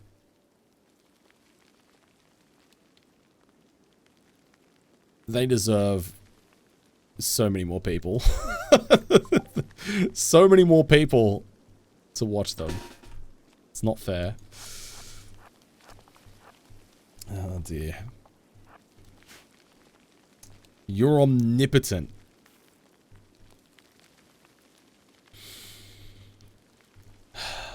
Dude. So, in high school, we got given jerseys, and in our final year, and we could choose whatever we wanted as the name on the back of our jersey. We could pick whatever we wanted, and so most people got their nicknames, right? And one of my friends, she was kind of cocky at the time. She didn't really like. She had a nickname, but she decided she didn't want that as as a nickname on her jersey. So what she did instead was put on the back of her jersey omnipotent. She's like, I know everything. I'm the smartest person that goes to this school.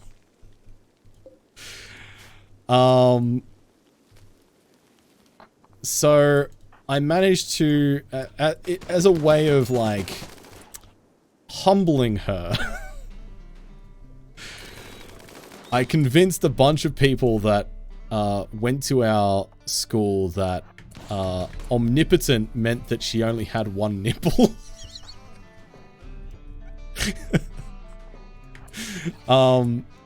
Which it obviously doesn't. Omnipotent, if you don't know, means that you're like all-knowing. But it led to a couple of very, very funny interactions, which left her very confused.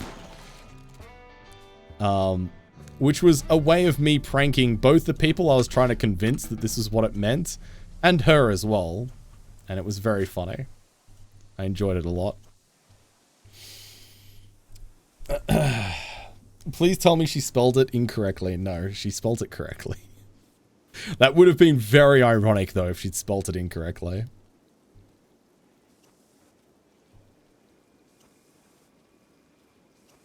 It doesn't mean that? Oh my god, Just Right had their mind blown then.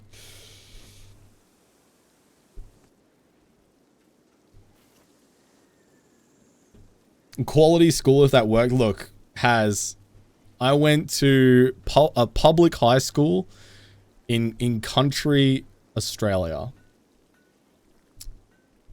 The education wasn't the worst, but it also wasn't the best.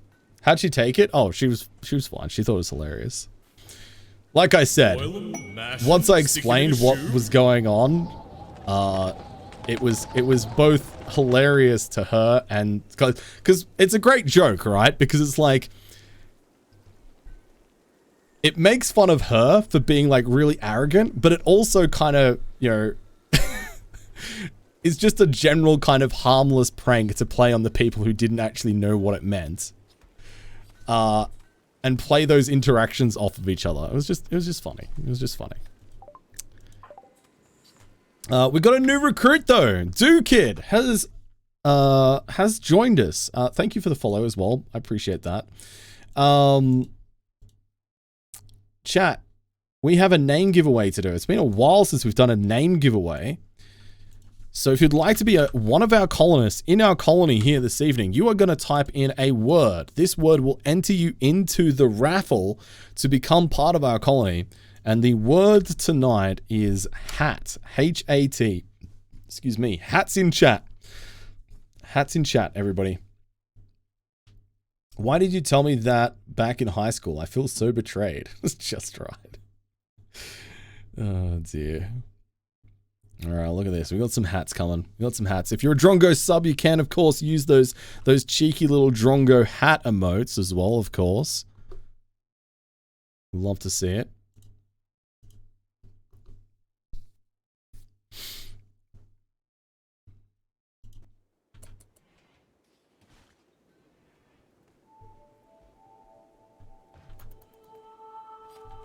Okay, Kid is 12 years old, so they need to get their education started ASAP. So we can choose some skills for them to spec into. Right now they've got 1 shooting, 1 melee, 1 crafting. They're nimble and careful shooters. So they've already got good traits. Actually got really good traits. But hey, we'd like to not stuff that up at the final hurdle if we can help it. Alright, last chance, chat. If you would like to become Kid, who is a nimble, careful shooter, and the latest student here at the Merciless Academy, get your hats in chat now. H-A-T-N.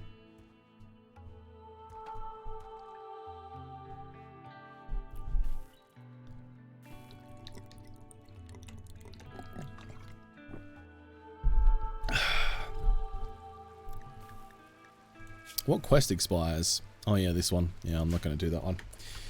All right, and the winner is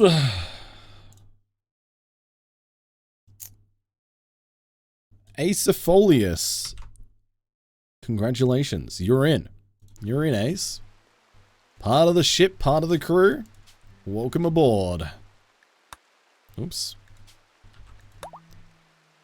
Acefolius, the child. Great pronunciation. Oh no. Acefolius? I'm not sure. Oh my god.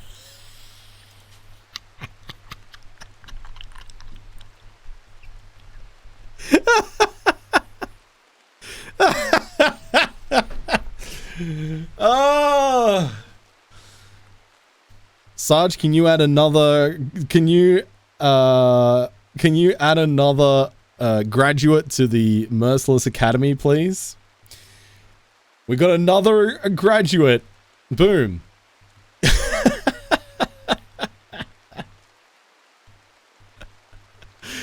Thank you, Asa. I appreciate it. All right. Thank you.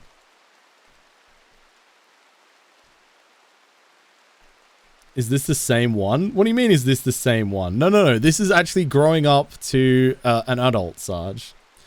I never restarted, right? No, I never restarted. Yeah. So this should be 6. This should be our 6th graduate to our colony. So we can choose either body purist or cat person. The obvious option here is cat person, because body purist is kind of a bad one. So yeah, we will take cat person. Cat person, nimble shooter. Nimble, careful shooter. Decent shooting, decent melee. Crafting. Not bad. Perfect. So, Asa, you're in. Congratulations. You're now an adult. You're a graduate from our academy. Wow. Your hard work has paid off. Oh, dear.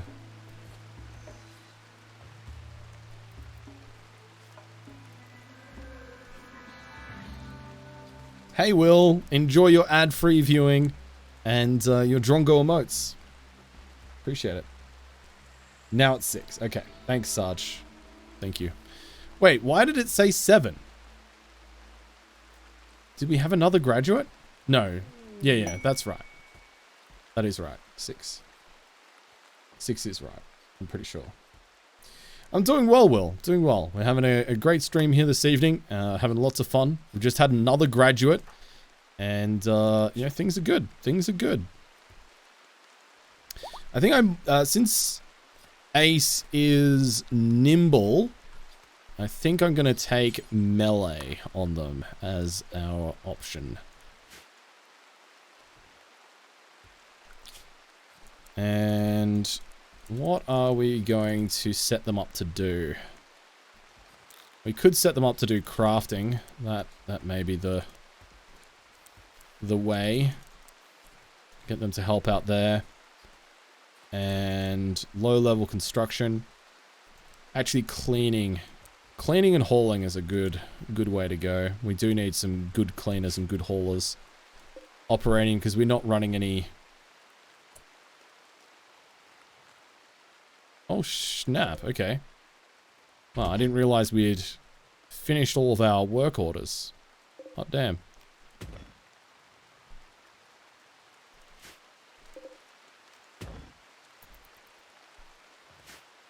Okay, we'll keep at it then. We've also got some limestone blocks we can put down as well, so let's go ahead and do that too.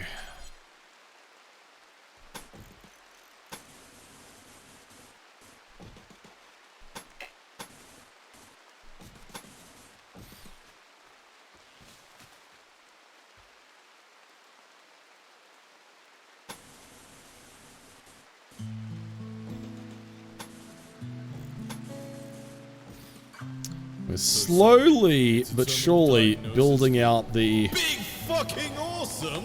I don't know, we're making this look more lived in. Cody, thank you so much for gifting a sub to Linda Hale. That's very, very kind of you. Thank you. I appreciate it. You've been more than generous this evening, Cody. Is the school part of the DLC? Yeah, that's part of the biotech. Yeah, correct. Wow, Platty. That's pretty immense. Well done.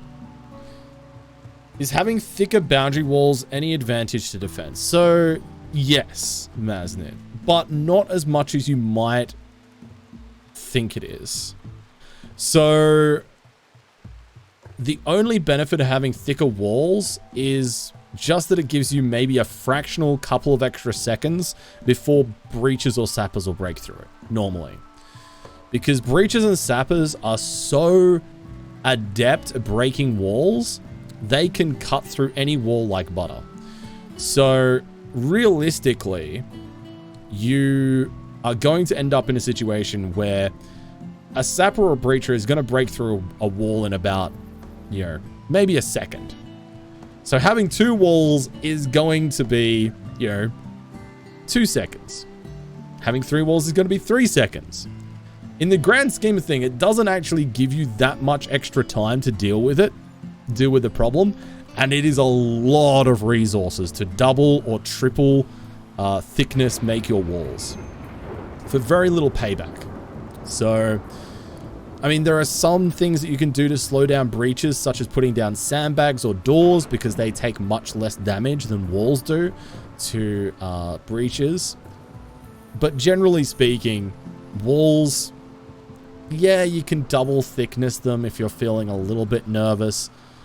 But more than likely, if they're going to get through one wall, they're going to get through, you know, half a dozen walls in not much more time, you know? So, yeah. Oh, for sure, Maznitz. But a lot of that is sat around so that we can take on big construction projects as missions. Because, I mean, this over here is the footprint of the last one that we had. It was a pretty big one. And that took about 8,000 materials.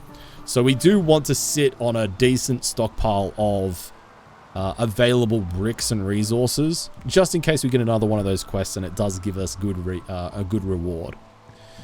And we've got another recruit, Leonita, has joined us. They are neurotic with a double flaming construction at the moment. They're age 11, so they are actually going to get the opportunity to get a proper education here.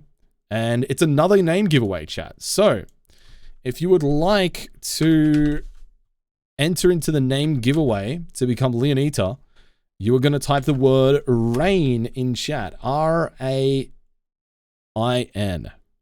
Rain. What's that, chat? You want me to use it in a sentence? Rain. Oh boy, the rain is hard today.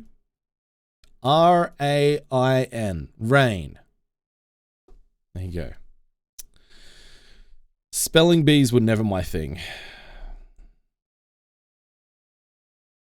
There we go. We've got some... Hey, Ras is here. How you doing, Ras? Good to see you.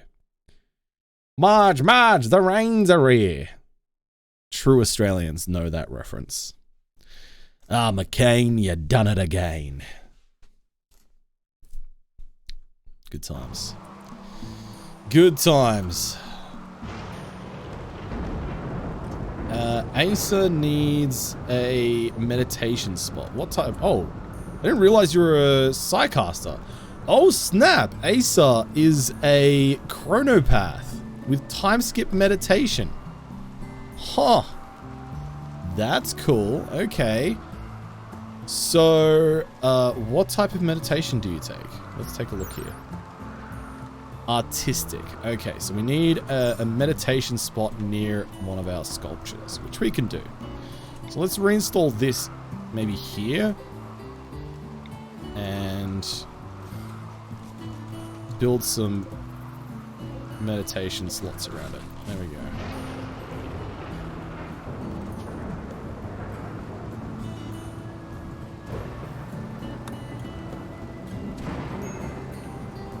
Okay, so Reza needs one as well. Reza, where are you? Okay. Venomous Duck needs one too. Venomous Duck. There we go.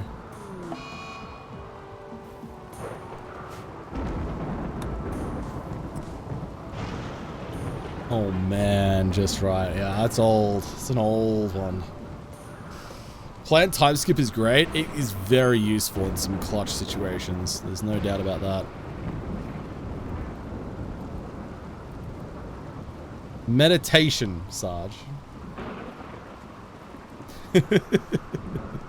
Alright, chat. Last opportunity to type RAIN in chat. R-A-I-N. If you would like to become Leonita, the neurotic construction worker.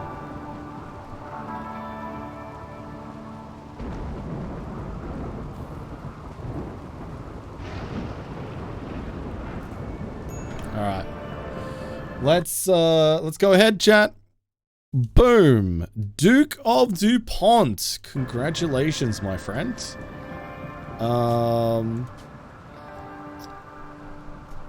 Is this going to fit? Duke of DuPont. Okay, that will fit. Now, can I fit some dashes in here? Yes, I can. Perfect. Duke of DuPont. Lovely. You're in.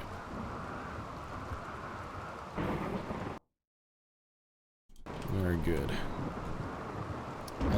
Duke doesn't have any psi powers. But that's fine. We will give you some abilities. Get you cleaning up and doing some hauling and stuff for us. That'll be fine. In between your classroom lessons. Very good.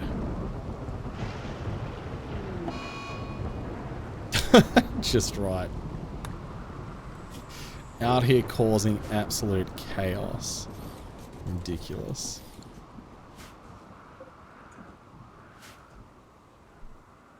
Of course it's rigged, Dezo. Of course it's rigged. What else would you expect, honestly?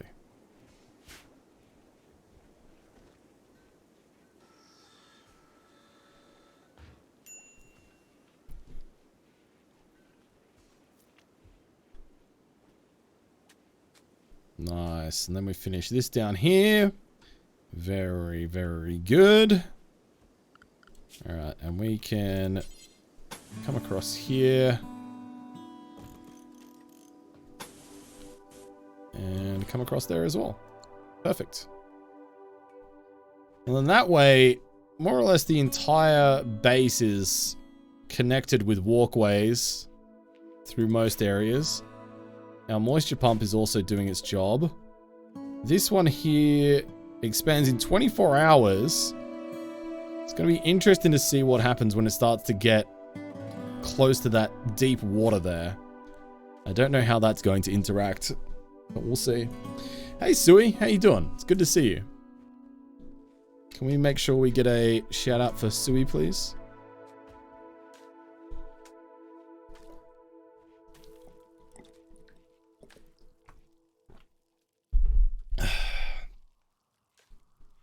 Oh, Maznitz, I'm sorry to hear that. Any bad jokes? I don't have any handy. I hope you feel better soon, Sui. Yeah. Sorry you've not been well. How's Train Valley? I feel like I watched you play some of that. Was that the, Let me just look at a screenshot of this. Train Valley 2. Is this a top-down one? It is. Yeah, it looks super cute. I like the art style of it. How was it? A guilty pleasure? Hell yeah. I love it. Oh, Cody, I love that. Good. Sui just out here ruining people's lives and being like, yes, excellent. One of us. One of us.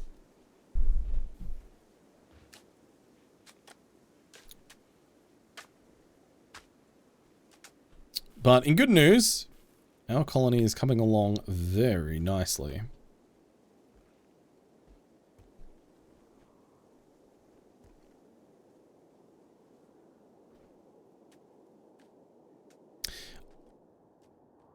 You know, I hadn't thought about it for a while, but there's this bump in the wall here.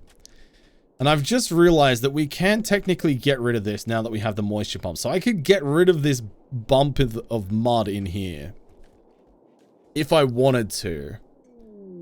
But it would mean I'd have to rebuild that whole section of wall there for a purely aesthetic reason.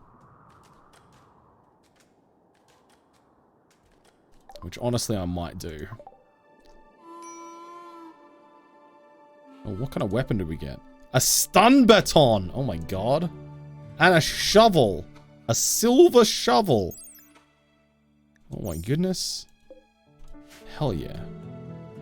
We got a stun baton for managing our prisoners. And we also got a shovel direct from the honorary guard of the Kriegsman.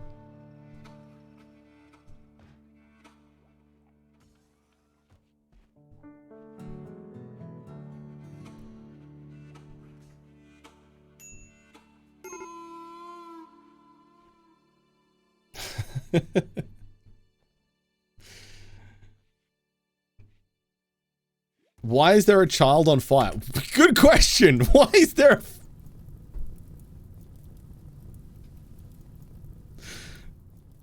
a...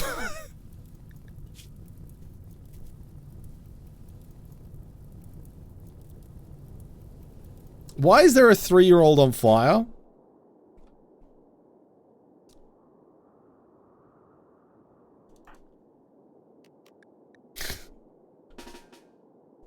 This is what we call a learning experience. All right, Trav, go. Rescue, please. Oh my god, I don't think this speed boost is going to be enough. We got so far to go.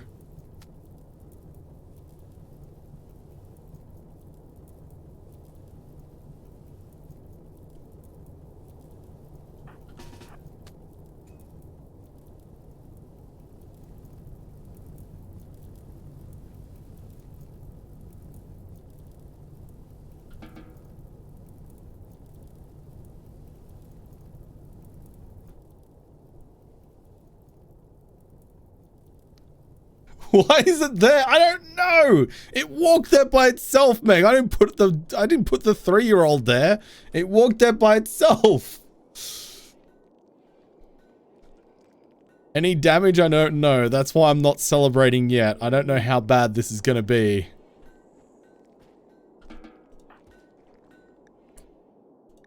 It doesn't look great. Oh. No permanent damage, but boy, do you hate to see that.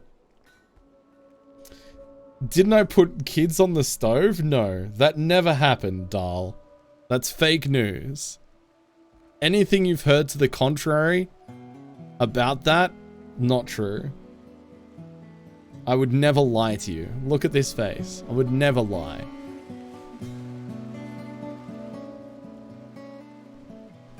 Nope, not true, Lex. Not true. Fake news. Great. I'm glad that's safe for posterity, has. Wizards. Don't blame a 3-year-old for walking off. Well, I mean, you know, they gotta... Oh god, I just used Glitterworld medicine on them. God. Well... Oh god, yeah, there's a few new recruits that are set up for Glitterworld medicine. Let's change that. Oh, I've only got 7 Glitterworld medicine left. How long has this been going on for? Ah, no. Well, look, they got the best medical care you could expect. 110% quality 10s across the board. Oh my god. Won't somebody think of the children? No. No, they won't. What's this? What's this, Meg? I don't know what this is. What's this? Is this a clip? Why is it 360p? Jeez. He's the chosen one. He is the chosen one. Oh, why is there a baby on the stove? What is this? What is happening? What? Put it somewhere safe.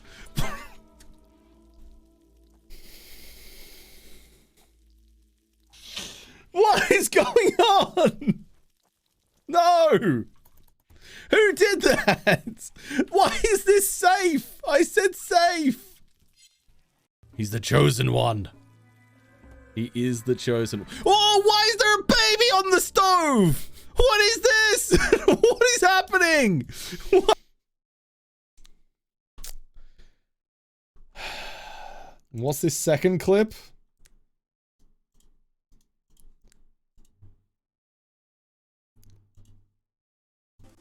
Why is the baby on the stove? What is going on? You're nearly a toddler. What has happened here? Why is the baby on the stove? What is going on? You're nearly a toddler. Where is Reza? I didn't see them in their bedroom, so I was worried that they might be in the kitchen again. What are you doing? What are you doing? Why? What? Why? Why do we keep putting Reza in the kitchen? At least it's not on the stove for once. My god. Chat, despite what you may think right now, that is clearly a deep fake. There's no way our porn Reza was ever put on a stove. If Reza was put on a stove, explain this. Explain this. Reza is fully grown, a 19-year-old in fact, a martial artist, neurotic and brave, an exceptional crafter, cooker, meleeer, intellectual. If I put them on a stove, that couldn't be true. So clearly those are deep fakes. Clear deep fakes. Fake news.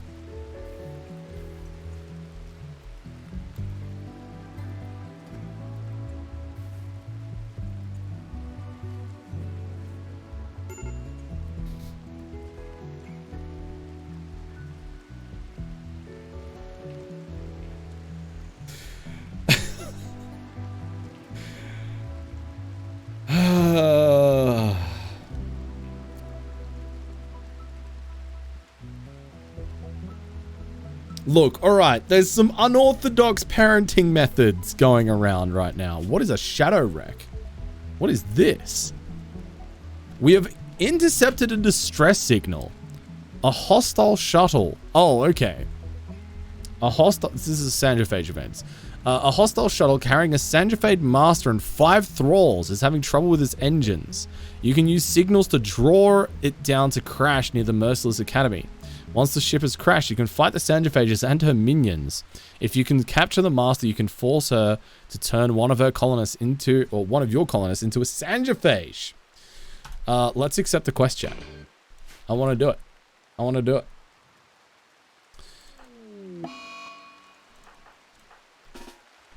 Where's this shuttle? Here it is. Okay, alright. Trav, Maglishan, Blue Mary, Quackamungus. Come on. Get our most powerful fighters over here. Time for more vampires. Well, I want to... Are you the vampire? Major? Mayot? Fastler and kind. Whoa! Oh my god! Okay, I'm actually scared now.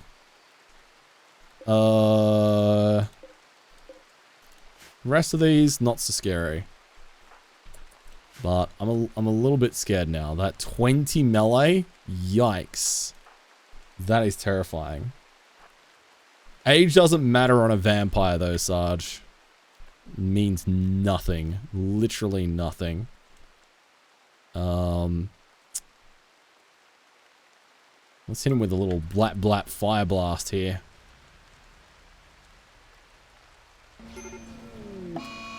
Yes. Yes.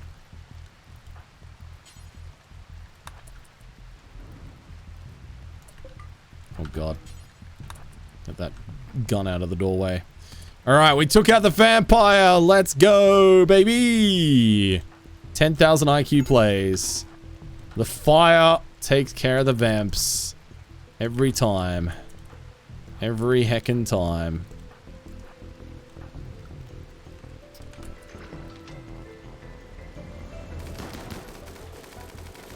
Alright, now we just need to get rid of the thralls and we'll be right.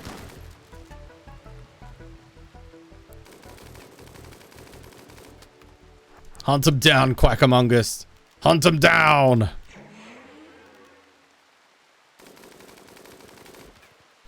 Get him, get him, get him, get him, get him, get him, get him.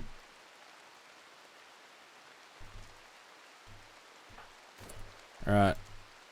You... Capture. Capture. And capture. There we go. Alright, that's some dinner for us, chat. A few thralls for dinner. Plasteel Gladius, nice. That's actually a decent pickup. And a Plasteel Axe. Very good. And some just a regular Plasteel. Hell yeah. We love to see it. And poor old Trav is still still having a sleep here. Easy game, chat. Easy game. Muglishin actually got hit a couple of times with the axe there, but not too bad. Not too bad. Did I do something to make Meg bring up the baby clips? I'm sure I did, but I don't remember what it was. Oh no, deadlift is dead. Okay, alright, never mind. Never mind, chat. Sad times. What am I going to do with the vamp? That's a good question. My first idea is, can I use a sangiphage for a human sacrifice? And have them resurrect themselves. And then use them for repeated human sacrifices. That's my main question. 0.4 hours? Oh my god. That's it's not really a recoverable position, is it? Looks like the vampire is the only person who's going to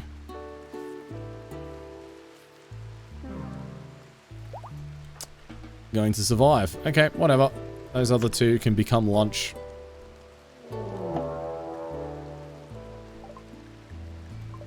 Oh, I did not know that was a thing that happens. There's thrall reinforcements. Okay. Alright, let's get everybody together. Vero. Get to the nearest bedroom. Duke of DuPont, you stay there. Okay, there's not actually that many of them. Well, still, there's a few of them. Alright, let's try and melee them.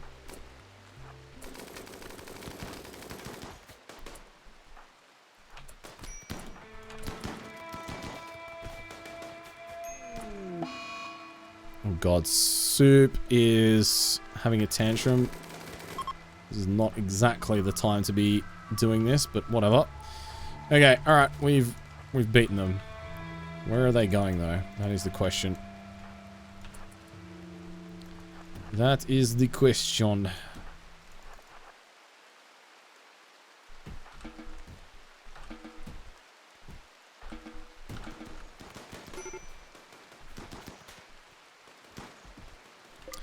It turns out we weren't stuck in here with them. They were stuck in here with us. Easy. Beautiful. Surprised there's only 5 of them. Wait, is one still alive? Oh, that's just Soup banging around in their room. I thought one of them was punching on a door trying to break it down. But it's fine. Don't worry. Oh, actually, this person might be savable here. Tend to him and then capture. There we go.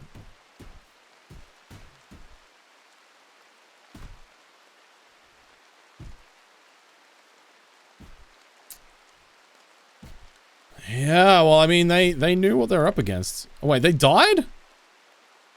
Oh, okay. Wow. Alright, I thought they were going to survive that, but whatever. Dinner it is. You have more clips for me? Oh, no, Sarge. What are you doing to me, dude? What are you doing to me?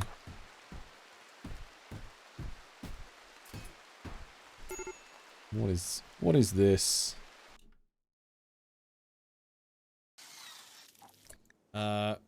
Oh, Meg, what the fuck?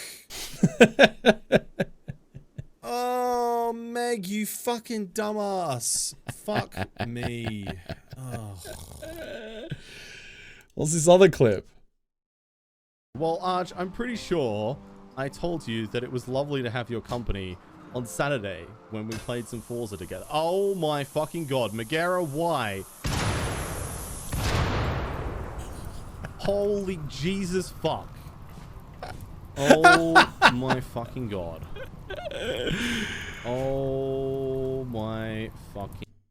Wow. Meg, video evidence that Meg is always a liability. Always a liability. That's Twitch moderators for you.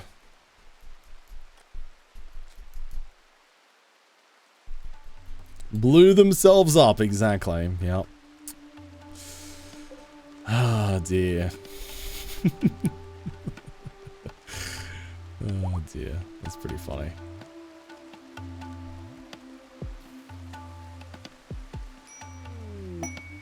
Silent level gained on Quack Among Us, which means we can take Age, which very inefficiently siphons life force from a living target, de-aging the caster by 2 years and aging the other by 10.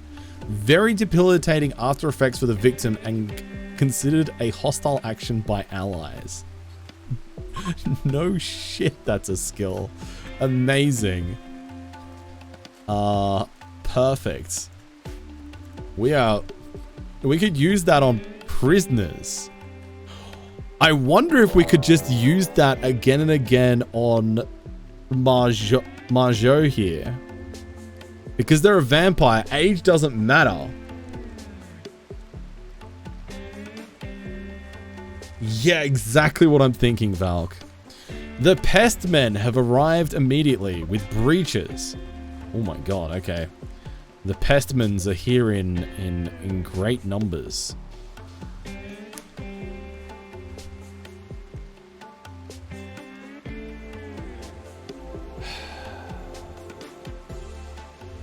I already know what that clip is. Sarge. Hey IAP, good to see you. How are you?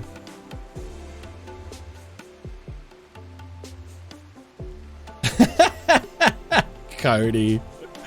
Oh my god.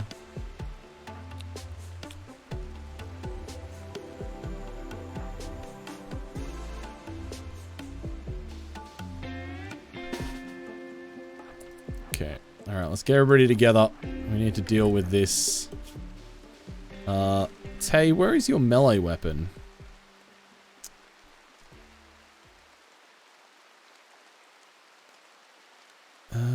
Do you have a melee weapon? Yes, you do. There we go.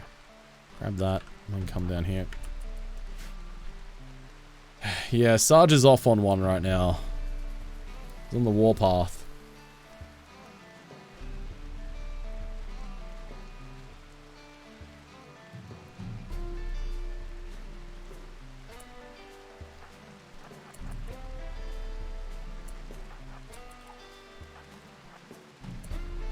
Okay, so they're going to break through this wall pretty dang quick. I'm going to be quicker. Pixel Hound, let's get you there. Blam, blam. Hit him with a blap, blap. Hit him with a blap, blap, everybody. Okay, Blue Mary, where are you? Alright, let's do a long jump. Vampire long jump. Bosh. There we go. Alright, Blue Mary is now in. Now we do Paralysis Pulse. You freaking nerds. You're in my house. I'm not taking any... After that last stream where I massively overestimated my ability to take on breaches, never again. I'm using all the tricks.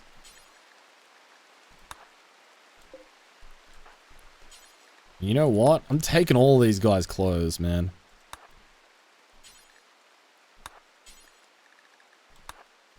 I'm like, yes, please. I will have everything you've got. All of this clothing.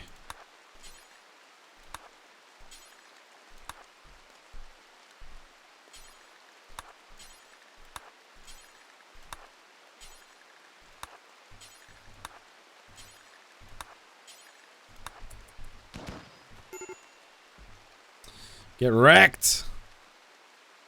Oh, it feels so satisfying, dude. Teach him a lesson. Get him out of there.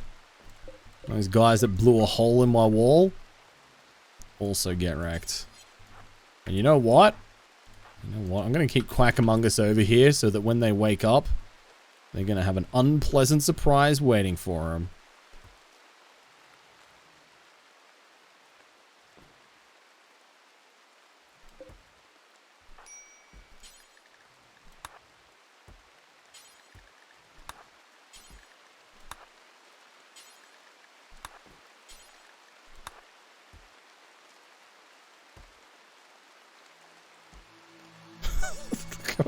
Look how much clothing there is. Oh my god.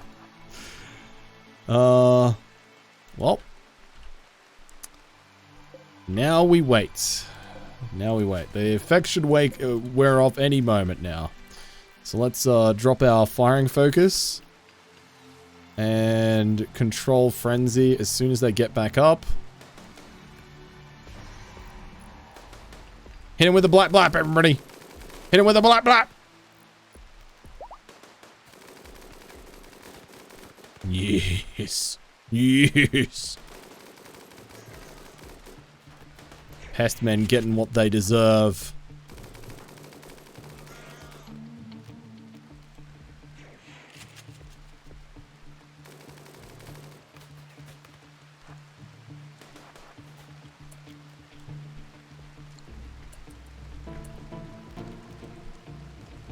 Jump.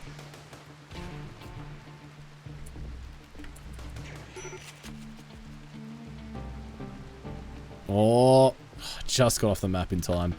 All right, well, a whole bunch of them survived, but still, very much worth. 10 out of 10.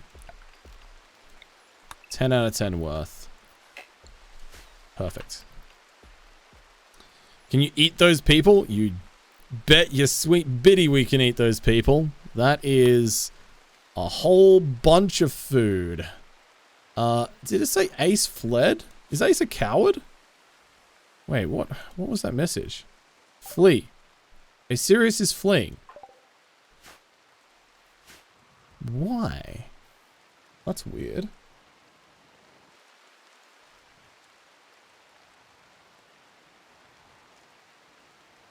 Why don't you capture a bunch for the sippy? Oh, we've already got our drinking buddies, rat acid. We've already got a whole range of them. Already all set up. Okay, I want to science this, chat, before we finish stream. Oh, actually, no, never mind. It's going to be 8 days before we can make another occult offering. But I want to science whether we can use a vampire for an occult offering. Get the benefit of the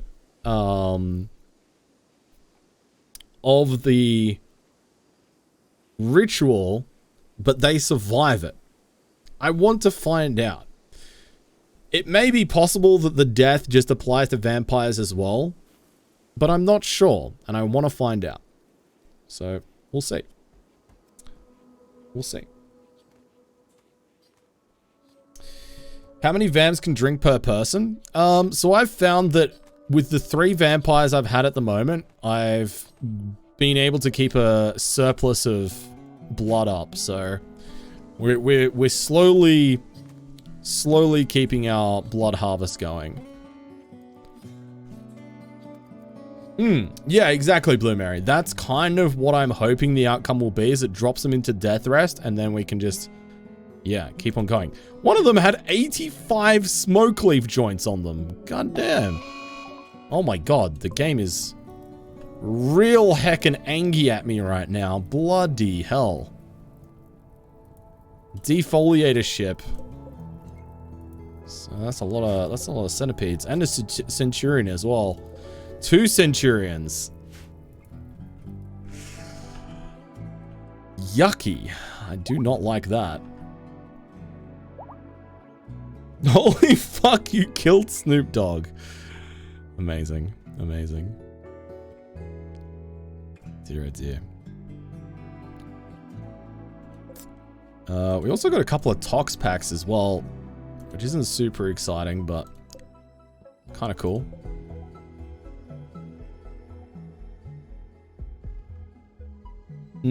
I suppose that's true, Sarge.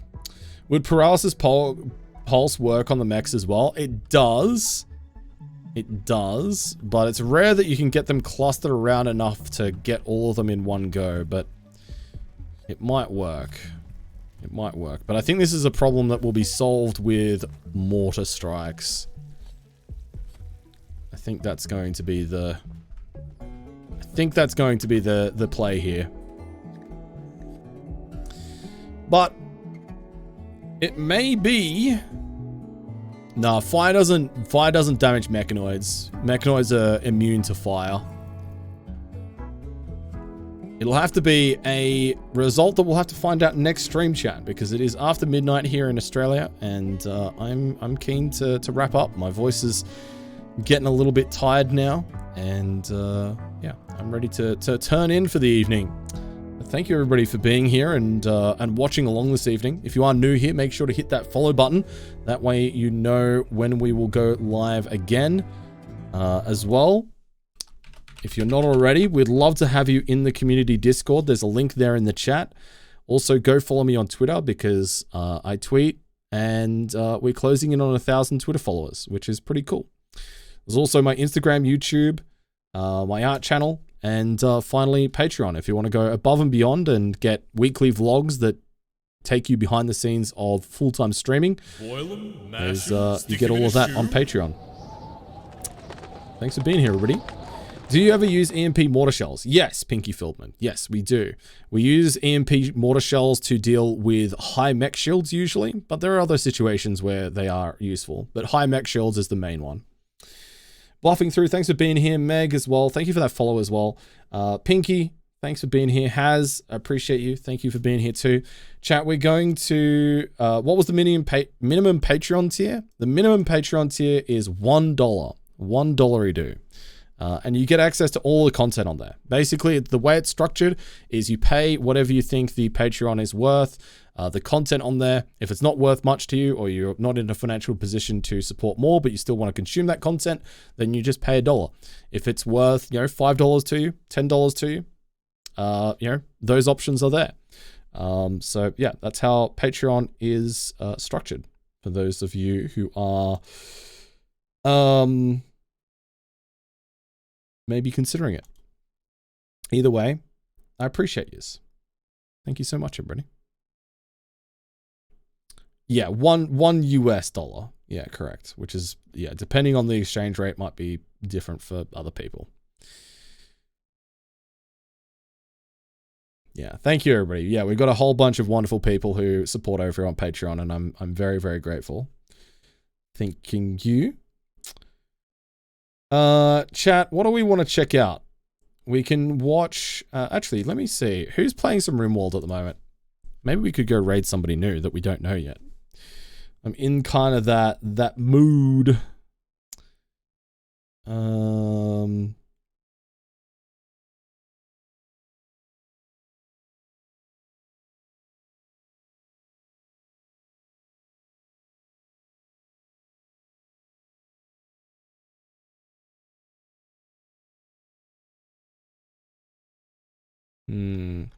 There's nobody that jumps out to me there. That's okay. Let's go with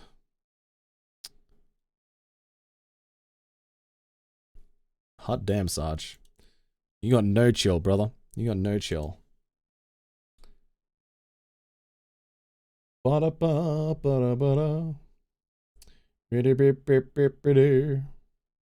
Ba-da-ba-ba-ba-ba-da-ba-ba-ba-da-da.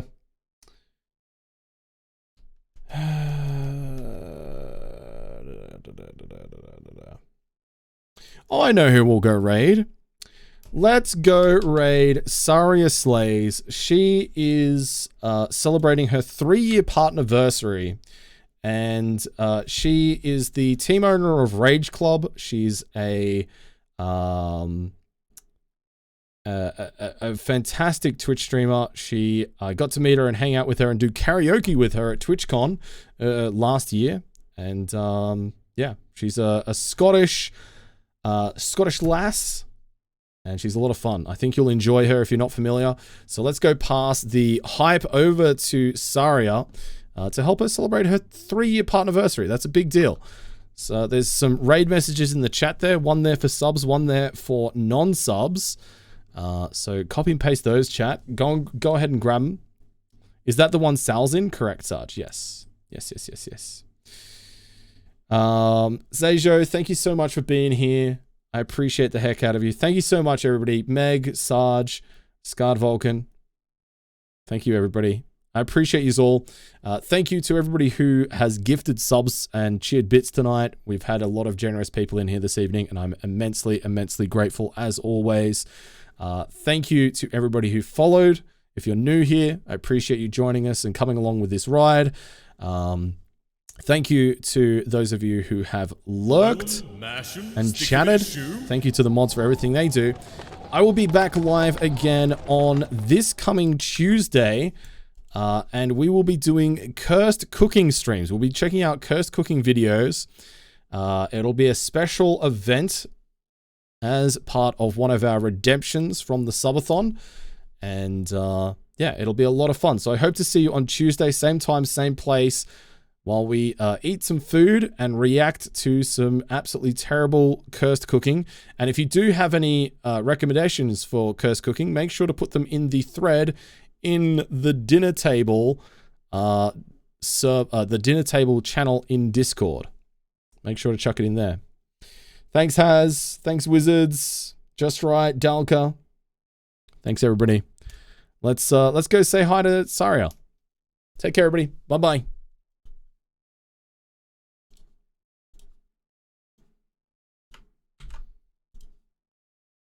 Your emotes, did I already say that? Ad previewing.